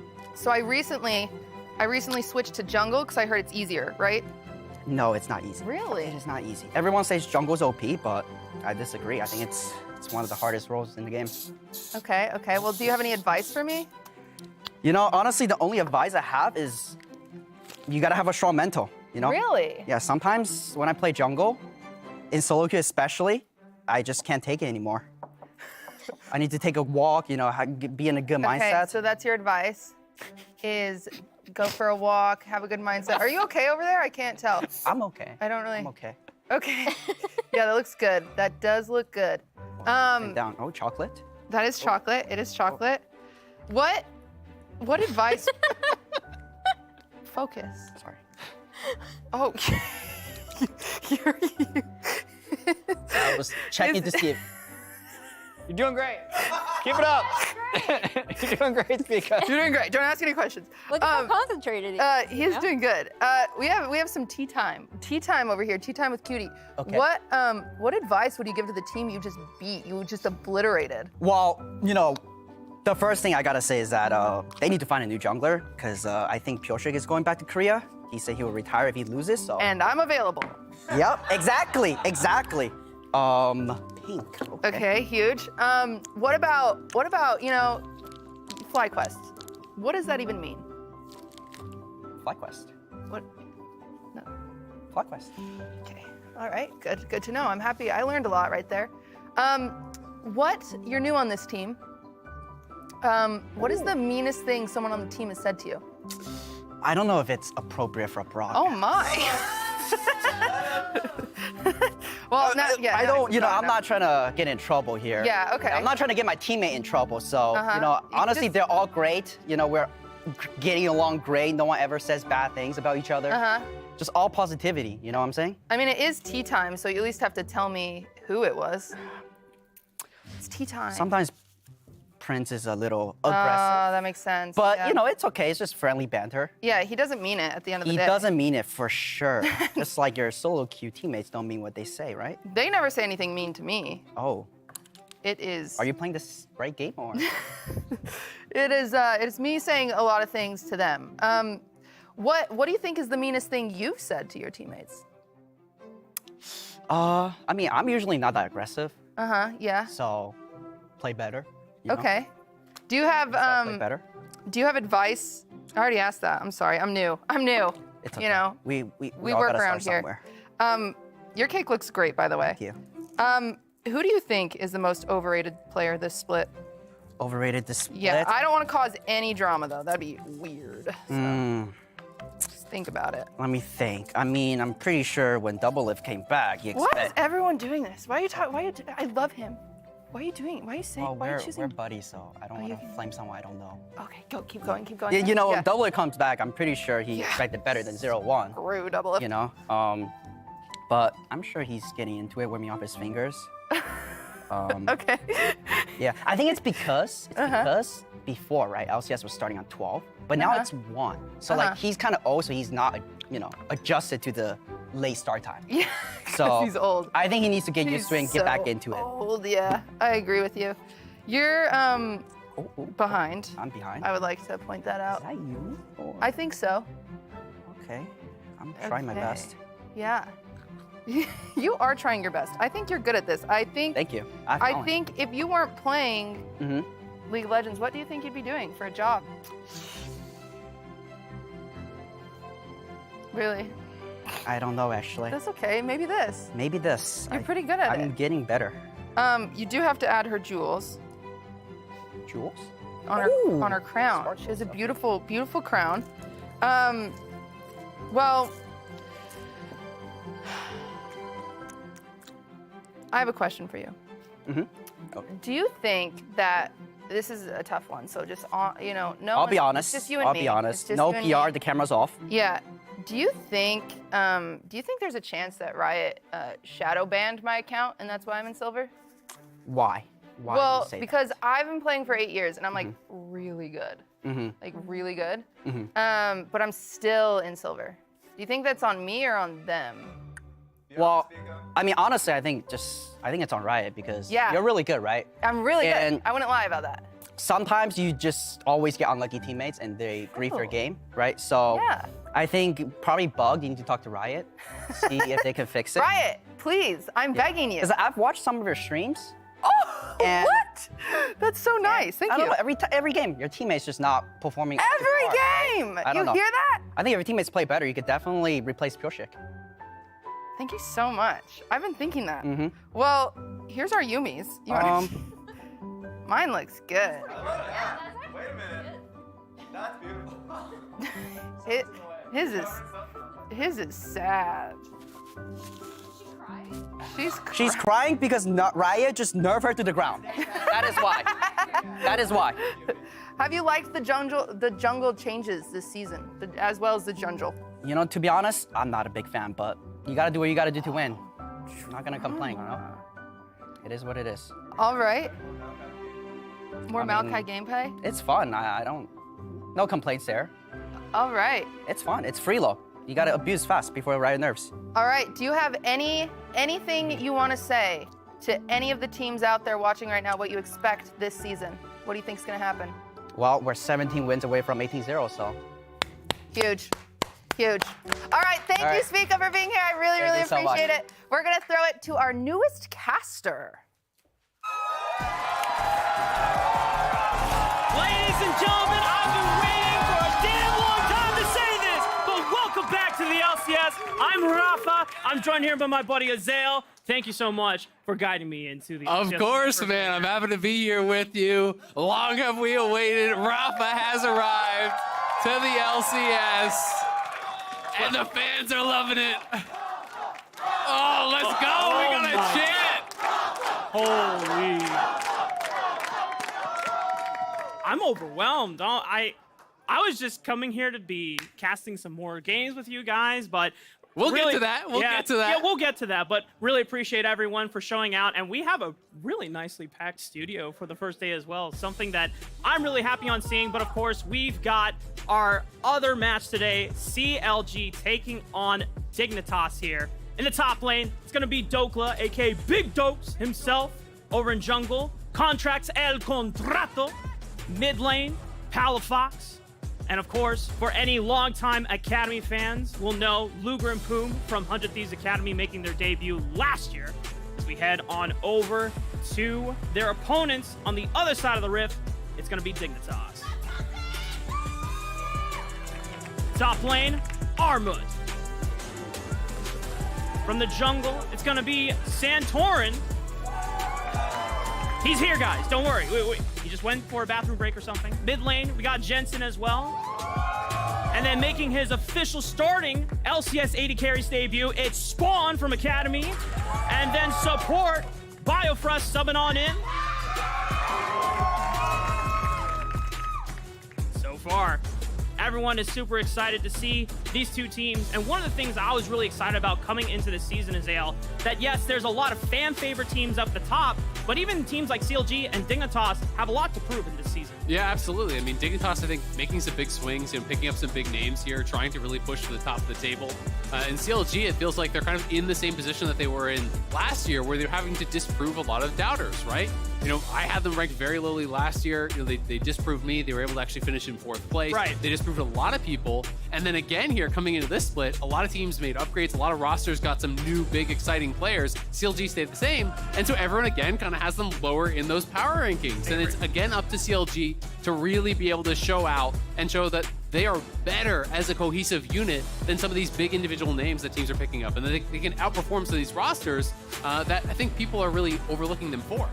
And that story of being a player that is overlooked applies just as well over to Dignitas. You look at Santorin and Jensen, who are on such successful roster pieces in the past, they don't return to their roster, so now they have a lot to prove joining in a new face on Dignitas. I mean, for Jensen especially, the man, did so well on TL at Worlds, I guess 2 Worlds ago now. Yeah. Then didn't even have a team for spring. Goes on C9, they win with him, performs pretty well there. And then again, he's off the team. He's got to find another team for himself here. Santorin as well has been, I think, so incredibly consistent throughout his LCS career.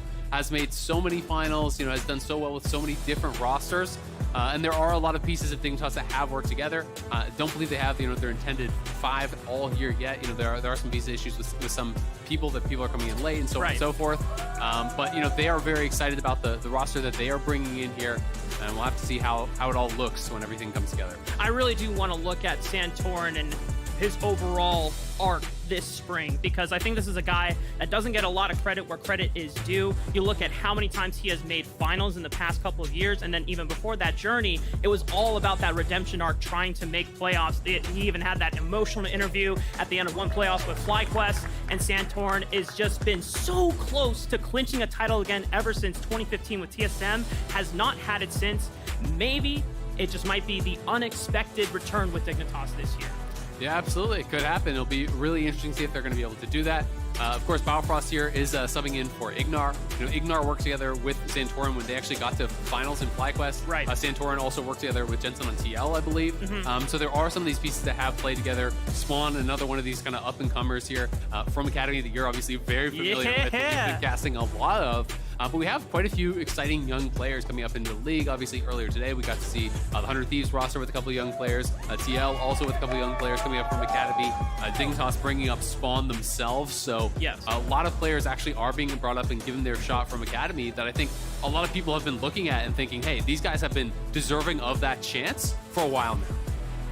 Spawn was someone that I actually got a chance to talk to right before his matchup today, and we know that because Ignar is not here, Biofrost is coming to sub in. Spawn was actually a little relieved on that, because he's like, yeah, when I came in after Dignitas were trying to, oh my god, what is this? Attack the base.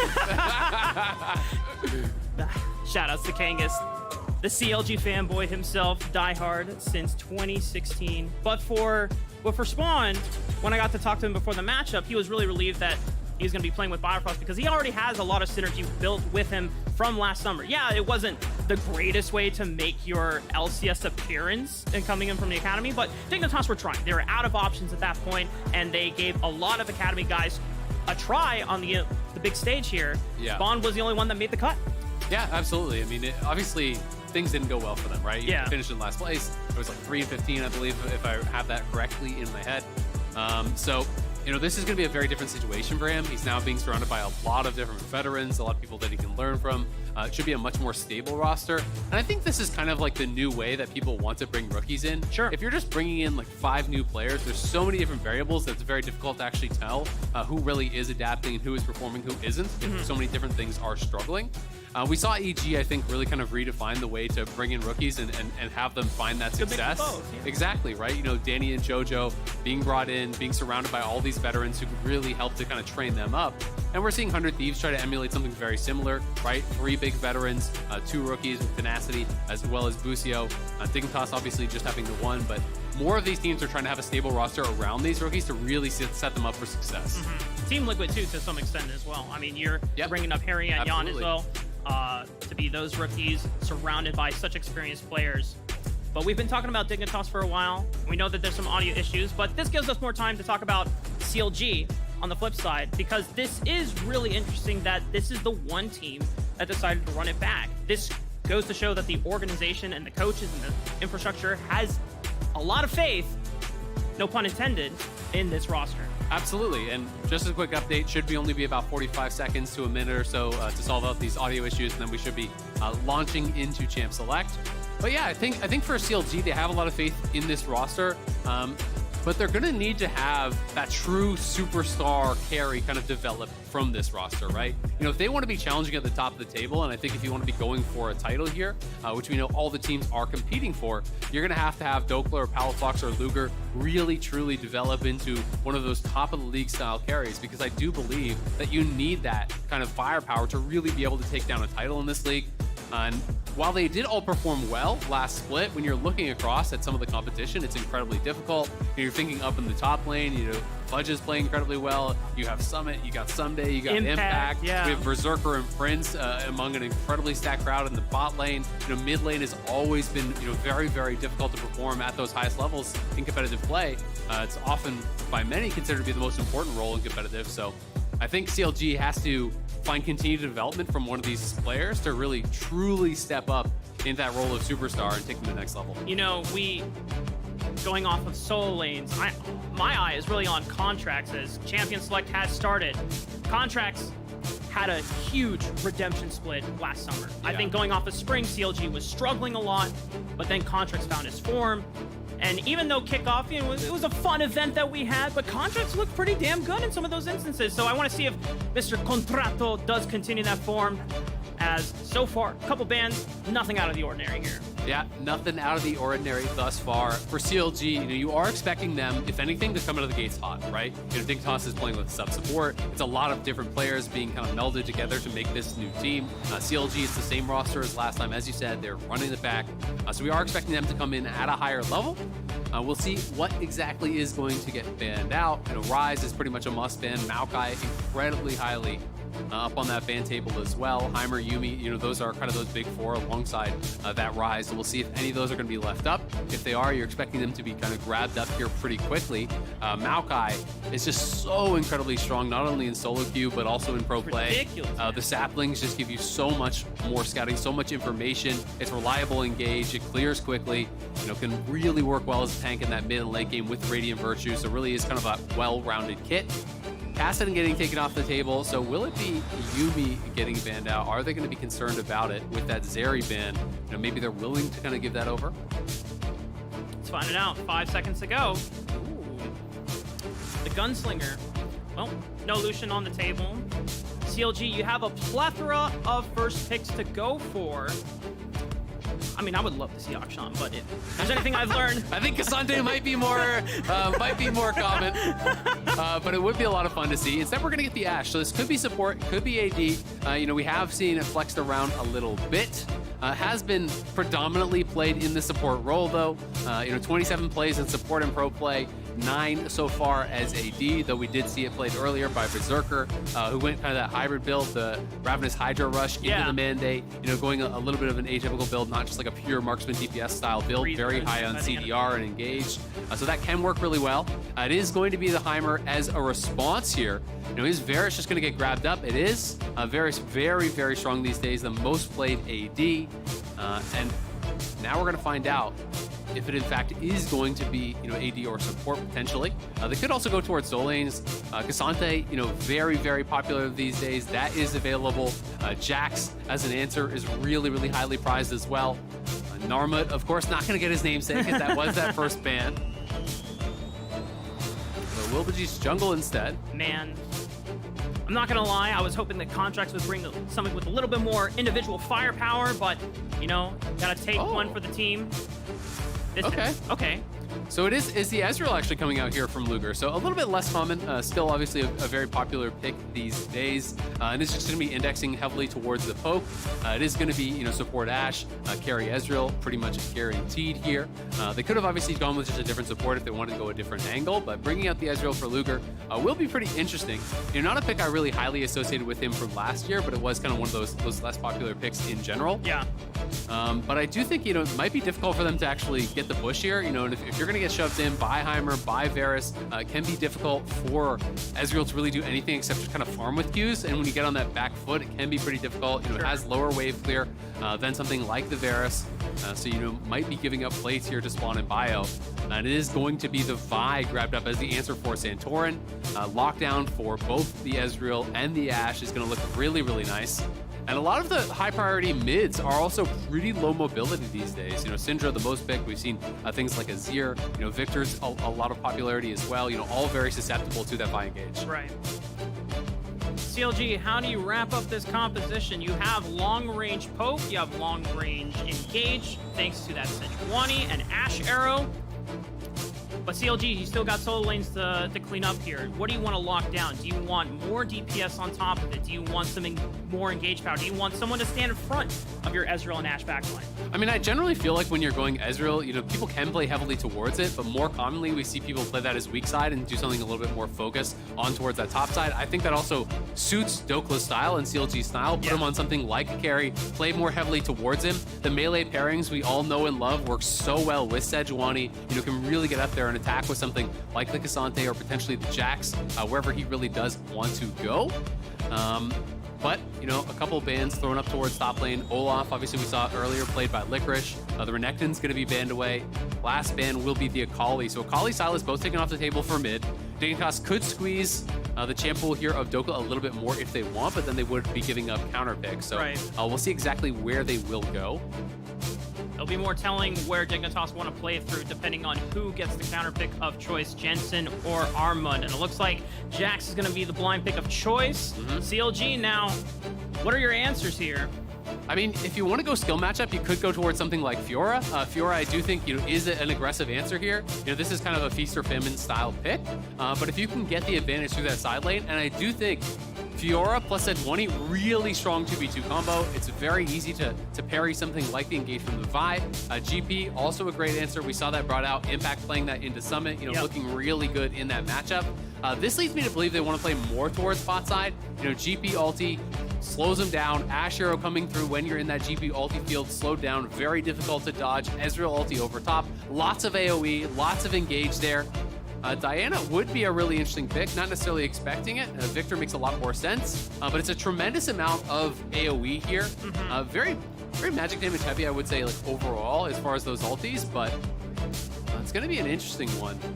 It is daunting for CLG to have to walk through a bunch of Heimerdinger turrets set up, have to dodge through the chain of corruption. So just overloading on that AoE damage, that AoE team fighting ability seems to be the game plan for CLG. It's a far cry from what we saw in summer, which was just very much aggressive action in the early game, but because as you already mentioned with contracts on Sejuani, maybe you can find those windows early on the top lane, get Dolko snowballing. Yeah, absolutely. And I honestly really like CLG's draft. I do think they have a lot of really kind of a low commitment style engage, right? You can throw out Ashe arrows, you can just poke and prod with the Ezreal, with the Victor. You know, if someone goes in a little bit too far, you can throw out a Sejuani ult, but these are all things that you can do without really putting yourself at risk. Yeah. On the other side, really the only kind of consistent engage is that of the Vi, which is throwing your body in there, which can become very difficult. If Vi ults into the backline and all of a sudden there's a GP ult in between you and your target, it's difficult for your team to really be able to follow through on that and get through those GP barrels. So, you know, maybe can be more reliant on playing through that sideline, getting an advantage here for Armut. Right. Of course, there is the ult grenade engage from Heimer. There is the Varus ult engage, but those are a lot less reliable than some of the tools I think we have over on the other side. So I do think there's some pressure on Dignitas to have a good laning phase, to be able to kind of dictate the pace of this game. Because if it goes slowly, I really like what CLG have. Yeah, I just go back to what you were talking about, that bot lane matchup with the Ezreal Ashe. You don't have as much wave clear and pushing power as that Heimerdinger and Varus. So maybe Dignitas, the play is to pressure towards that bottom side of the map instead. You get that snowball rolling in the opposite direction. Maybe you can out-pressure CLG before all their pieces start coming online. And that's definitely what they're going to be looking to do here. As we will be getting on to the Rift here for what is the 100th game of Palafox's career in the LCS. Baby! Shout out to Palafaker himself on his 100th game of the LCS as we get loaded up onto Summoner's Rift for the 4th time today of our first day of the spring split of LCS. Oh my god, we got fan chants too? Let's go! CLG fans out in force today, defending the faith. Or should I say King is attacking the faith today? He didn't give me a response. That was your moment, King. It depends on if they're winning or losing. Okay, we'll keep that in mind. He said it depends on if they're winning or losing. All right. But early on, both teams heading down towards bot, you know, trying to get that side brush control down in bot lane. Very important, especially in these kind of like 4 ranged style bot lane matchups where there is a tremendous amount of poke. Hail of Blade's pretty standard here for Poom. We're seeing that almost exclusively on these support marksmen, which have been gaining so much popularity. I think Ashe is the premier one. I'm not as big of a fan of the Jhin and the Caitlyn and things like that. Like definitely not the Azir support that we saw. No, the Azir support was a swing and a miss for me. But you know, maybe that'll I'll get disproven later on in the split. Maybe I'll be able to show up big time with that. It's worth noting that Luger is playing TP. Also first strike as he lands that first Q, getting a little bit of gold in. And you can see that they're immediately focusing down these turrets. They want to just try to take down these turrets immediately. Poom knocking those down, trying to get the push in their favor. So they're fighting very heavily for this level 2, trying to make sure that Heimer doesn't get that extra pushing power. And they're actually playing past the wave. So Dignitas has lost control of that wave. Going to be taking those volleys, taking these Qs. And when you get push in these poke versus poke matchups, it's so beneficial because then it's your opponents who are sitting under tower trying to last hit. And every time they step up for a last hit there, it's free fire. And it almost defeats the purpose of what this Varus Heimerdinger lane wanted to accomplish. You have so much of this perceived wave clear pushing power, but that doesn't come online until you have all their abilities. Already, heal being blown by Biofrost just from the pressure from Luger and Poom. Yeah, that is rough. Some heavy trading back and forth here in mid lane. Jensen getting the better of that at the end of the day, but both of them are going to have potions running. We can see Santorin clearing up towards top side, clearing up towards his Jax. He will be spotted by the Hawkshot, very, very likely, as we can see that zooming across the top of the screen. But the poke just keeps on coming. Level 2 earlier here for Poom. We can see, yeah, Contracts is around mid. Could look for Jensen here if it gets a little bit too aggressive. Has to wait on how he uses his E here. Flash. I don't think the Arctic Assault was going to land, Mr. Contracts, but you scared Jensen, and he didn't believe you either, so flash for flash. Yeah, flash for flash, not bad at all. But it is going to mean he's losing his blue up on this top side. And because Arma had the push, that is pretty big, and Luger getting tagged by that piercing arrow, so down very low in health now. Now he's got to get this wave pushed in and actually look for a reset. And I love this invade here from Santorin. Not only does he take away the blue, but because Arma's missing, it's not like Contracts can even go over there and check. He knows that he would be in danger, in that 2v1, so he's actually going to lose both camps. He'll have to see if he can do anything back and try to answer that on the other side, steal away some Raptors or something, but Santorin can just retreat up to the Jax. There's no way you can actually chase this, so it should be advantage going the way here of Dignitas, and even with smite advantage for Contracts, he can't actually contest for that scuttle, so he's really getting choked out of everything. This is great play from Armut because early on as Jax, you can't actually pressure the GP under tower anyway. Yeah. So there's not really anything to be gained there by just sitting at the turret. Yeah. If you can't get a small advantage in the top side, why not give your jungler some love? Yeah. Contracts now. This is what I always do. It's like, you took the crab away from me, give me these chicken nuggets. You gotta get something back. And he was able to do it, was able to get a little bit. Now going to be trying to go and push for this red. We can see Luger use the early TP back towards bot. Not a great buy, but he did get that tier stacking up, and Santorin will be able to double scuttle down here on that bottom side. Can grab the respawn of his Gromp as well, and potentially threaten on this bottom side. But there is a pink ward, should be spotted out, and they don't really have much engaged, so not going to be too worried. As soon as Santorin showed in vision, Luger immediately arcane flashes like, nope, do not want to be in range today. Santorin's just going to help get this push out. I imagine that Spawn and Biofrost want to look for some good recall here. But over on the top side of the map right now, map is pushed up for Dokla. Is there a dive opportunity here? I don't think so. Dokla doesn't have the mana. I think it's really just trying to cover him to get the push in. Dokla wants to crash. Oh my god, Spawn's so low there, barely survives. And that actually really sucks because not only does he spend his flash, but they're going to lose so much tempo off this as well. They brought their jungler down to get the crash to try to even out the tempo that was gained by the teleport. Yeah. And it doesn't even happen, because that does get delayed. Mid lane, Palafox getting really low here. We'll see if Jensen can continue to poke and prod there, but up towards top, Contract did get the cover on Dokla's push. He gets that goodbye, has the Sheen, but it is the Jax who, TPing in answer, and it's going to be basically dead even in that top lane as far as the inventory is concerned. So far, when we go back to what we were looking at in terms of win conditions for Dignitas, yes, you have some pieces that come online later, but it was all really playing to getting that pushing power set up for bot lane. So far, without even Contracts helping, Luger and Poom have dealt with it in the 2v2, even the 2v3. It's going to be a problem for Dignitas later on come mid-game. Yeah, absolutely. I mean, Luger significantly ahead. Unfortunately, did miss that cannon. I hate to see it, but in a really good spot. I think they played out the 2v2 very intelligently, just kind of playing past the wave early on, focusing down those Heimer turrets so they can actually stack up and help them with that pushing power. And once you relinquish wave control in these kind of double ranged matchups, it's very difficult to really get it back because you're going to get harassed as you're walking back in. You no longer have those minions as coverage. as they snipe down another turret there. Poom stepping forward, does have a Hail of Blaze ready, so looking for a quick trade. Only able to get the one auto, but it's Santorin in trouble now. Oh, he's stuck in. Oh, nicely done. It's out. Contracts just wanted to tango with Santorin in his own jungle. Retreats to the top side of the map. Contracts now has an angle, though. Maybe they want to push up this bottom lane, set up a dive onto Biofrost and spawn. There's no flash on Navarus. Yeah, he does have cleanse, but I don't know if it's going to be enough. There's 4 members here. They have the wraparound. There's no TP to answer. And you called it in the draft. Orbital Cannon from Dokla. First Blood sets up Luger for success. A double kill over to Luger, setting up CLG bot lane to snowball. CLG looking good early on here. They're cooking in 2023. Double kill onto the Ezreal, who is already way ahead. That's nearly double the farm and 2 kills for Luger. If you're Spawn, you're trying to go next fast. Oh, he is almost double his gold at this point. You hate to see it. Not a good look.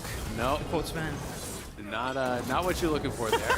One miss time on the barrel, but Armo to zoom, and this wave won't fully crash if Dokla doesn't want it to. So just kind of trimming the wave, just really nicely set up here. And you can see we have Victor coming in from the side. You know, just everything being thrown down at the same time. The GP ulti slows him down. There's not really much you can do to actually outplay. The cleanse isn't going to do anything for you. Very well juggled, and both of those going over to this Ezreal is really, really good. I mean, he already has the Muramana stacking up. You know, that is crazy fast. Neither team has gone for dragons at this point, but as CLG, I feel a lot more confident if I was in their shoes to start setting up objective pieces. Rift Herald is also available for the taking. If you want to rotate over some of your stronger bot lane pieces at this point in the game, I mean, we talked about it before. The only long-range engage you have on Dignitas' side is Santorin, but if you're throwing yourself into a already ahead team, that's a losing fight. It is, absolutely. But at the same time, you know, if you're crushing in the 2v2 and you feel you can continue to extend that advantage, then they don't really need to take any risks because they have great scaling as well. So it's really just going to be up to them. Do you want to try to force conflict and push the game forward in that way? Or are you happy just farming? Because, I mean, you've got Victor, Ezreal, and GP, plus a Sejuani jungle, like, all really heavily scaling picks here. You have Ashe to kind of continually track with that Hawkshot on Santorin. That's going to make his job difficult. So if they can continue just chilling, farming, they may be happy to do just that. Would you then say for Dignitas, the onus is more on them that their time is running out at this point? I mean, I think it's too early to say running out, but definitely I think you're going to be the ones feeling the pressure, right? You know, when you're looking over at some of the picks, you know, they do have good scaling themselves, but Vi definitely wanting more of that early action, trying to find picks, and that's why it is Santorin starting this up. It is Jensen who's already moved from lane, you know, trying to kind of guard in this area, cheat up towards topside. But now looking for Dokla, he's going to spot it out with the ward, and Armut is kind of too low, so they can't really fully push this in, and Contract's going to look. Okay. No dice onto Armut. Contract's still going to dice with him, though. Santorin still has cease and desist. No act. Man, I was ready to ramp up for the big crescendo of the skirmish there, and then it just, nothing happened. Well, sometimes it happens, you know, someone's in his eyes, you know, miss the Sejuani ult a little bit, but... Just get in there and fight, damn it! They got the control, and they are going to be moving on to this Herald. So it was Santorin that started up first, but again, Dokla really winning out in that 1v1 up on top side. It was Armut who was choked out, you know, he was chunked down, so Santorin says, all right, we no longer have pressure here, so instead I'm going to look for a gank. If I can kill Dokla, then we can come back and take the Herald safely. When that doesn't really work, Armut's low, he's got a base, Contracts knows he can just move in and take that Herald, and it's going to be able to grab it easy peasy. Have that in the back pocket here to try to get more additional gold. That Hawkshot does not spot the Vi, but this lane ward likely will, as long as Dokla is actually moving this up slowly. Yep, great lane ward there. He now can just waste time. Like, you can just pretend that you don't know. You just have to make sure you don't overcommit, because Vi does have that long range engage, of course. You don't bait too hard that you bait yourself. Yeah. Gotta make sure that Dokla knows his limits in this. But so far, this is already the... Now he's gonna bait. Contract is here. Do it. Hook, line, and sinker. Oh, Pistol arrow, glacial prison on top of it, the orbital cannon. Luger doesn't even need that. The damage is just CLG outplaying Dignitas. Boom, are you kidding me? The cross-map Ashe arrow there, timed perfectly with the counter gank as the Ashe arrow is coming down. We gotta see that again. Yes. Because as the Ashe arrow is coming down the lane, I spot it. Dokla's walking forward to bait the Vi directly into the path of it. That was cracked! And this is just the mark. Oh, hold up. Jensen. Oh, Dokla. A little too greedy. Everyone was getting too hyped. CLG fans, calm down, calm down. You need to Someone attack the started face. believing. Someone started believing. Like the KT effect all over again. Yeah. But this is already the mark of a team showing why they wanted to return as a 5-man squad. And you have that advantage. You get to hit the ground much harder than all the other teams that are trying to rebuild. Absolutely, and then that's what they're looking for. Come out of the gates hot, really kind of build on this momentum. Jensen getting a shutdown, and it's going to be kind of like, honestly, he's there, getting to be almost their only hope at this point in the game, which kind of sounds weird to say 12 minutes in, but everyone is very far behind. When you're looking over at this Varus, down 30 plus CS, plus the kills, plus 3 plates going their way, they still have Herald in pocket. GP's very far ahead in top lane. And Vi's not going to solo carry a game, so really it's got to be about Jensen, and that's why they're looking to attack him. Here comes Contracts, nails the ult. There it is, and Jensen gets a flash out, but Contracts flashes to interrupt the dash, and Palafox handles up with the damage on the back end. Nicely done. Contracts, beautiful play there, flashing in forward to block the dash out from Jensen. Herald gets dropped. Palafox going to cash in on that one. Couple more autos. Excuse me. There it is. Shelly gets a little bit embarrassed, but does finish her work up in the mid lane. It hasn't been the same for Shelly since the season rework. It's a recession, we're all struggling. Oh no. We're not supposed to bring reality into this. All right, well, we'll see it one more time. Ash Arrow from downtown here. This was from base. And the timing, I love how well the whole team is on the same page with that. They're all moving up. And the beautiful part is Dokla moves forward right into the path of it, right? And that's what we didn't actually catch in this, but Dokla steps forward right in line with where the Ashe ult is going, so guaranteed Boom is pinging exactly where it aimed it. You step forward, you get that Vault Breaker onto you, directly into the Ashe Arrow, then comes in the Sejuani. The CC chain was perfect. That was a thing of beauty. Like, that is, really, really good coordination to be seeing week 1 of the split. The teamwork of a team that not only trained together during the off-season, went to a cat cafe in Korea as well. That's where they built that synergy. That's the important team building synergy right there. I'm telling you, you learn a lot about yourself and your teammates. Yeah, you learn who doesn't like cats, who you can't trust. And then you shun them. Yeah. Oh, Contracts. You thinking about doing something dirty here. Let's see. Dokla baiting them in potentially one more time. Glacial Prism lands right on top, but Sandstorm has the lockdown. This time Jensen backs up the damage, and Dignitas find a little bright light. Swooping on in, capturing Contracts, the flash from Palafox to try and save this fight. A lot of damage from the Chaos Storm. Jensen on the run, doesn't have flash. They're still in tow, and they get revenge back.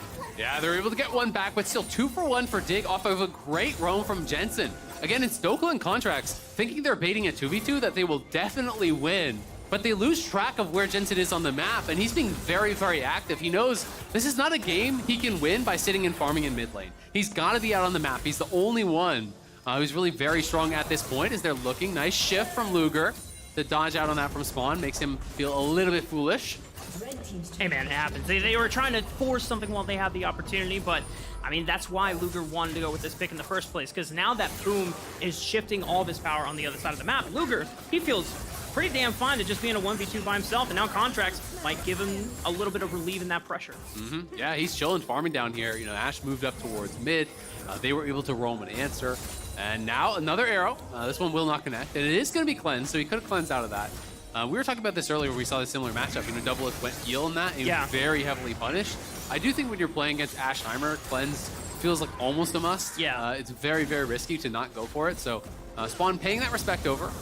Does have the early Umu, so while he's still very far behind, at least he has, a cheaper kind of item path here with the lethality. You just keep buying longswords. No matter how bad your base is, you can usually buy another longsword. You'll always feel just a hair stronger on every single recall. And for Dignitas, it's got to just be about, if you can get to objectives first, try to poke out CLG before they get set up to start fishing for those long-range engages. But with the way that the game has transgressed so far, 6,000 gold ahead, 7,000 now for CLG. Yeah, it's a tough one. And it looks even worse when you're actually comparing where the gold is. And Biofrost now, he's got flash, but do you even want to use it? He's going to use it and will survive. So, does get out of there with his life, but yeah, I mean, you're comparing the ADs, 2k ahead in bot lane, nearly 2k ahead in top lane, even mid lane. I'm talking about Jensen's the hope of the team, and he is. he's still a good 1,300, 1,400 behind. So it's very, very difficult. Dig trying to get something back here. We'll see if they can smite it. Oh, I called it! Doughclaw stole the rip kill right under Dignitas, and bad goes to worse as CLG continue on trucking. Yeah, Santorin had no smite. That's the problem there. Oh, no. It's a little bit of a desperation play. You know, they're going for it, but he had no smite available. They saw that play down towards bottom side. Contracts is down there, and they don't want to just bleed this game out because they've already lost all of their tier 1s here. They know they're monstrously behind, so they're trying to make proactive plays, but that one is just insult to injury here as, again, no smite available here. And it's Doughclaw, the timing on the barrel, 675, 638. Sheesh, man. Woo. What a clean steal from Doughclaw. Oh. Well, you just had to say something nice, Rafa. This is the power of the caster. You'll learn. I'm so sorry, Doughclaw. He heard you. He knew you were about to say something nice. He's like, you know what? I've got no words. It's time to push. Sometimes you're feeling yourself a little too much, and then Dignitas just give you that vibe check. Smack you down. Yep. Back to reality here. But he is on 2 items. He's got the quick blades. He's got the Essence Reaver. You know, so as much as Arma has gotten a couple kills, you're like, oh, maybe he's getting back into it. He's still a full item now. So that is feeling pretty rough. It is going to be, you know, the stacking of these dragons very likely continuing here for CLG. They do have the Herald, and that is still quite a bit of time on it. So contracts. Oh, no way it hit. Oh, it connects, and it's the Glacial Ensemble of ultimates from downtown that locks him down once again. Oh my God, man, Puma's having a great game. Hell yeah. Puma's actually been on point. Going early lethality as well. This is my preferred build. When people just do, you know, the kind of support item rush, it's like you just have so much less laning power. Because Hail of Blades with some early longswords, with some AD behind it, you're actually like a real carry here on one item. You've got some firepower behind that bow and arrow. I mean, your gold income obviously is going to slow down tremendously once you actually finish the support item. You're really depending on getting, you know, global objectives or kills or assists. Right. So you're going to be very slow towards that second item, but wouldn't be surprised to see him go towards, you know, his mandate as that second item. And they do collect another dragon for themselves. It's going to be Cloud Soul, so probably exactly what they were hoping for, but is still going to be pretty powerful. Yeah, I mean, to quote a friend of mine, a soul is the soul. You'll still take whatever like stats you can get. 20 bucks is 20 bucks. That's right. It's a little bit dirty, you're still going to pick it up off the ground. It still comes out the same way. But for CLG, just looking at the general scope of what this team is expected to do, I know a lot of the community sentiment has been, despite so many teams, you know, coming in and CLG is running back the same roster, it's a lot of them are putting them at 6 or 7. Yep. You know? Do you want to hear my hot take for the split? Let's hear it. I put CLG at 3rd, ending the split. Okay. Yeah, it's. Wait, who's your top 2 then? I had EG Fly. You had EG Fly, so they're above TL. Yeah, but and they're above C9. Right? Listen, I said it's a hot take for a reason. I'm probably. They're like, I have this take. I'm not willing to defend it or explain it in any way. I don't need to explain it, damn it. It's my first day. I'm still learning. The heart wants what it wants, Rafa. I get yeah, it. But you know, if there's any type of like storybook kind of ending narrative, it would be the CLG one to rise above with the returning cast. And while this is not necessarily the strongest opponent that they're going to be facing in the split, this is a great way to start out. Whoa, Dig catching strays? Hey, you know, they don't have their full roster in yet. True. All right, but CLG looking great so far, pushing in. They get the crash on the bot and hip tower. Palafox taking this at mid tier 2. 7-4. The kills aren't that bad, but the gold lead is absolutely enormous. Jensen split pushing here, trying to get something back, trying to find some semblance of hope here. Will grab a bounty, which is going to feel a little bit nice. It's always like that mixed feeling. You're like, hey, I got a little bit extra gold. Oh, I needed that extra gold. Well, Dignitas, they are still holding on. The game is not over yet. We're about, 21-ish minutes into the game. Still 2 dragons away from Soul. Baron is still up for the taking for either team. And while Dignitas find themselves limited in options, if CLG do not actually close out this game, as you keep calling it before, Jensen still has the potential to carry this game. Yeah, there's definitely a chance. You know, it's going to be very, very difficult, though, especially when you are kind of that lone threat. There's just all the tools are going to be thrown at Jensen, right? You know, in every single fight, he's going to have GP ult on his head. You're going to have to try to get out of that. Then you're trying to dodge Ezreal ult and Ashe ult and Sejuani ult and all of these things. Casual dodgeball, no big deal for Jensen. It becomes very, very difficult, you know, and they're also a little bit light on engage. So if he has to kind of throw his body into the back line, that can make it difficult as well. But Dignitas definitely hoping that they can slow down the pace of this game. Hopefully get that gold lead to stagnate a bit here. But CLG just looking to continue pushing, just poking away, making it difficult for Jensen here as they work down on what is one of the 2 remaining towers outside of the base here for Dig. Slow and steady for CLG, this team that we have continued just lauding as the only team that is returning as a roster. But I really do have expectations for this. Most of the individuals, especially Contracts. I think this is a guy that, you know, coming off the split, going from most improved rookie, this is someone that back in 2021, he was in the Academy roster, was given a chance on EG to step in one day against TSM, had a monster Diana performance, had a really heartbreaking interview afterwards about how he has been waiting for this chance so long. This is someone that really needs to make his mark, not just in this game, obviously, but for the rest of the year. Absolutely, and I mean, I think he's been doing a great job of that. When he first got back into the LCS, you know, his spring split was a lot more rough. He was getting a lot of flash for that. In summer, he really stepped it up, you know, won that most improved award, you know, really, I think has had some great, honest interviews, you know, talking about the struggles, talking about the difficulties that he's had. Because his career trajectory has been so unique, right? You know, he came in on Cloud9, everything seemed like it was going so well, and it kind of just like fell off the rails, so to speak, very, very quickly. But he's really worked hard to get back to where he is now. I do think Contract at his best is one of the best junglers in the league. He's a very exciting, aggressive player. When he has that confidence, he's one to watch. So CLG looking to continue fostering that, looking to continue building upon the success that they built last year. Great way to build confidence is to say, hey, you didn't lose your job. We want you back for another year. True. You're not wrong. And Dignitas just trying to fight for any semblance of vision control around the Baron, because this is where CLG are going to be looking to play next once the Dragon's off. And that's really all Dignitas is going to fight for. There's no shot that they fight at the 3rd Dragon, right? They know that it's Baron ends the game from this sort of deficit basically 100% of the time. Yeah. Right? So if the Baron gets started, you've got to come out of your base. You've got to try to fight for that. But you are hoping that CLG is really gun shy and for some reason doesn't start up the Baron, and you can kind of just continue delaying and get your carries some items and maybe make something happen. You can see down towards bot lane, it's actually, you know, Jensen shadowing here. Both these soul laners are over here, and they're going to look for a kill. Oh, but nice flash from Dokla. Escapes Jensen's attempt to they're lock him behind down. him And now. now Contracts over the wall. Glacial Prison. Armut throws out the lamp. See if he can buy time. They take one out on Dokla, but will that save them from going down? Jensen cannot escape. Another double for Luger. Great response there from CLG. I like the attempt from Dignitas. Both cell laners overload one side, look for a pick. That's the only way you're going to win when you're this far behind. But it is a very fast response. Yes, Dokla does end up going down, but they get 2 kills. They're going to grab the dragon here, move themselves to Soul Point. An over 10,000 gold lead here at this point for CLG. They are cruising, and it would take a miracle to stop them. Such a dominant first day impression from CLG. Was also a nice dominant impression was their content that they've been putting out so far this week. Did you see them with the hoods? Actually, we can touch on it after this replay. I did, but you know, here it is one more time. Oh, he actually spotted me. Did he spot Arma walking in? It made it look like that. I'm not sure if that was a spectator thing or not. There was it just no goes ping. to show that Dokla has no fear, man. Yeah, he does. He sees a fight, he likes it.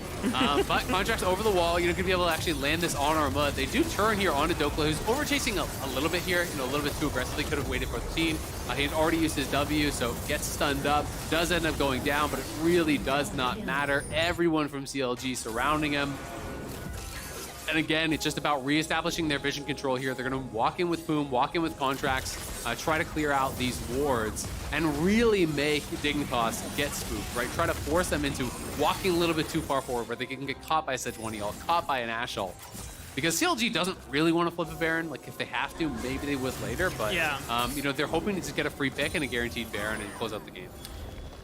It would not be poggers if CLG just through this 10K gold lead by not taking all the right steps necessary to take this Baron. But, you know, CLG, even if it's a slow and steady approach, it's one guaranteed to net potentially their first win of the LCS spring split. Yeah, absolutely. Going to be wanting to close this one out. And it's always funny when you watch games like this and you're like, oh, it's really slowing down. And you realize it's only 26 minutes in, right? It just feels that way because they're stopping them. Yeah. They are starting off really, really hot here. You know, more items coming in. It's 3 items now for Luger. The death cap is done for Palafox, so he is well and truly online. Level 16 with the death cap. That is where it's one-shot time, you know, for the victor. It's like full combo, you're dead, right? So you got to be incredibly careful as these squishy carries over on the other side spawn. Jensen, if they get full combo, they're guaranteed gone. Same thing here with Biofrost. So we'll see what they can get done. Just trying to dig for scraps, trying to find a way to control some vision here, but just Boom walking forward constantly with his teammates, and they're just poking away. It's a pleasant surprise for Academy fans to see Luger and Putin playing so well on their first day. We were back in 2021 for 100 Thieves. These guys were really tearing up the competition, and so when they finally got their big call-up for CLG in 2022 during their big rebrand, a lot of expectations didn't always hit the mark, but so far this is a strong start as CLG are just making sure that they cannot lose the Baron at all. Very clean take from CLG. Yeah, really nicely done. They saw Armut was committing to split pushing bot, right? So the only thing that Dignitas can do is try to flip it for a steal, but they don't even give them the chance. They're throwing the Sejuani ult over, they're throwing out the Ashe ult, they're throwing down the GP ult. There's just not any way that Santorin can walk through that, walk through the Ezreal to try to get in range and actually take that down. So really nicely done. Great sidestep as well from Poom, and the laser connects over the wall, so a good chunk onto spawn. This tower is going to be going down here pretty quick. Contract's going to tank it up so Luger can continue to auto, and they will be able to finish this on this next wave. Santorin likely going to look for a big wraparound potentially. See if they can find some sort of... why not? Maybe on Dokla, who is still a relatively squishy build, and he is behind him now, and they have Jensen in that side brush, but I think CLG has a read on this. I'm not sure if Santorin was spotted even by that, well, now he's spotted by the blue orb. No longer has that flank angle potentially. I mean, I respect it.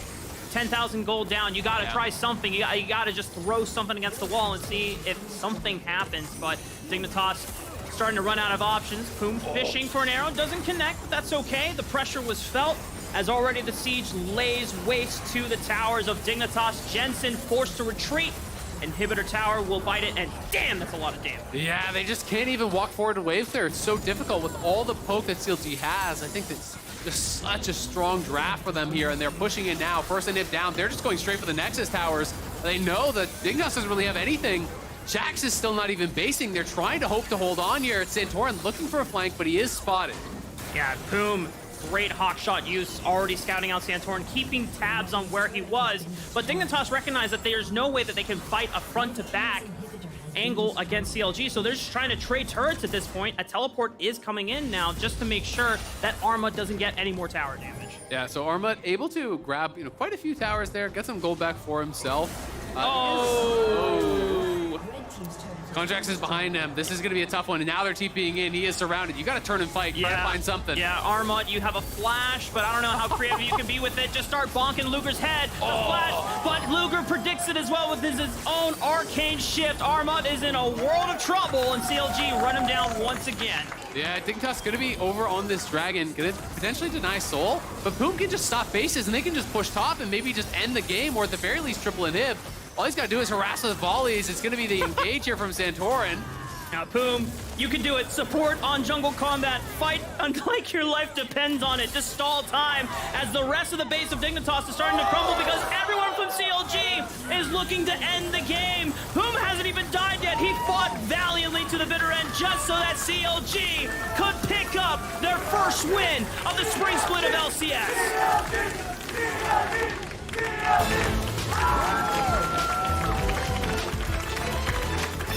Man, what a performance from CLG. Yes, they were really looking good today.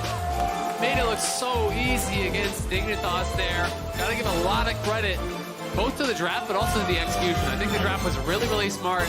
To me, so much of it was about how Poom and Luger were able to play around that 2v2, getting the advantage in the 2v2. Yeah. We saw so many Ashe arrows connecting from that incredible bait up towards top side to engages down towards bottom.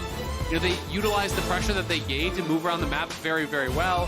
Contracts goes towards mid, they get pressure there. Then him and Palafox move down towards bot to pull up that dive. Yeah. They extend that advantage just everywhere and really snowballed this game well. Yeah, Boom and Luger really had a standout game. What could have just been a very much back and forth. Yeah, we're just handshaking the laning phase at this point. Maybe a little bit of power just from draft-wise inherently advantage so Spawn and Biofrost, but man, I mean, Luger and Boom, even in that 2v3 duel that they had where they forced out Spawn's flash, it just goes to show how much of that advantage just translated immediately to the rest of the map. Yeah, absolutely.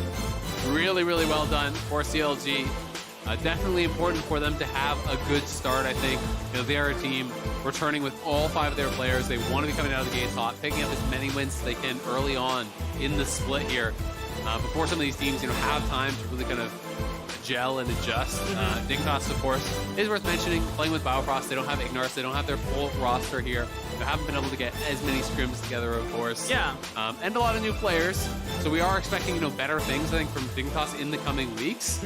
Because this is definitely not what they were looking for as far as a debut with this new Dignitas roster. Yeah. That has a lot of big names and I think some pretty high expectations as well. Yeah, just from an individual standpoint, you obviously are going to expect big things out of Santorn and Jensen, who have either won titles or have at least reached multiple finals. Yeah. Armut as well. So, but, I think for Dignitas, the fair thing that you can say about them is that there's plenty of room to grow. We've got an entire spring split. We've got a playoffs that you can potentially make a miracle run through. So it's just first day for everyone here on the LCS. Yeah, absolutely. You don't have to get concerned that much just yet. Of course, the sky is not falling on day one.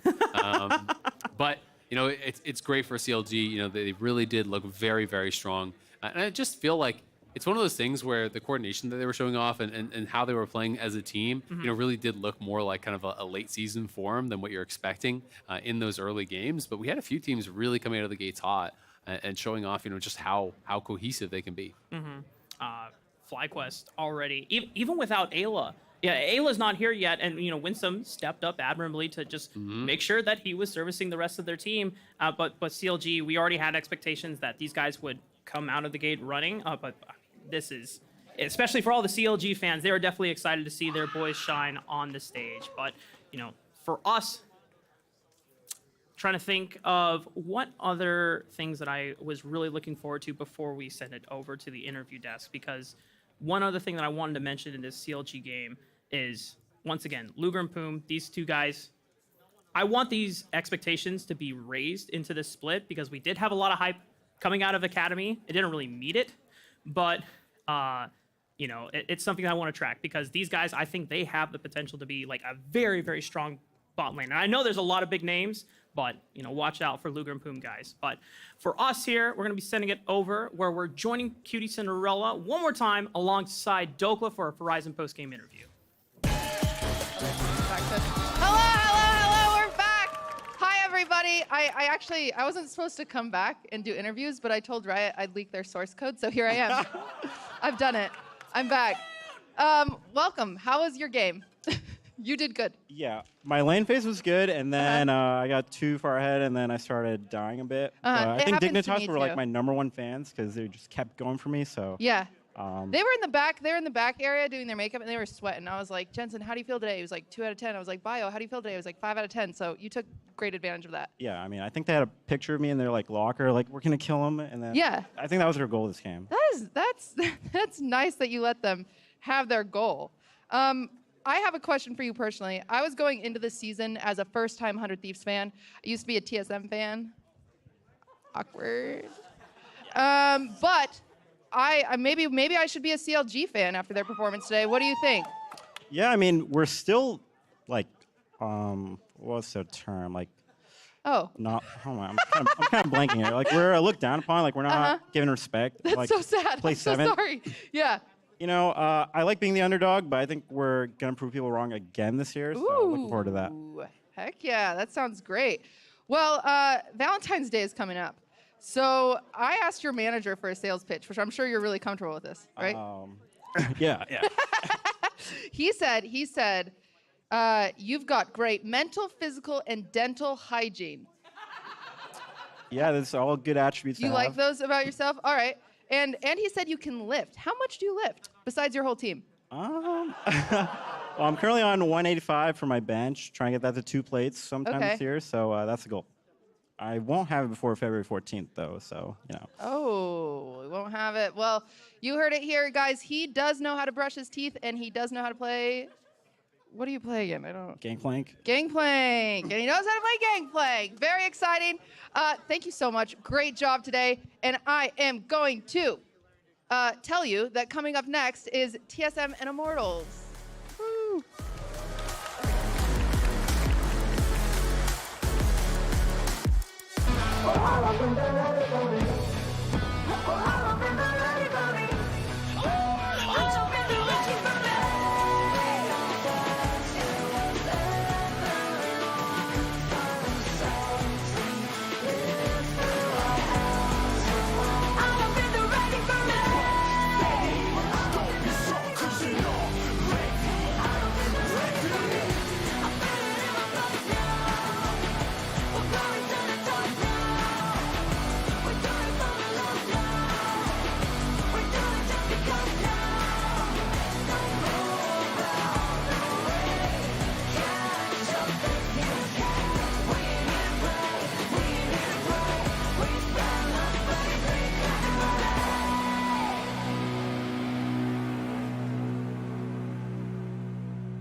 Hello, welcome all you beautiful faces.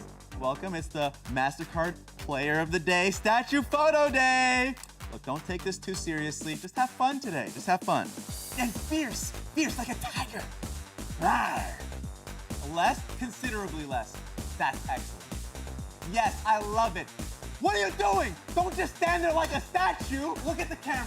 Let them know. Is this what you're wearing on game day? Can someone take his glasses off? Like, everybody loves you, but when you put on the glasses, I don't know.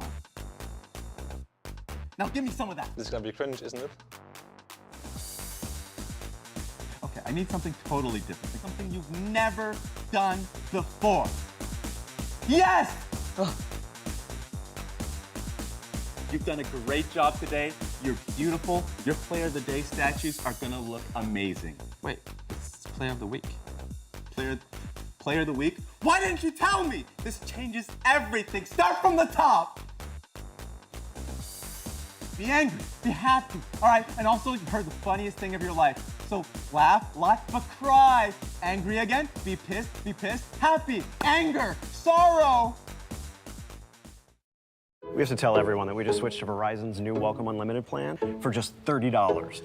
I've already told everyone. Wait, did you say Verizon for just $30? It's their best unlimited price ever.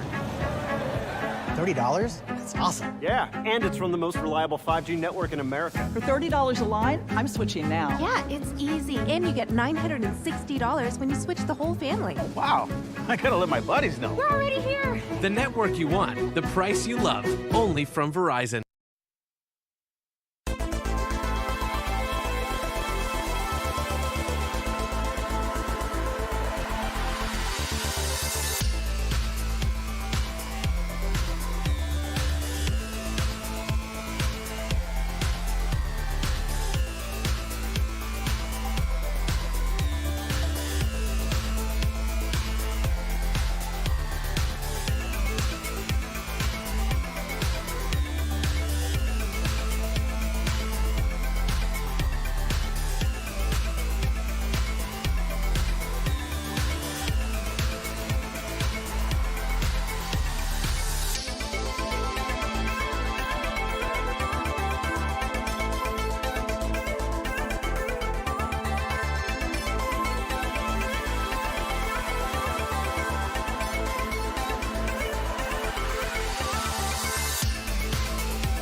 Hey everyone, and welcome to the pilot episode of LCS Doom Scroll. We have a bunch of compiled links in here from around the LCS offseason that we're going to talk about the most interesting ones. And also, just to go at the start of this episode, we're going to do a quick LCS power ranking. We have to do this quick. Cloud9 literally won last year, but I don't know if they're going to go in S. All these teams up here look like they spent money. I think that's it. Oh, okay, yeah. Yeah, I think that's it. Is this in order or is it just tiers? Maybe that.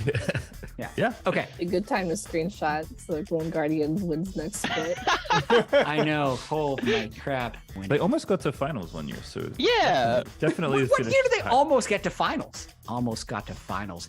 This right here. Look at how many steps there are between the finals. Look at that. So close. I saw this 2003 for Busio and 1993 for Double. Oh my god. That's over 10 years. I don't know if that's ever happened before. Well, Ian's hair was amazing in that shot. Yeah? He's gone full Saiyan. His hair looks like this every day. Okay. Grandpa lift. Let's see this one. These kids don't know how good they have it. They're so trash. Yeah, for sure, dude. Like seriously, I can play better than myself. And I'm almost 30. I hope you're right about that, Grandpa. So make it Get you out of Best here. part of the video. He wheels him away. I didn't catch that the first time. Yeah, Yasuo wheeled him away, and he's like, I'm almost 30. And apparently, as we just learned, second oldest player in the entire LCS. This was actually pretty accurate in terms of Double-Lift's co-stream. I think he just spent the majority of the co-stream like Back in passive-aggressively my days. bashing other AD Old man. carries. Yeah. Faker. Vikla plays with a lot of confidence. He's a really good player. Where are we on This is how good, Faker's by the way. credibility? Because on one hand, he is the greatest player of all time, but I feel like he says a lot of troll stuff. Ashley Kang on Twitter.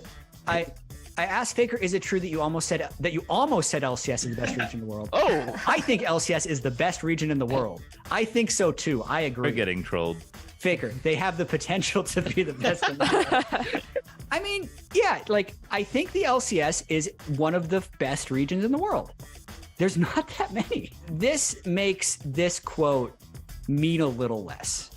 Like It might have been in the ... there. Oh, true. There's a lot of true, confidence. true. He Let's kind of see. sucks in other parts, but Let's see. Plays with a lot of confidence. Where is this? That's not even in the article.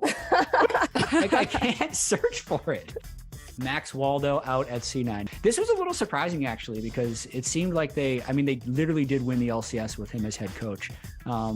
But he says 100% my decision to leave. Awesome 2 years. Wish them nothing but the best. And I feel like more pros are active on Twitter, man. Tenacity, finally Fraud Waldo has been fired. Cloud9 needs to make someone who isn't afraid to push players and set expectations. Someone like Reginald would be a great fit for the Faker coaching. Oh, man.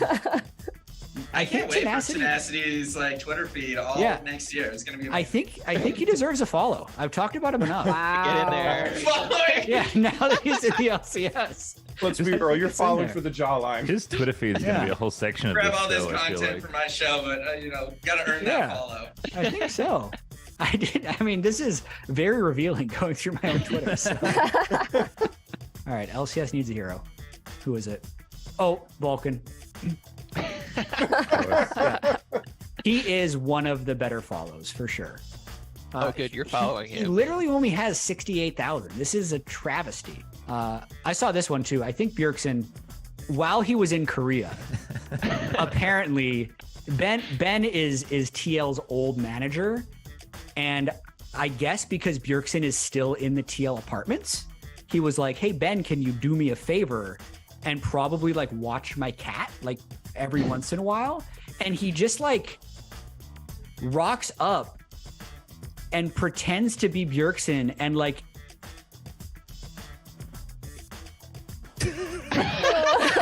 he just uses his toothbrush. Oh no! I mean, they microwave. Like, what are they doing? Oh, like, no. Oh my god, no. Yeah, they just use all the books that Bjergsen either read or pretends to read are right here. That's a lot of books.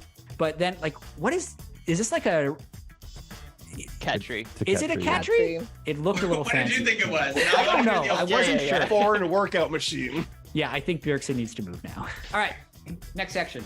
faves and blocks. Never leave your cannons unattended.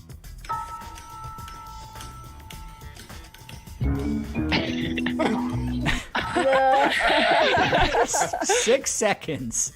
Busio water walking. What do we got? I can't handle these Zoomers, man. Flash farm morning in LA. It's okay. I have water walking.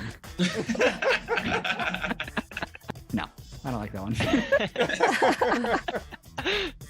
one. Someday Hall of Fame induction with Thunder Thieves. This is actually really cool. He'd been with the team for 5 years. They had all his accomplishments. They inducted a few players from other esports as well, but there were 3 in total. They had like this nice thing on the wall. In terms of doing an actual like good send-off where it felt like a player was respected by an org when they're not re-signing him, I think this was really, really well done. So definitely favorite. All right, we got some spice.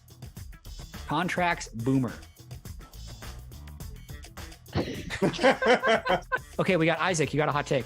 Yeah, I got a hot take. My hot take is all right, I got the tweet for you. This is, I think, just going to be a big thing for NA talent when easily one of these two guys takes home MVP and the other takes rookie. double. Double. Okay. And if, like people say, oh, they're untested, but you got to let these boys cook. This is the same strategy EG did. You bring in basically two rookies, 2 young players, and then have veterans around them. I think it is a good combination. Many of you are curious why I'm not joining 102 Thieves with Bjork and Douglas, so I want to get some context. You didn't know it was going to happen until I remembered what they did to me in 2020, and I had to reconsider. There's a 9-man sleep meme, but who actually put all of TSM to sleep in this photo? Everyone has the text over their head. This is doctored, surely. Yeah. Since that moment, well, it's not been good for TSM. Oh no, it actually was. I forgot. They're actually good in 2021. They were first place in regular season. It's a better story if that was the end of TSM. That actually does it for the first episode of LCS Doom Scroll. See if this worked, and we'll see you next time. Welcome back, ladies and gentlemen. We got one more game for you before we close out the first day of the LCS Spring Split 2023. It's Immortals and TSM. But before we get into the game, we have more pressing matters. Jad, why don't you follow Berserker? Yeah, what was that? This guy just won a summer split. I can understand, some of the players maybe just coming in a league and he hasn't gotten around to following them yet. Busio was up there too, hadn't gotten to follow. But Berserker? Yeah, that sucks. My man's trolling, but the show was really good, so good job, Jad.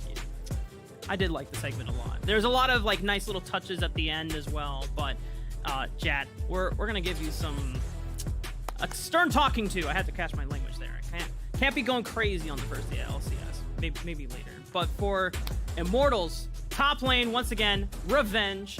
Jungler, Kenvi. Mid laner, a Blaze Olive. Bot lane, Tactical. And support from the Turkish League, making his appearance on the LCS stage, Fleshy. And then their opponents on the other side of the rift, it is TSM. Top laner is Solo. Jungler, Boogie. Mid lane, Maple. Bot lane, Neo. And support and Academy fan favorite, Chime. This is gonna be a really interesting matchup. These are 2 of the teams that I think people do have lower expectations for, right? But obviously these teams are hungry. I got to talk to Shawi a little bit, before the season started, and he said one of the things that they were really kind of screening for when they were making this roster is players that are really hungry, players that feel maybe that they've been underrated, they've been overlooked, that are really trying to look to disprove some of the narratives and kind of feelings about them. And they felt they had found a lot of those kind of players, so interested to see how they're going to work out here. Yeah, to follow up, there is a upcomer article by Nick Garrissey talking with Solo and how he had actually gotten offers from other teams during the offseason, but he settled with TSM, and one of the big reasons why was because of Chawi, because Chawi being a former professional player back during the days of the LMS, he loves it when a coach knows what a player wants to hear from, and that's exactly what you're going to get when a former pro player is giving you feedback. So between him and even players like Maple and Chime also really enjoy having Chawi as their coach as well. Hashtag LCS is thriving, baby. You'd love to see it. 2023, dawn of a new era. It starts now. It's been a really fun day so far. I've got to admit, the stage is looking sick. There's been some really good content. I love all the teams are also stepping up and putting out a lot of new content as well. Yes! So if you've fallen out of checking some of the teams' YouTubes, you definitely go around and check them out. There's been some really good shows. Yeah, and you know what?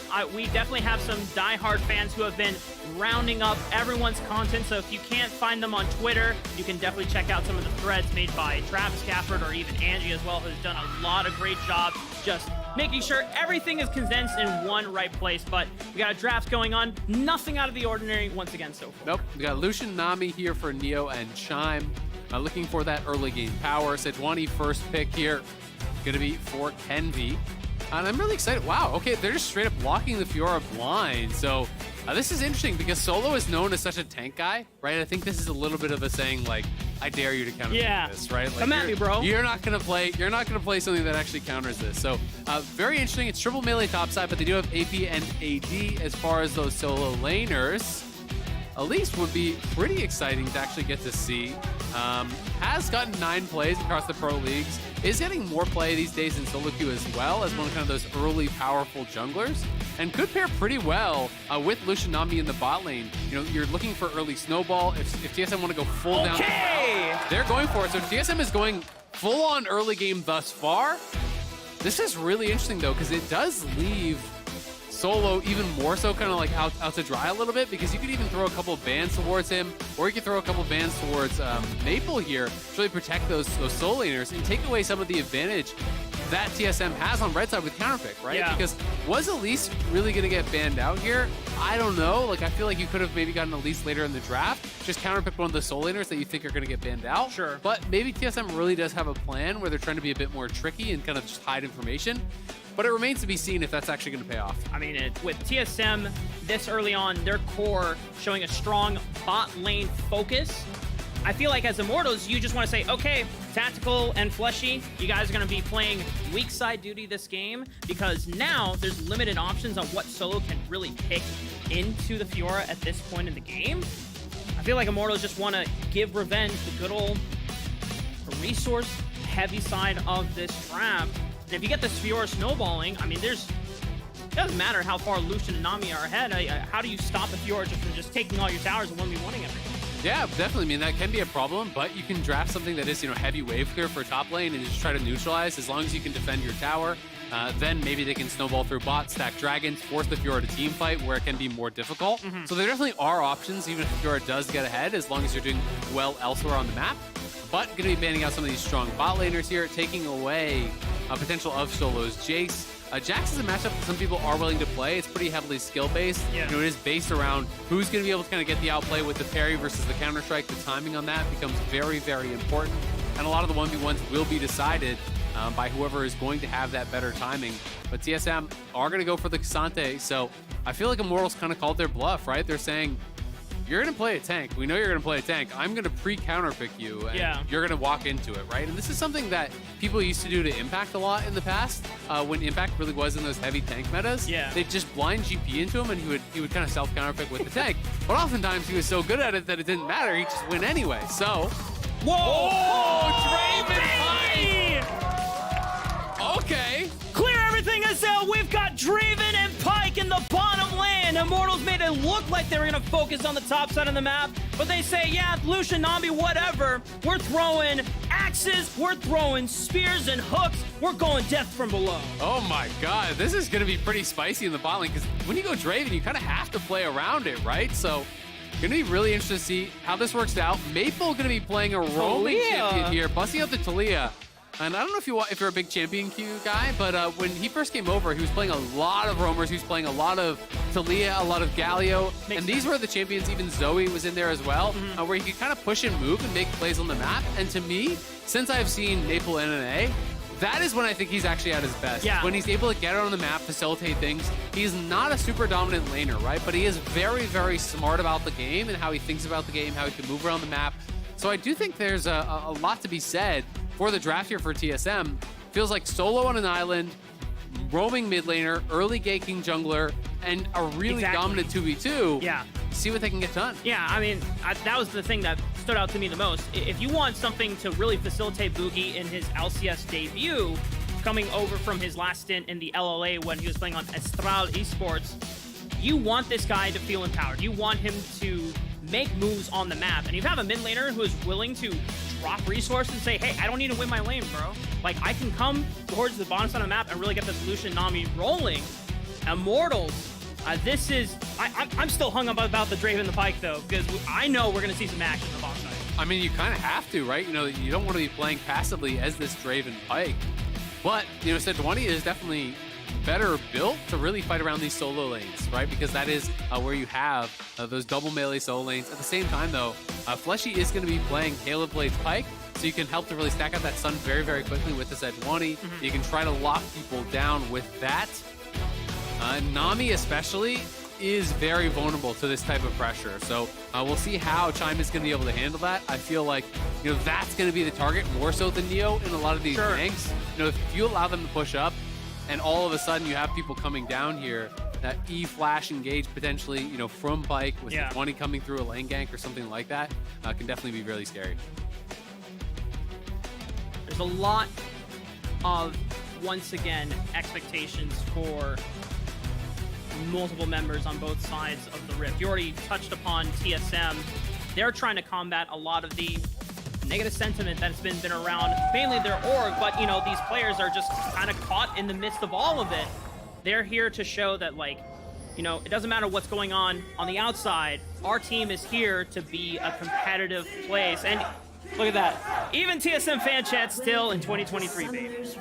Absolutely. Still a lot of love for this organization. You know, they have been so dominant in the LCS for so many years that, you know, it is a big change for TSM fans, right? You know, they went from making 10, 12 finals in a row to now, you know, really kind of struggling in a lot of these games. Nice E level there from Solo, but it does mean no Q start. So not going to be slapping down those Entofos anytime soon. It is going to mean that a favored matchup for Revenge is going to be even more so towards his side. It is also Grasp on Revenge's side, so he's not going towards Conqueror, more of a scaling rune. It is going to be more about that early laning. You just constantly try to poke away with Q. Every time you have Grasp ready, poke, slap a Vital, really just kind of poke and prod onto that Cassante. And as we know, Jura really does well into tanks. It's also very, very easy to actually answer things like the Q3 flip with your parry, or even the W stun, and actually stun the Cassante on that. So we'll see how Revenge is going to be able to handle this. He's definitely been, I think, a bright spot for Immortals, and is a strong carry player. Even during some of his strongest showings, I think when I was speaking to James, their general manager, a lot of people will confuse Revenge as being like an older player that's been around the LCS for quite a while. He's only been here for 2 years. He made his debut in 2021, and during that Xerxes era, they were a stronger top lane jungle duo. When Kenvi came in a last summer split, Immortals were struggling to find their footing, but Kenvi and Revenge are two people that have really bonded during the offseason. And you know, Kenvi, for us Academy fans, we know him to be a strong carry player. He shines best on things like Graves and Lee Sin in the past, but him playing Sejuani, even though it is the jungle meta, this does show us that he really wants to enable his solo lanes this game. Absolutely, and I'm really excited to see Kenvi's development, right? I think because he came in last year with a lot of hype and didn't immediately deliver, a lot of people have kind of written him off and kind of forgotten about Kenvi. But Kenvi, you know, in that 100 Thieves organization, deservedly built an enormous amount of hype around him, you know, as this incredible carry player. You know, Kindred is my favorite champion, so I watched a lot of Kenvi because this was one of the Kindred guys in NA that really, really impressed. So Kindred pentakill, yeah, I mean, baby. I've got a lot of hope for him, and hopefully, you know, they can get to a more stable spot where he can really be enabled and develop into the player that I think a lot of us know he can be. Already Boogie looking for some information. Has Tactical and Fleshy slightly overextended, but Kenvi is in the area. Depending on how fast he reacts, maybe he can salvage this play. Depending on who flashes. Oh, Boogie was trying to go for the flash prediction, but Tactical, patient as ever, waits it out before burning both of his summoners. Yeah, try to go for the flash prediction, but generally when you're going for those plays, you want to at least have some sort of animation coming out first. Like try to go for an auto first, slow him down, and then go for a Q, something like that. Try to bait out the flash early. I also think in this case, because he's behind them, he didn't actually need to cocoon until after he flashed. So while he's looking for what would have been a really cool play, I think you can literally just walk up, you know, auto him, Q him, whatever, and then force him to flash, because he's going to die if he doesn't flash early, and then you have the cocoon to potentially follow. Either way, it's still a good play. No summoners used by TSM, and they get both of them off tactical. Already seeing the game plan from TSM have that early rotation from the Elise to make something happen. Now, first time, if it doesn't work, that's okay, because you can always return. Kenvi knows that this play is happening, but can he get here in time? They need to act fast here. Cocoon goes wide. Tactical dodges it out onto it, and Boogie, now in trouble, forced to flash away. There's a teleport from a Blazov, willing to commit that for his team. Yeah, does drop the TP. That's actually the biggest deal out of this play, right? The fact that they actually get that TP out. You know, Boogie does have to blow his flash. They're going to try to stop some of the recalls, perhaps? Couldn't stop the recall. If they could have actually griefed the Blaze Olive on that recall, he would have lost the entire wave mid. I still think he's going to lose a lot of it. Yeah, he's actually going to lose the full wave, and it's going to push away from him. So mid lane, this is pretty costly for a Blaze Olive. Give him a lot to come down there and help him. As you see, you know, all the range minions will die. He already lost the cannon plus a couple of melees prior to this, and this next wave will mostly die and be pushing away. So definitely not what you want to see as a Blaze Olive, but willing to commit that TP because he knows if Draven dies there on that dive, they are pretty screwed. Yeah, the disadvantage is even more costly than some of his own benefits in the mid lane. And I think, you know, once again, talking to a Blaze Olive during the offseason, that he wanted to be known as someone that Here comes again. Very versatile and willing to self-sacrifice for his team. But Boogie, if it doesn't work the first time, if it doesn't work the second time, maybe a third time, but Boogie, not gonna happen. I mean, this is Elise gameplay in a nutshell, right? Like, if it's working, gank more. If it's not working, gank more. You know, like there's no fallback plan on this champion. You're not just like, all right, guys, we're playing for late. I'm gonna go farm. And now Maple is gonna join the party as well. Here we go. He's spotted though. Great positioning from Fleshy. He's actually just waiting, so he has the angle there. The positioning from TSM's bot lane was very aggressive. So they're like, we know what you're trying to do. Either way, they are still building advantages here. Yes, said 20 is gonna be up a camp, but like, who cares? Boogie though, no flash remaining. Remember, he's forced to drop down. No flash available, but tactical, not necessarily in range to threaten lethal on the Boogie, just walks out. Yeah, and because he has no summoners, it's not like he can really go that aggressive there. You know, if you over chase, Chime and Neo will come over and you'll get punished. So a little bit fast on the trigger for that ignite, I would say. But either way, slight advantages being built up here by TSM on that bottom side. But you look at top lane, and that's kind of where it becomes a little bit more problematic. We'll see how much Solo can actually collect at his turret, because there are a lot of extra minions for him to farm. And I will say that Solo is one of the best top laners in the league at loss mitigation. When he gets kind of hung out to dry and left in bad spots, he's often able to really stay pretty close in those matchups. And it's one of the reasons that a lot of teams have actually just brought him in. You know, he gets put in these weird team situations where it's like, he's just a mercenary. Someone needs a top laner. All right, here he comes. He's going to get in there, and he's going to get you some wins. And that's why he's kind of built a brand, maybe not intentionally, as a mid-game stabilizer or like a mid-season stabilizer for multiple teams. But this is the first time in a while that Solo has been brought in as a starter. So this is where he gets a chance to really give teams a reason why. It's like, hey, this is why you should take a chance on me earlier than when your org is already on fire. You know? Yeah, absolutely.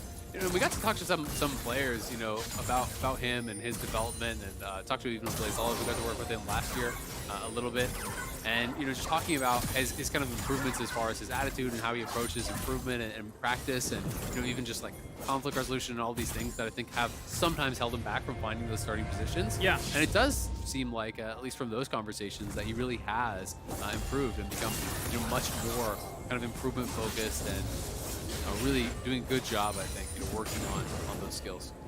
Fleshy may be looking for a play here. Neo still has Flash and E available, so even then, even gets pulled in. He's not afraid to just fire right on back. Yep, gonna get a nice little double tap off there. Out to an early farm lead here down on the bot side. It's really just kind of bot versus top. But I will say, like, playing Draven from behind is pretty terrible. Tactical definitely has to make sure he doesn't die, so at the very least he has the potential to come back through a cash-in. He's got 118 stacks, so not the most, but not too bad. It's 40 gold base plus 2.5 gold for every stack you have, plus the potential kill. So if you do get a kill and you have 100 stacks and that's 250 gold, you get the 40 base, you are starting to really get a lot. And in some of the slow games, sometimes Draven can just get a massive spike if you can farm it up to 200-300 stacks and then cash in. So far, with the advantages that TSM have really garnered for themselves off of Boogie's early roam towards the bottom side of the map, Neo's second highest in gold, Maple first because of Blaze Olive committed that T period early on. TSM already trying to use that advantage as fast as possible with first Dragon stacking. Yep, they do grab that up. You know, not the earliest possible, but about 8.5, they are going to grab that for themselves. So feeling pretty good about it. You can see it's tier 2 boots rush for Boogie. So this is very standard, rushing tier 2 boots if you want to just continue the ganking. Right? Yep. You know, just continue having that additional move speed, get around the map, continue to pressure, because that's really what this champion can do. I think, you know, Mortals are going to be pretty happy that none of the looks have actually worked out for him yet. Because Sejuani on the other side, Kemby doesn't really need to force anything. He's going to have a lot of value in those later stages, whereas for Elise, it's really tough to pilot this champion in 5v5. Yeah. It is very, very difficult. Unless you're monster fed and you can just jump backline and one-shot someone, yeah, you're kind of just stuck playing on the sides, trying to look for picks from Brush, and really looking for more of that scrappy playstyle. And you can see Solo very nervous about the fact that Blaze Olive had gone missing from mid, right? So you look towards mid, Blaze Olive steps up towards top, and you see this line of wards here. They have the pink ward control in that topside river, which means with that stolen Talia ultimate, Sylas could just be surfing on up. So that's why Solo backs it up, does have to give up more farm, does have to give up plates, but it's those little plays that allow you to make sure you're not giving up that kill, you're not giving up that big advantage. And that's one of the things that makes him strong as a weak side player. Yeah, Solo already recognizes there's a huge gold advantage in my mid lane and bot lane. I don't need to carelessly throw that away just for my own advantage. My team already doing great. Now, Immortals still have a Rift Herald to play with, as Kemby was able to get that trade-off while they secured the first dragon on the flip side. What you doing, Flesh? And just saying hi to Neo as he just waits for the wave to crash in. Yeah, maybe checking if there's a pink in that brush too, if you W buy it. See if there's a ward he can actually grab up. Didn't know that Neo was in the brush, but Boogie and Maple moving down are spotted by that ward we can see on screen. And Blaze Olive just going to try to harass them as they try to move back up. Kemby now, though, moving down, does have ulti available, so could look for a potential play here.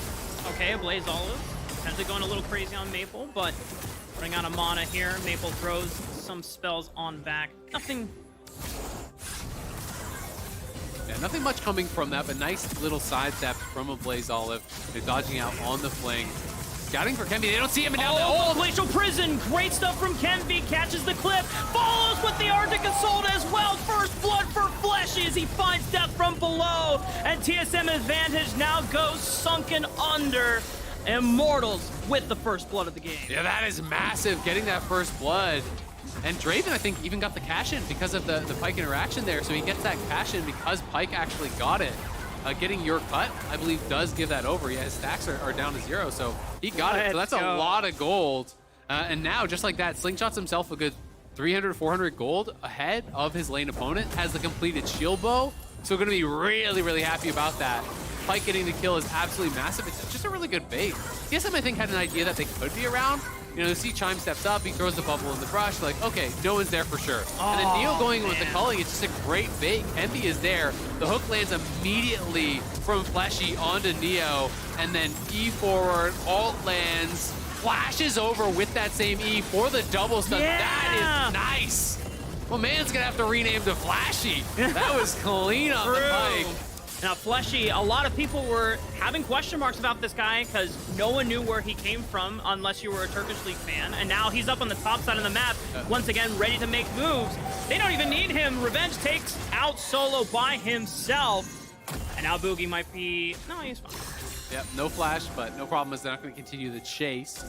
Another kill up on that top side, though, and it's Revenge, who already had a pretty huge CS advantage, you know, due to the matchup, due to the pressure. And now this is where it gets real sad. And you're playing weak side, and you're already kind of giving up CS. You're already kind of down. Then they get a kill. Then they get the Herald. Kemby should just leave and try to give as much as possible to Revenge, because this turret is going down, and that is going to be an enormous gold lead now for Revenge. In a favorable matchup where he has a scaling advantage, he's up 2,000 gold. Oh, God. Izzy, I'm not gonna lie, I don't play top lane. That's smart. Yeah. Good. that is a good decision on my behalf. But whenever I do play with people who are junglers and I get autofill top lane, if I have to deal with that, I'm just quitting the game. I'm just like, sorry guys, I don't know how to play out this advantage from this point and on. This is too much. It's tough, man. I mean, if you're solo from this point, it's hug the tower and get as much farm as you can, right? Just pray. But it gets to a point where you're getting pressured under tower, and that can get really, really difficult. So we'll see what they can get done. Immortals, massive lead here. TSM drafted for that bot lane pressure. It was 3, 4, 5 ganks very early on from Boogie down towards that bottom side. They only got the 1 dragon from it though, and it's actually Draven who's ahead in gold now. So really, TSM have not been able to get much at all from this draft, and they're going to be playing from a very difficult spot. Yeah, and their engages are really far few in between. Boogie doesn't have flash, is able to walk away safely. Neo maybe looking on the side. Great culling opening, forces Tactical to flash away. Maple looking for more damage. Blaze Olive almost goes down, gets a flash out. Oh, nicely done. Piercing light through the minions, and now Maple's on. Never mind, not the chase. Yeah, he realizes who he's chasing. That support can do damage. That's not a Nami. That is a Pyke with ultimate available. You don't want to be surfing in at 20% HP. No. But that was just an overchase from Immortals. They had such a winning position. But you can't fight through a corridor against Talia. And if we can see that replay again, we'll see, it was the early stages of it going heavily towards them. They had a free dragon to take from that position. But as soon as you walk through that corridor into Maple, the rocks go down. He gets a 2-man seismic shove. Tactical is lit up, and everyone has to run. Yeah, playing right into the hands of what TSM wanted from Immortals. A little bit of growing pains as Immortals rebuilding this roster, putting in a Blaze Olive, Tactical, and Fleshy, but get a chance to see that replay once again. Yeah, it's really just all about this positioning here. You'll watch as they actually move forward, and then look at them. The double knockup, double stun there, Tactical very, very low. They just kind of get AoE'd up as they try to walk through that corridor. And when your carries are low, there's nothing else going on. A Blaze Olive stolen culling, trying to chop him up. Not going to be able to get a kill down on that bottom side, but at least protects the tower. But that being said, I mean, it's a big win for TSM because it at least gives you some hope. You have an out of a potential Dragon Soul. Sure. Right? So they got that second dragon, and they can at least say, hey, we maybe can get this. We can try to play for every dragon. That could try to eliminate a lot of the disadvantage that we're at. Accelerate to the point where maybe you can play for Elder Dragon on top of it. And if you got Elder, anything is possible, especially at that point in the game. But Immortals, despite a little bit of a flub around that second dragon, still had the Rift Herald to play for, knock down the mid tier 1 turret, and they still have overall map advantage. Yep, and they have this massive Fiora. No one can really answer in that side lane. They do have the ability to try to potentially, take down Revenge if he over pushes, or if they can find, an unspotted Talia to try to get out on the map and make something happen. There's some wards though already trying to protect Revenge. You can see, those couple wards deep in jungle. They obviously still have their river vision. They have this one mid lane ward, so a good 4 or 5 wards up on that top side trying to protect Revenge. That's what gives him that safety to actually be pushing up towards that tier 2. And it is TSM on the other side of the map trying to make something happen. And that warding, it's not just protecting Revenge right now, it's actually allowing Immortals to know that TSM must be bot side, right? Because if we're not seeing anyone top, they're not all showing in the lanes. They gotta be there by process of elimination. Put on their Sherlock Holmes cap and start deducing. It's like, Watson, I've got it. It's Shime in the bot lane with the Nami. Kind of chilling for the next couple of minutes. No dragon to play for. It is that just exchange of how TSM can deal with Revenge on the top side of the map. You were talking about content earlier and how much everyone from the LCS side, a lot of teams have really stepped up. Immortals, shout out to Revenge, honestly, for the personal vlogs he's been doing. Huge crowd fan favorite as well for anyone who has been tuning in. Yeah, Revenge is a really fun personality. Yeah.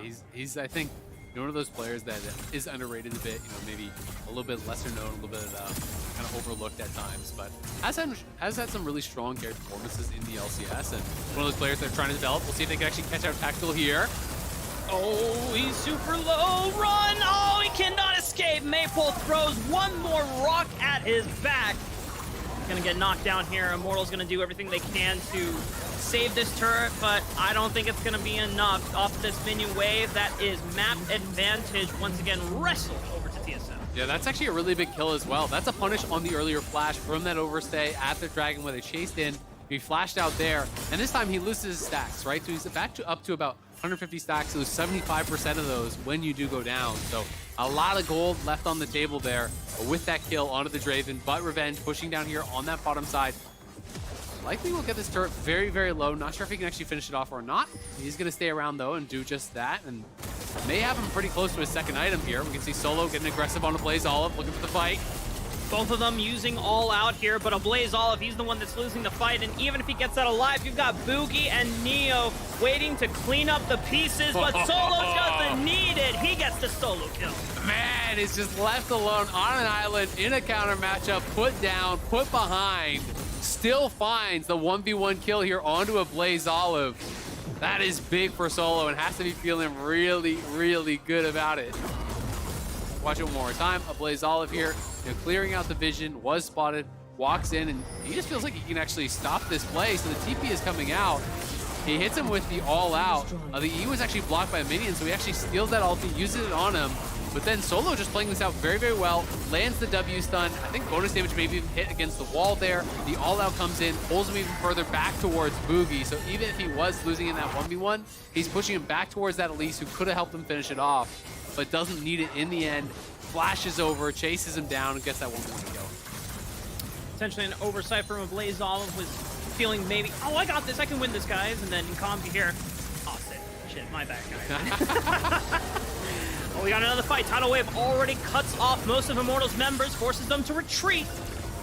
And now they're in the corridors of this jungle, running down the river. Engaged tools are somewhat limited. Maple still has this wall that he could use to potentially cut them off. No culling, no Tidal Wave, we've already shown. Solo's got all out coming up in a bit, but a Blaze Olive finds the mid laner, but he gets taken out by Neo. Now Immortals have to fight in a 4-on-5 situation, down numbers. The dragon has been around. And look at Maple, looking to cut them off. A beautiful flank from the side, and Maple finds the flank angle. Immortals losing out on Kenvi. No one can potentially steal the dragon away with a 50-50 smite out of this, but TSM don't even care about the dragon. They want to look for more kills. Tactical is slain by Neo. That is huge, getting a couple more kills there as Immortals tried to pull off this pincer play. But it's so tough as Fiora to just run straight at the enemy team. So even with a Blaze Olive coming in from the side, he just gets lit up. They just kill off a Blaze Olive very, very quickly here. We can see it one more time. It's the initial TP in. Revenge comes in, has to actually drop the parry immediately. Nice abduct over the wall there, just getting out to those Raptors. But then I feel like you need Revenge to be coming around from the top, like coming around from like this angle or something. Instead, he's actually with the team, so a Blaze Olive comes in from the side, but then these 4 members trying to move in can't actually really get much of anything done. In goes a Blaze Olive, but he just is killed off immediately, and it's Solo standing in the front, blocking out everyone else. Has those 4 members coming forward into it, but he has the W up, has that damage reduction, and is able to shut them out of the fight. So smart team fighting, patient play here from TSM, and then a great wall from the side from Maple, who is kiting around, and they combo it up with the W stun there from Cassante into the wall onto that Sejuani. They burst him down. That guarantees they're going to get the dragon, but they want more. Chime is flashing in. Boogie is flashing in. They know they have those slows, and they're able to get a couple kills there onto Neo. And the groan from the audience. It's something you can always count on. Oh, come on. Just when it was getting good. We've been avoiding pauses pretty darn well today. Yeah, we've been... I wonder if it's our fault now. It could be, yeah. Sorry, guys. It's probably Rafa's fault. Yeah. You were doing so well, too. We were so close to getting through a day, no pauses. We had like one audio break, but it was just like a short 1 minute one. You know what? Hope, knock on wood. On the radar. We'll get through this one really quickly. But so far, I mean, TSM, I feel like this has been a story in the game so far of Immortals. After getting this big advantage, then they overplay their hand. Yeah. They think that they're in a situation that they have all rights to be in, and TSM go, no, we can actually cut through this flank. We can quickly turn this table on you. Yeah, I mean, I think the biggest mistake was definitely at the second dragon, the overchase, trying to fight through the corridor onto Talia when they had a free dragon there. Because if you go back in time and you take that second dragon and you don't chase, then you don't even need to challenge at this potential team fight. Revenge can still be chilling this side lane, getting his work done. But they've kind of overplayed their hands in a couple different situations. Blaze Olive stopping the TP, then getting into this 1v1 that he can't win against Solo. There's a solo kill there. They overchase at the second dragon. They die there, give over that second dragon. Now again here, trying to pull off this flank. I just don't think you can fight unless Fiora is coming from one angle and a Blaze Olive is coming from the other. It's so difficult. Like Pyke and Fiora running straight at you in a team fight, trying to get past a Cassante. is really, really tough, right? It's very difficult to actually do that, especially when Talia is throwing down the rocks. If you try to dash through that on one of those champions, you're going to be stunned up, you're going to be burst down. So it's really tough to be able to do that. Yeah.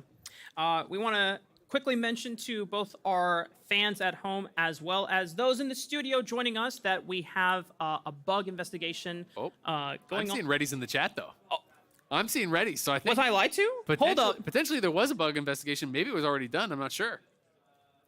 The way it sounded like we were going to be here for a while. I had a conversation topic ready all right, and go back loaded to up. Oh, okay. All right. Well, we might be here for a while. We will try and sort it out as fast as possible, but something that I usually like to look at for teams, especially early on in the spring split, especially the spring split compared to the summer split, because you still have a long ways away before the big international tournament in Worlds. No way. Are we? We're going back in. You can always count All on the right, Reddy's I'm in the leaving. chat. I had this big conversation topic, but maybe we can save it for another time. But we should be getting back into game. Yep. So the issue has been solved. I think we are going to be getting back into game here. It is resumed. Yep, we're in there. Here's the good news. You're going to be casting LCS every week, so you can save that topic for later. Yeah! I'll try to get that in on the next one. Happens to the best though. Sometimes you have a really cool point. You're like, I'm about to say this, and then they fight. And they're like, all right, wait. Now I'm really about to say this, and then something else happens. I feel like that's the bane of every color caster. You find something interesting, like, oh, look at this cool gotta thing. abandon ship. Fight. Follow the game. You're not allowed to say it. All right, well, TSM, Immortals did have a massive lead early on, but they've kind of bungled it, and it is now TSM only down 1K, with Neo looking really strong, and they're on Soul Point. And if Neo actually gets this IE finished up here, within a reasonable amount of time, I'm not sure how much gold he has in pocket. Let's see. He only has 500, so it's not likely that he's actually going to get the IE before this next fight. But when he gets that, he's going to be monstrously strong. Tactical has yet to finish his second item, so he's pretty far behind. And as we've seen, it's a lot easier to teamfight on that TSM side, even though they do have the Elise. It didn't really matter because Cassante, as well as Maple here, on the Talia, that is really making things difficult, I think, for Immortals to execute. Yeah, the creative team fighting from TSM as a whole 5-man unit has been honestly impressive to see, just navigating a lot of these really difficult situations from Immortals. Uh-oh. Potential pick on the Kempi. I mean, thankfully he is Sejuani, and he's already popped the Radiant Virtue with that ultimate, so he's healing back on up a little bit. He should be getting out alive. TSM, I don't think they're going to be looking at the Baron, so for this team, Neo, who's right now 3-1-2, I think this guy's been playing with a huge chip on his shoulder. If you think about his kind of career trajectory, wait, all out? Nice parry. Actually got parried there by Revenge. Because he scooped him back into the turret, so then he's trying to look for the all-out to pull him actually under tower with already heating up. That could have been a great play, but a really well-timed parry from Revenge. Immunes that, so Solo goes all out, but his friend does not come with him. Beautiful mind games from Revenge and just great patience and timing. TSM able to get the turret on the top side of the map, is fishing for another engagement. Fleshy easily dodges out on it. I know you're pointing to me and say, hey, do you want to talk about Neo again? I'm afraid we're going to get more fighting. Go for it. All right, 5 seconds in. All right, it's my time to shine, baby. Storytelling at its max. Okay, Neo, this guy, Dingatos, LCS starter, bumped down to Academy, given over to Spawn to give him a chance, and then Neo gets dropped, goes to TSM, and I think this is someone that really wants to show that, as he was like one of those early Academy prospects during the 2020 season, 2021 coming up to the system and then getting his LCS start, Neo so far, creative flank angles, the culling, being able to get that pincer maneuver on the team fighting. This is an AD carry that, when speaking with him and Chime, or Chime specifically, he and Neo are very motivated to show up everyone, especially everyone that has doubts about this organization team as a whole. Yeah, at his best, I think he's been a really, really strong team fighter. I feel like it was the pairing with Aframu probably a while ago that he looked really good. Yeah. It feels like kind of everyone looks good when they play with Aframu, to be honest. Shout out to Aframu, just announced his retirement. Very sad about that. We miss you already. TSM gatekeeping this entry. Oh, nice glacial person from Kenvi. Oh, Neo might just be blown up here, but the positioning backwards as he unloads with the culling forces Immortals to retreat back through the corridor. Yeah, Solo shows up with a TP, drops the all-out immediately, but not able to really grab anyone with it, unfortunately for them. It's just another kind of trade of cooldowns. But Neo, at the end of the day, doesn't actually have to use his summoners, so it is those 2 flashes forced from Kempi as well as a Blaze Olive. Just trying to grief some of the resets there, trying to stop them from being able to reset prior to this dragon. I think Maple wanted them to be stuck out on the map. He's still full mana, and he didn't really have a buy, so I think he's trying to screw up those res timers, or rather the back timers. As we'll see, you know, TSM, no vision yet around that dragon. Neither team really has established any vision around this dragon. Now they are moving in to try to get some. Unless you're going to try to contest it, but we'll see if we can really find anything, because this is the fight for Soul. Blaze Olive still down towards bot, and Tactical as well as Revenge are going up towards the Baron. They're going to try to actually two-man the Baron potentially here. I don't think there's any chance. No, it's not going to happen fast enough. TSM are already booking it over to the top side of the map. I think they have Neo and Maple just two-manning the dragon, and I mean, it was a nice call. Unfortunately for Immortals, there was already vision from TSM that established it, and now free soul for TSM. Yeah, and this is something that, it was a play that people used to look for like a lot back in the day that sometimes worked, but now everyone kind of knows when you're going for Dragon and you are in the power position, if they try to trade for Baron, you just leave 1 to 2 people and everyone else moves up, right? And it's just never really going to work out unless the team on Baron is the one that has like overwhelming damage and kind of like instantly kill it. So TSM, you know, able to grab that soul for free. Immortals not feeling like they are in a position to team fight. And whether or not that is correct is the situation that they are in now. Revenge still really strong in the 1v1, but Solo has done a good enough job of just actually holding him at towers that it's not like he's threatening the base, so it's not really mattering. Like, yes, you would win that 1v1 potentially, but Solo's never really going to give you the extended 1v1. He's just going to keep focusing on clearing out the waves, and if you overcommit by the turret and he can flip you into the turret, then all of a sudden you're going to lose the 1v1. Yeah. You know, there's definitely a lot of top laners that might take that ego check with you against Revenge if you're in Solo's position, but Solo drops it completely. It's like, listen, I don't need to do anything. You need to come towards my way. And then, as you said, that's when things can get dicey on the Cassante side of the matchup for TSM. Once again, eyes on Neo. You can even tell that Immortals have been trying to get this guy, but no sums having been burned either. Now Revenge finds himself pinned. Boogie repelling in, looks for the cocoon. Great riposte from Revenge, blocks it out, makes it out alive. Yeah, nice escape there from Revenge, but kind of poor aim from the E on Maple. You know, you know exactly where he's going to go, right? You know that he has to actually dash over your wall, so you need to throw the Unraveled Earth so that it's actually going over your wall as well, so that when he Qs through, he's going to get stunned up, but at the very least, they get that pressure, they get the reset. Revenge has no TP, so this is going to be really tough to contest. Revenge is going to stay around, but he's at like 40% health with no mana. Chime, though, getting chunked down by that Draven ult. Oh, they just want to turn on to Fleshy. Neo opens up with the culling. Gets a little bit more damage into the backhand. Kenvi throws out Glacial Prison just to stun them up, but Neo doesn't even worry about burning summoners because no one is really there to follow up from Immortals. It's more of a, please stop chasing us. Yep, exactly. You know, Neo backstepped at an appropriate time. Had he continued chasing forward and got Glacial Prison, they might have actually fully turned on him and tried to burst him down. But he did not, so TSM not willing to actually flip that Baron. It is still Immortals with the gold lead, but it just doesn't really feel like it because it's only on Revenge, and Revenge isn't really joining. Revenge is actually heading for the base. You can see on the minimap, he's going to actually head for the base. They're going to try to stop this. Can he actually get in and steal it? It's up to Kenvi. Immortals, all you got to do is just stall this as long as you can. If you don't get the Baron, just give Revenge time to unlock the gates over on the other side of the map. Kenvi has already fallen. A recall's coming in from Chime, and I don't think Revenge is going to be able to get that much. Gets the inhibitor tower. He's going to chance it for the inhibitor as well. Oh, he's got to get out now. Everyone is there.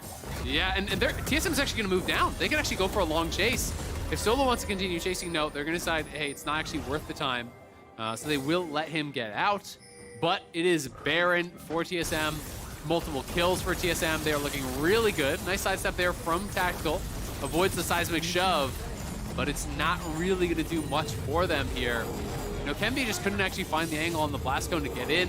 It was a good job from Solo, you know, using the all-out, trying to CC him up, push Kenvi away. Because as soon as they see Revenge bot lane, they know that all Immortals is really going for is a flip, right? They're trying to just steal it and hope that then you can delay the bases, Revenge takes the base, some sort of a situation like that. Because At this point, that's really all Immortals can hope for. But when the enemy team gets Baron, split pushing becomes so hard because you can't actually wave clear fast enough. So, if Revenge wants to stay in a side lane, TSM can just bull rush down mid lane with 5, and they're going to be able to really assert their dominance with the extra man. Especially considering what Immortals opted in for with this composition. There's no Azir here. There's no Victor that can give you that stronger form of wave clear to stall out the game so that your split pusher can get things done.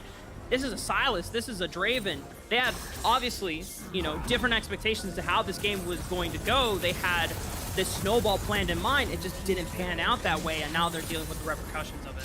Absolutely, and here comes TSM, looking to just bully it down this lane. Mid lane's being pushed up, but Solo's just going forward. He wants to fight. Takes no damage from the tower, no damage from the stolen culling. He does not care at all. And just wait until he goes all out. I mean, you see it full tank and then just turns into an all damage threat. Maple cuts off any lines of retreat from Kenvi, potentially pushes him back, gets the flash out. Tidal Wave just causes even more distress as TSM is laying waste to the base of Immortals.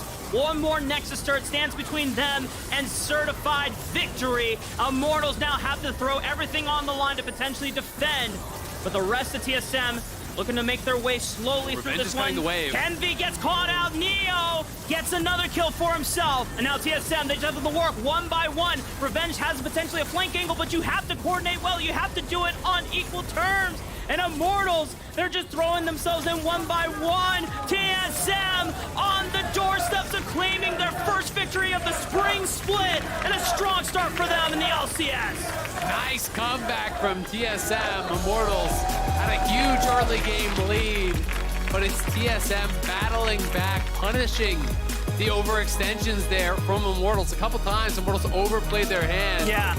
And TSM really took full advantage of that, able to get some great punishes, started to stack those dragons up, move towards the soul, and Neo having a great game here. 4-1-7 on the Lucian, some really good team fighting. Boogie with a fun debut on the Elise was really, really active in the early game. Couldn't really find too much in that early game, unfortunately for him, but was able to have some effectiveness in those team fights. And I think Maple had some great ult on the Talia, moved around the map well, and kind of showcased what I think are some of his biggest strengths. Yeah, honestly, really big props to Neo. I mean, TSM's early game plan was taking a chance on really getting this Lucian Nami bot lane ahead. They had some slip-ups in that. Give them applause, everyone.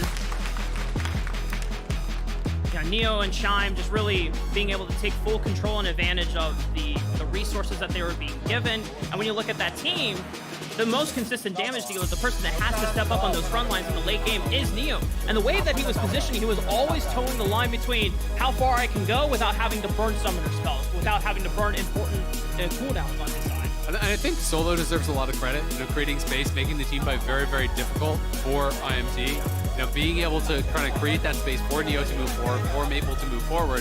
Think about the situation that he was put in. No help whatsoever. He's playing tank on weak side into this counter pick.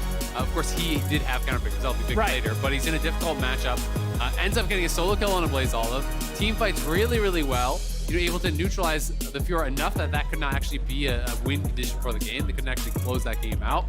But this is going to be one that is really frustrating for Immortals, because you actually go back in time to right after Tactical cashed in off of Fleshy getting that ult kill down in bot lane, and you look at the position that they had, the games that they had, there's only one dragon on the other team. Yeah. You're up a good, 4K, I want to say, around that point. Revenge has a massive advantage in that 1v1. It feels like everything was in their favor, right? And it's a couple mistakes and these key moments that really threw the game away. So definitely a frustrating early loss here for Immortals. And especially when you know that this is one of those teams that's supposed to be, or expected to be, around you in the standings. So those are the ones that you really want to get wins on to try to climb up that table. Because against the other expected favorites of the league, it's going to be tough. Yeah, it's going to be a tougher hill to climb. For us too, this is what I wanted to bring up. For teams earlier on in the season, do you want to do more of the limit testing earlier on the season where the games don't have as much impact? You have more time and room to grow as the spring. I think absolutely, right? If there's time to experiment, it's at the start of the split, right? I don't think you want to just be like turtling up into your ball and say, all right, we're only going to play for late. We're going to play Azir and Jinx and Ornn every game, right? Like if you go for that style, you're severely limiting yourself. And I think especially when you're changing rosters, as almost everyone is in the league, you have to have that confidence in your teammates, to be able to experiment, to be able to find out what is truly going to work best for your teams, right? Yeah. So there are going to be in these early weeks some of these flubs where maybe something isn't executed as cleanly, where teams haven't practiced it out as well, or maybe where they're playing a style that isn't necessarily totally suited to them. Yeah. But teams definitely want to experiment and figure out what exactly is going to be the best when it comes crunch time. Well, something for them to consider, but do not discourage by these results as well as it is early on in the spring. But of course, for us, that means we are done for casting for the day, but the broadcast is not over. Thank you. But, the real important thing is that we have a player interview, and that means Emily is going to be joining Chime for our Verizon post-game interview. Thank you, Rafa. Congrats on your first day of casting the LCS. I am here with victorious TSM support Chime. The last time I spoke with you actually was kind of in the middle of what looked like maybe an unlikely TSM playoff run. Oh, yeah. Unfortunately didn't work out for you guys, but just generally, how's your off season been? What's it been like getting on the with the new team? It was nice. I think I grinded a lot, and I've never played a spring split before or gone through an off season knowing I was going to play LCS or was likely to. So it was really nice to bond with my team, especially in Korea. That was a really cool experience.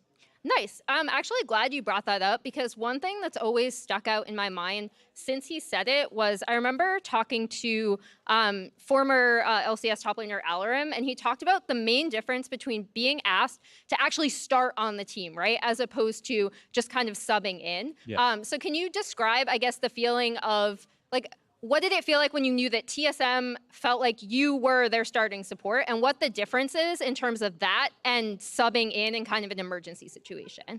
I mean, from a player's perspective, it's a lot more rewarding. And then I think from a fan perspective as well, you feel like you're actually part of the team. Whereas, twice I kind of felt like a bit of a mercenary myself, even though we have our own in the top lane. But yeah, I think it's really satisfying to know that your team is backing you. And so you guys tried out the Lucian Nami, something we've seen a lot in pro play. Yeah.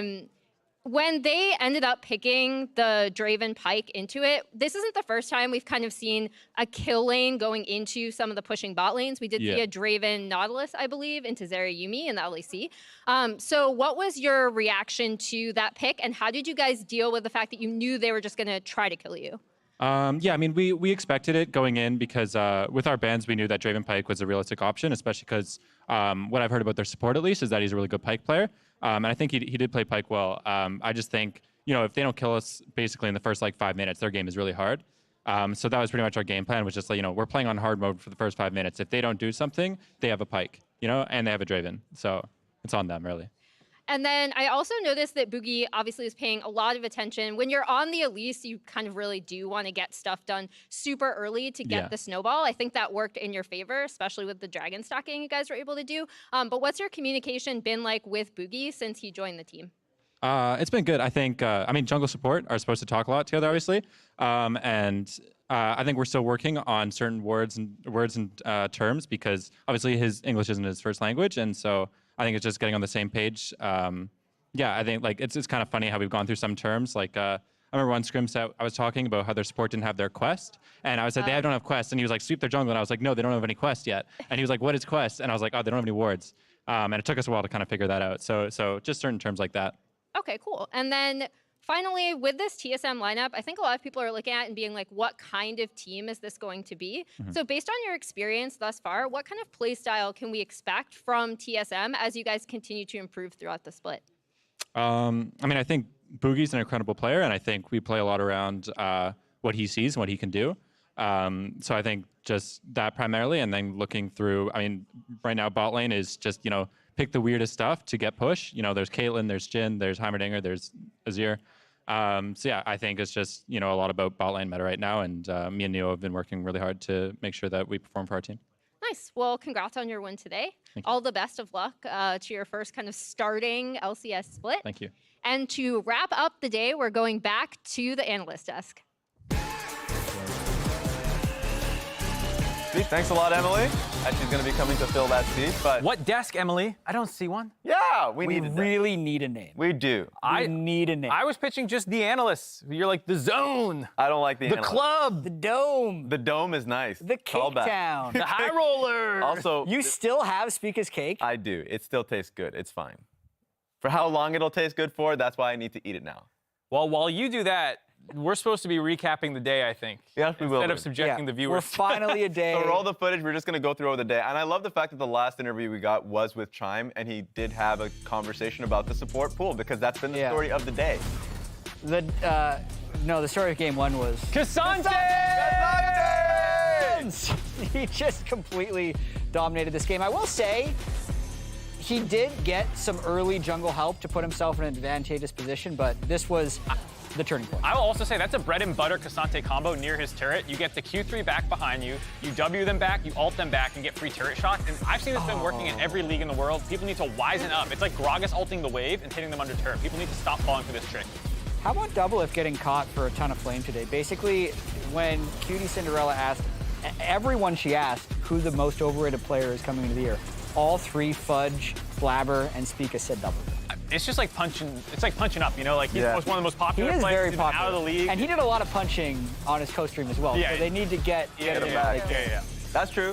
And I think just in general, like, everyone is going to be looking at him, including fans. He has a ton of fans. Even the first vote we had between C9 versus 100 Thieves, the fans voted largely for 100 Thieves because they have big brand players. It was They like have a lot of 63-37 or something? Huh? Yes. I mean, C9 shut him up, though. C9 crushed them this game. It was not super close. I think I maybe doubted C9 a little bit. We'll see how it goes, but Fudge absolutely smurfed. Berserker looked very good with his ARAM Ashe build. Popping off. Raz, you have, Raz has some icing. You have a little blue on your teeth. Yeah, open up your teeth. Just show the camera. Yeah, beautiful. I did have blue that's really tough to get out on my thumb. So, I don't know what happened here. I just have a blue thumb. Oh, Let's man. get it back. Mustache right now? Oh, man. Who? He's got a biker stash. Is that like the filter to make people old? Oh, or is that's that, what it or is. that other people? Yeah. Because Double-If doesn't look that, thankfully. Yeah. He ain't that old. God damn. Yeah, it's definitely a filter. I'm just wondering, is it a filter or a different person? Because it's definitely not Double-If the Beard. What game is this? Actually, probably the closest game of the day that didn't look like it on the pick. Young had a really good game, I felt like. Young- Especially on sideline. Yeah, I was gonna say Young had a really good game. This is really kind of smart by River to revisit after blowing JoJo's Flash. I was actually really impressed with how well Golden Guardians were able to play out this game. Yeah, the problem was it just was like small mistakes because this was literally a second after the gank mid was successful. Licorice was really confident, felt like his jungler was nearby, also got the kill on mid lane, so I was like, okay, great, I can get a deep ward, but then Inspired was unexpectedly in his jungle. I will say, if you remember why Golden Guardians flailed around last year, it's because they had winning game states and then were never able to win. Yeah. I will say it's a pretty different lineup. It is, but it still happened. I mean, but they're missing their main mid laner, Gory. I mean, maybe he would help. I guess the only holdovers are Licorice, 6A. Yeah. And 6A wasn't even the whole year last year. I mean, River showed up at the end, but that obviously didn't work. They didn't have time to gel. I think for EG, it was like a little scary game that almost got away from them, but it came off some oopsies, and clearly JoJo had a terrible game. I don't think this is indicative of the level he's going to play with. Even his teammates were memeing him on Twitter afterwards, but like, I think you're happy to walk away with this win, but you're actually not too stressed out about the fact it was close. You're just like, JoJo, what the hell was that? And you go back and have a better day tomorrow. 100%. I think the positive takeaway is mostly how Jungle is performing with bot lane. Inspired, FBI. was crazy, yeah. Inspired played incredibly well, and that early dive on bot lane I thought was communicated excellently. Speaking of communication, I mean just play. This one was good. bad. This was not well communicated. Yeah. Or executed. Execution. Don't know what the plan was. Good point. I mean, this was the slow, what was it, no kill for 15 minutes. This was the LCK. This is the LCK. TLCK coming up big. TLCK.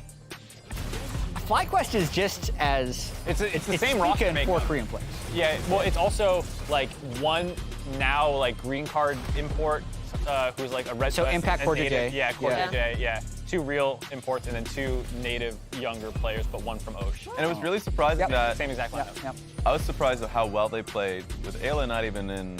He's not there yet. Exactly. Yeah. So the fact that Winsome had a great game, so it's nice to see him. that through line. He's been playing in Europe, I'm pretty sure, with Unicorns of Love. So I remember that part. So the fact that he's on this, that he came back to North America with that experience, you kind of saw it here. But that being said, speaking of seeing things, Impact just actually Yeah, won the game. I was gonna say, I think the story of this game was definitely Impact kind Grandpa! of going on the GP and then absolutely destroying this game so that, I mean, they could have fallen behind early a lot, especially in bot lane. They had to mitigate a lot of pressure, and they ended up coming up on top of the Impact. This was low-key one of the most interesting games of the day for me, just because everyone has Dig and CLG 6-7. It's just about which one's 6, which one's 7. Man. It was like a mini grudge match to me. Me putting COG 7th, like I know it is wrong, but I still couldn't put them in anywhere else. Like it doesn't make any sense. They were better than 7th last year. They made no changes. Yeah. But like, it's advertising, man. Like every other team advertised that they made their team better somehow. Yeah. This team is gonna hit the golf ball longer, straighter, and better every year, but it's not true. Like if you just stick with the old CLG, they're clearly gonna be better than 7th. But I still put them 7th. It's tough. You always feel like this is a good example of, and I mean, it's day one, so I don't want to overreact, but with Dignitas' roster, of course I'm going to be excited for Santorin and Genesis, especially Santorin and the level of play that he has shown in Team Liquid's games. Whether they were doing well in those games or not, he was like a shining light. So this one was just a rough one, especially. I mean, your camera. Yeah. Especially, here we go. Don't cheat. Especially the steal I on didn't know Herald. what the range was. Yeah. Yeah. Oh, now you know. My bad. But like stealing Herald, that one was wild. That one was just a heartbreaker for Santorin because he didn't have Smite at the time. This game was really strange because it looked like Immortals was just going to slow play, destroy them. And then at one point, they never managed to get a dragon or get more than 2 kills. Yeah. It was interesting hearing Chime's interview talk about it, where they're like, we were playing on hard mode through the early game, so I think they maybe backed off a little bit more and gave some stuff to TSM initially, and then it's a lot harder to close out with their comp, as Chime was saying. And I think TSM looked a little bit better than I thought they would coming into today. Yeah, I think the big thing for me was how often, and obviously, like, yes, it's Elise. Yes, you're going to need to make plays early in order for her to be successful. But I was really impressed with how he was covering that bot lane because they did know, like, hey, if we mess up, we're dead. Yeah. But this was the fight that really broke it. The Silas flank coming in from Ablaze Olive that kind of teetered. I thought that was really rough, and then they just lose the fight. That was a great ulti from That's a Maple. sick wall. I feel like I didn't give him enough credit when I first saw it. I was like, okay, 100 Thieves are really 100 Thieves. I think this is the first time you saw it, Raz. No, but IMT, I felt like they just threw the game with that fight. Yeah. But actually, Maple's ulti there was beautiful. I think a lot of people were also just surprised that like scaling did very well today. I think for LCS, the 2 GP games. Yeah. Obviously, more early game oriented there for Immortals. I saw some people talking about that on Twitter, but I don't know. It was an interesting day. Yeah, that's it. That's the first day. These are the standings: Cloud9, CLG, EG, FlyQuest, and TSM. The undefeated teams. I think TSM is going to be very happy. We won't be running any more of those.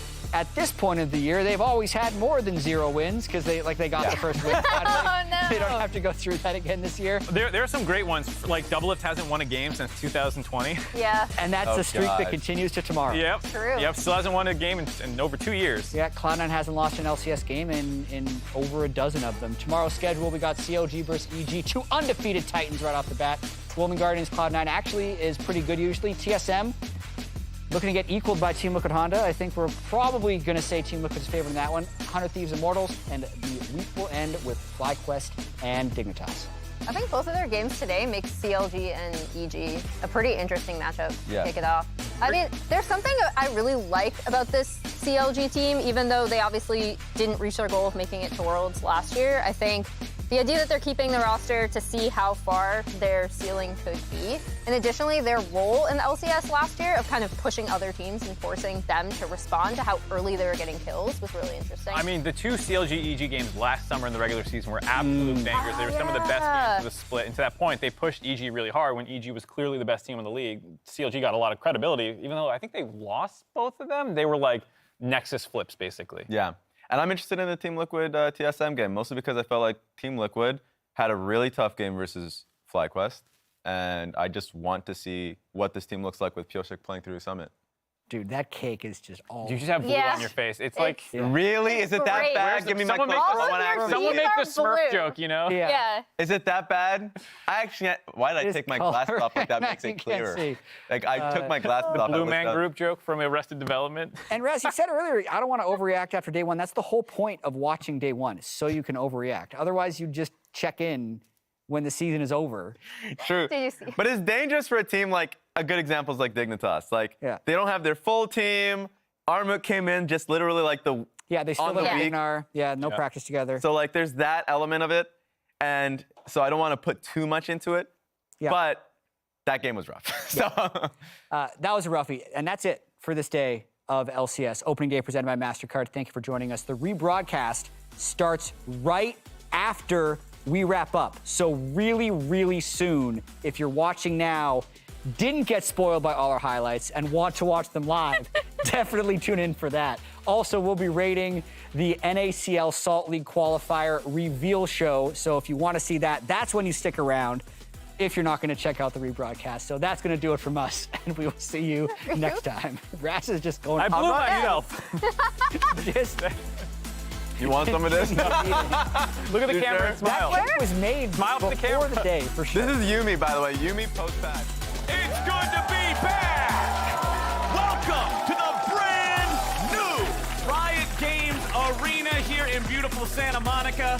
The LCS 2023 season starts right now! Takes him low, jumps right back in. Fudge going for the solo kill. He flashes. Tenacity tries to spin, but Fudge gets the outplay. Fudge goes in, Closer has to run, double up under pressure, and Blabber just beats him to death. Welcome back to the LCS. Tenacity is not looking very tenacious right now, and Berserker goes berserk as 100 Thieves are getting cut down. Bjergsen wants to be the hero, but C9 reduces him to 0. It is an ace. We're buying time here. Yeah, we got it. Yeah. Okay. Nice. Get out. Ulti in 3. I want to fight. Check. 0, guys. 0. Nice, guys. Back now. Someday gets young, but now he's gonna be careful. River's still ready to go, and Someday's right back into the fight as FBI kills off Rigorous. The Golden Guardians are falling, but Stixday gets the rain of arrows in the last second to try to hold on. Golden Guardians are ace, and it's a triple kill of an FBI. Summit with a counter-strike, re-engages. He doesn't think he's got any way out, so he's ready to take someone down, but Impact gets the kill. Now Core JJ's on the run. He dies, a double kill back over to Impact. Piocha can't do a thing as Harry and Yawn try to get away. Check this roll. Then no. Yep. Just. And please. Why you playing for KDA? GG. Quadra. Penta.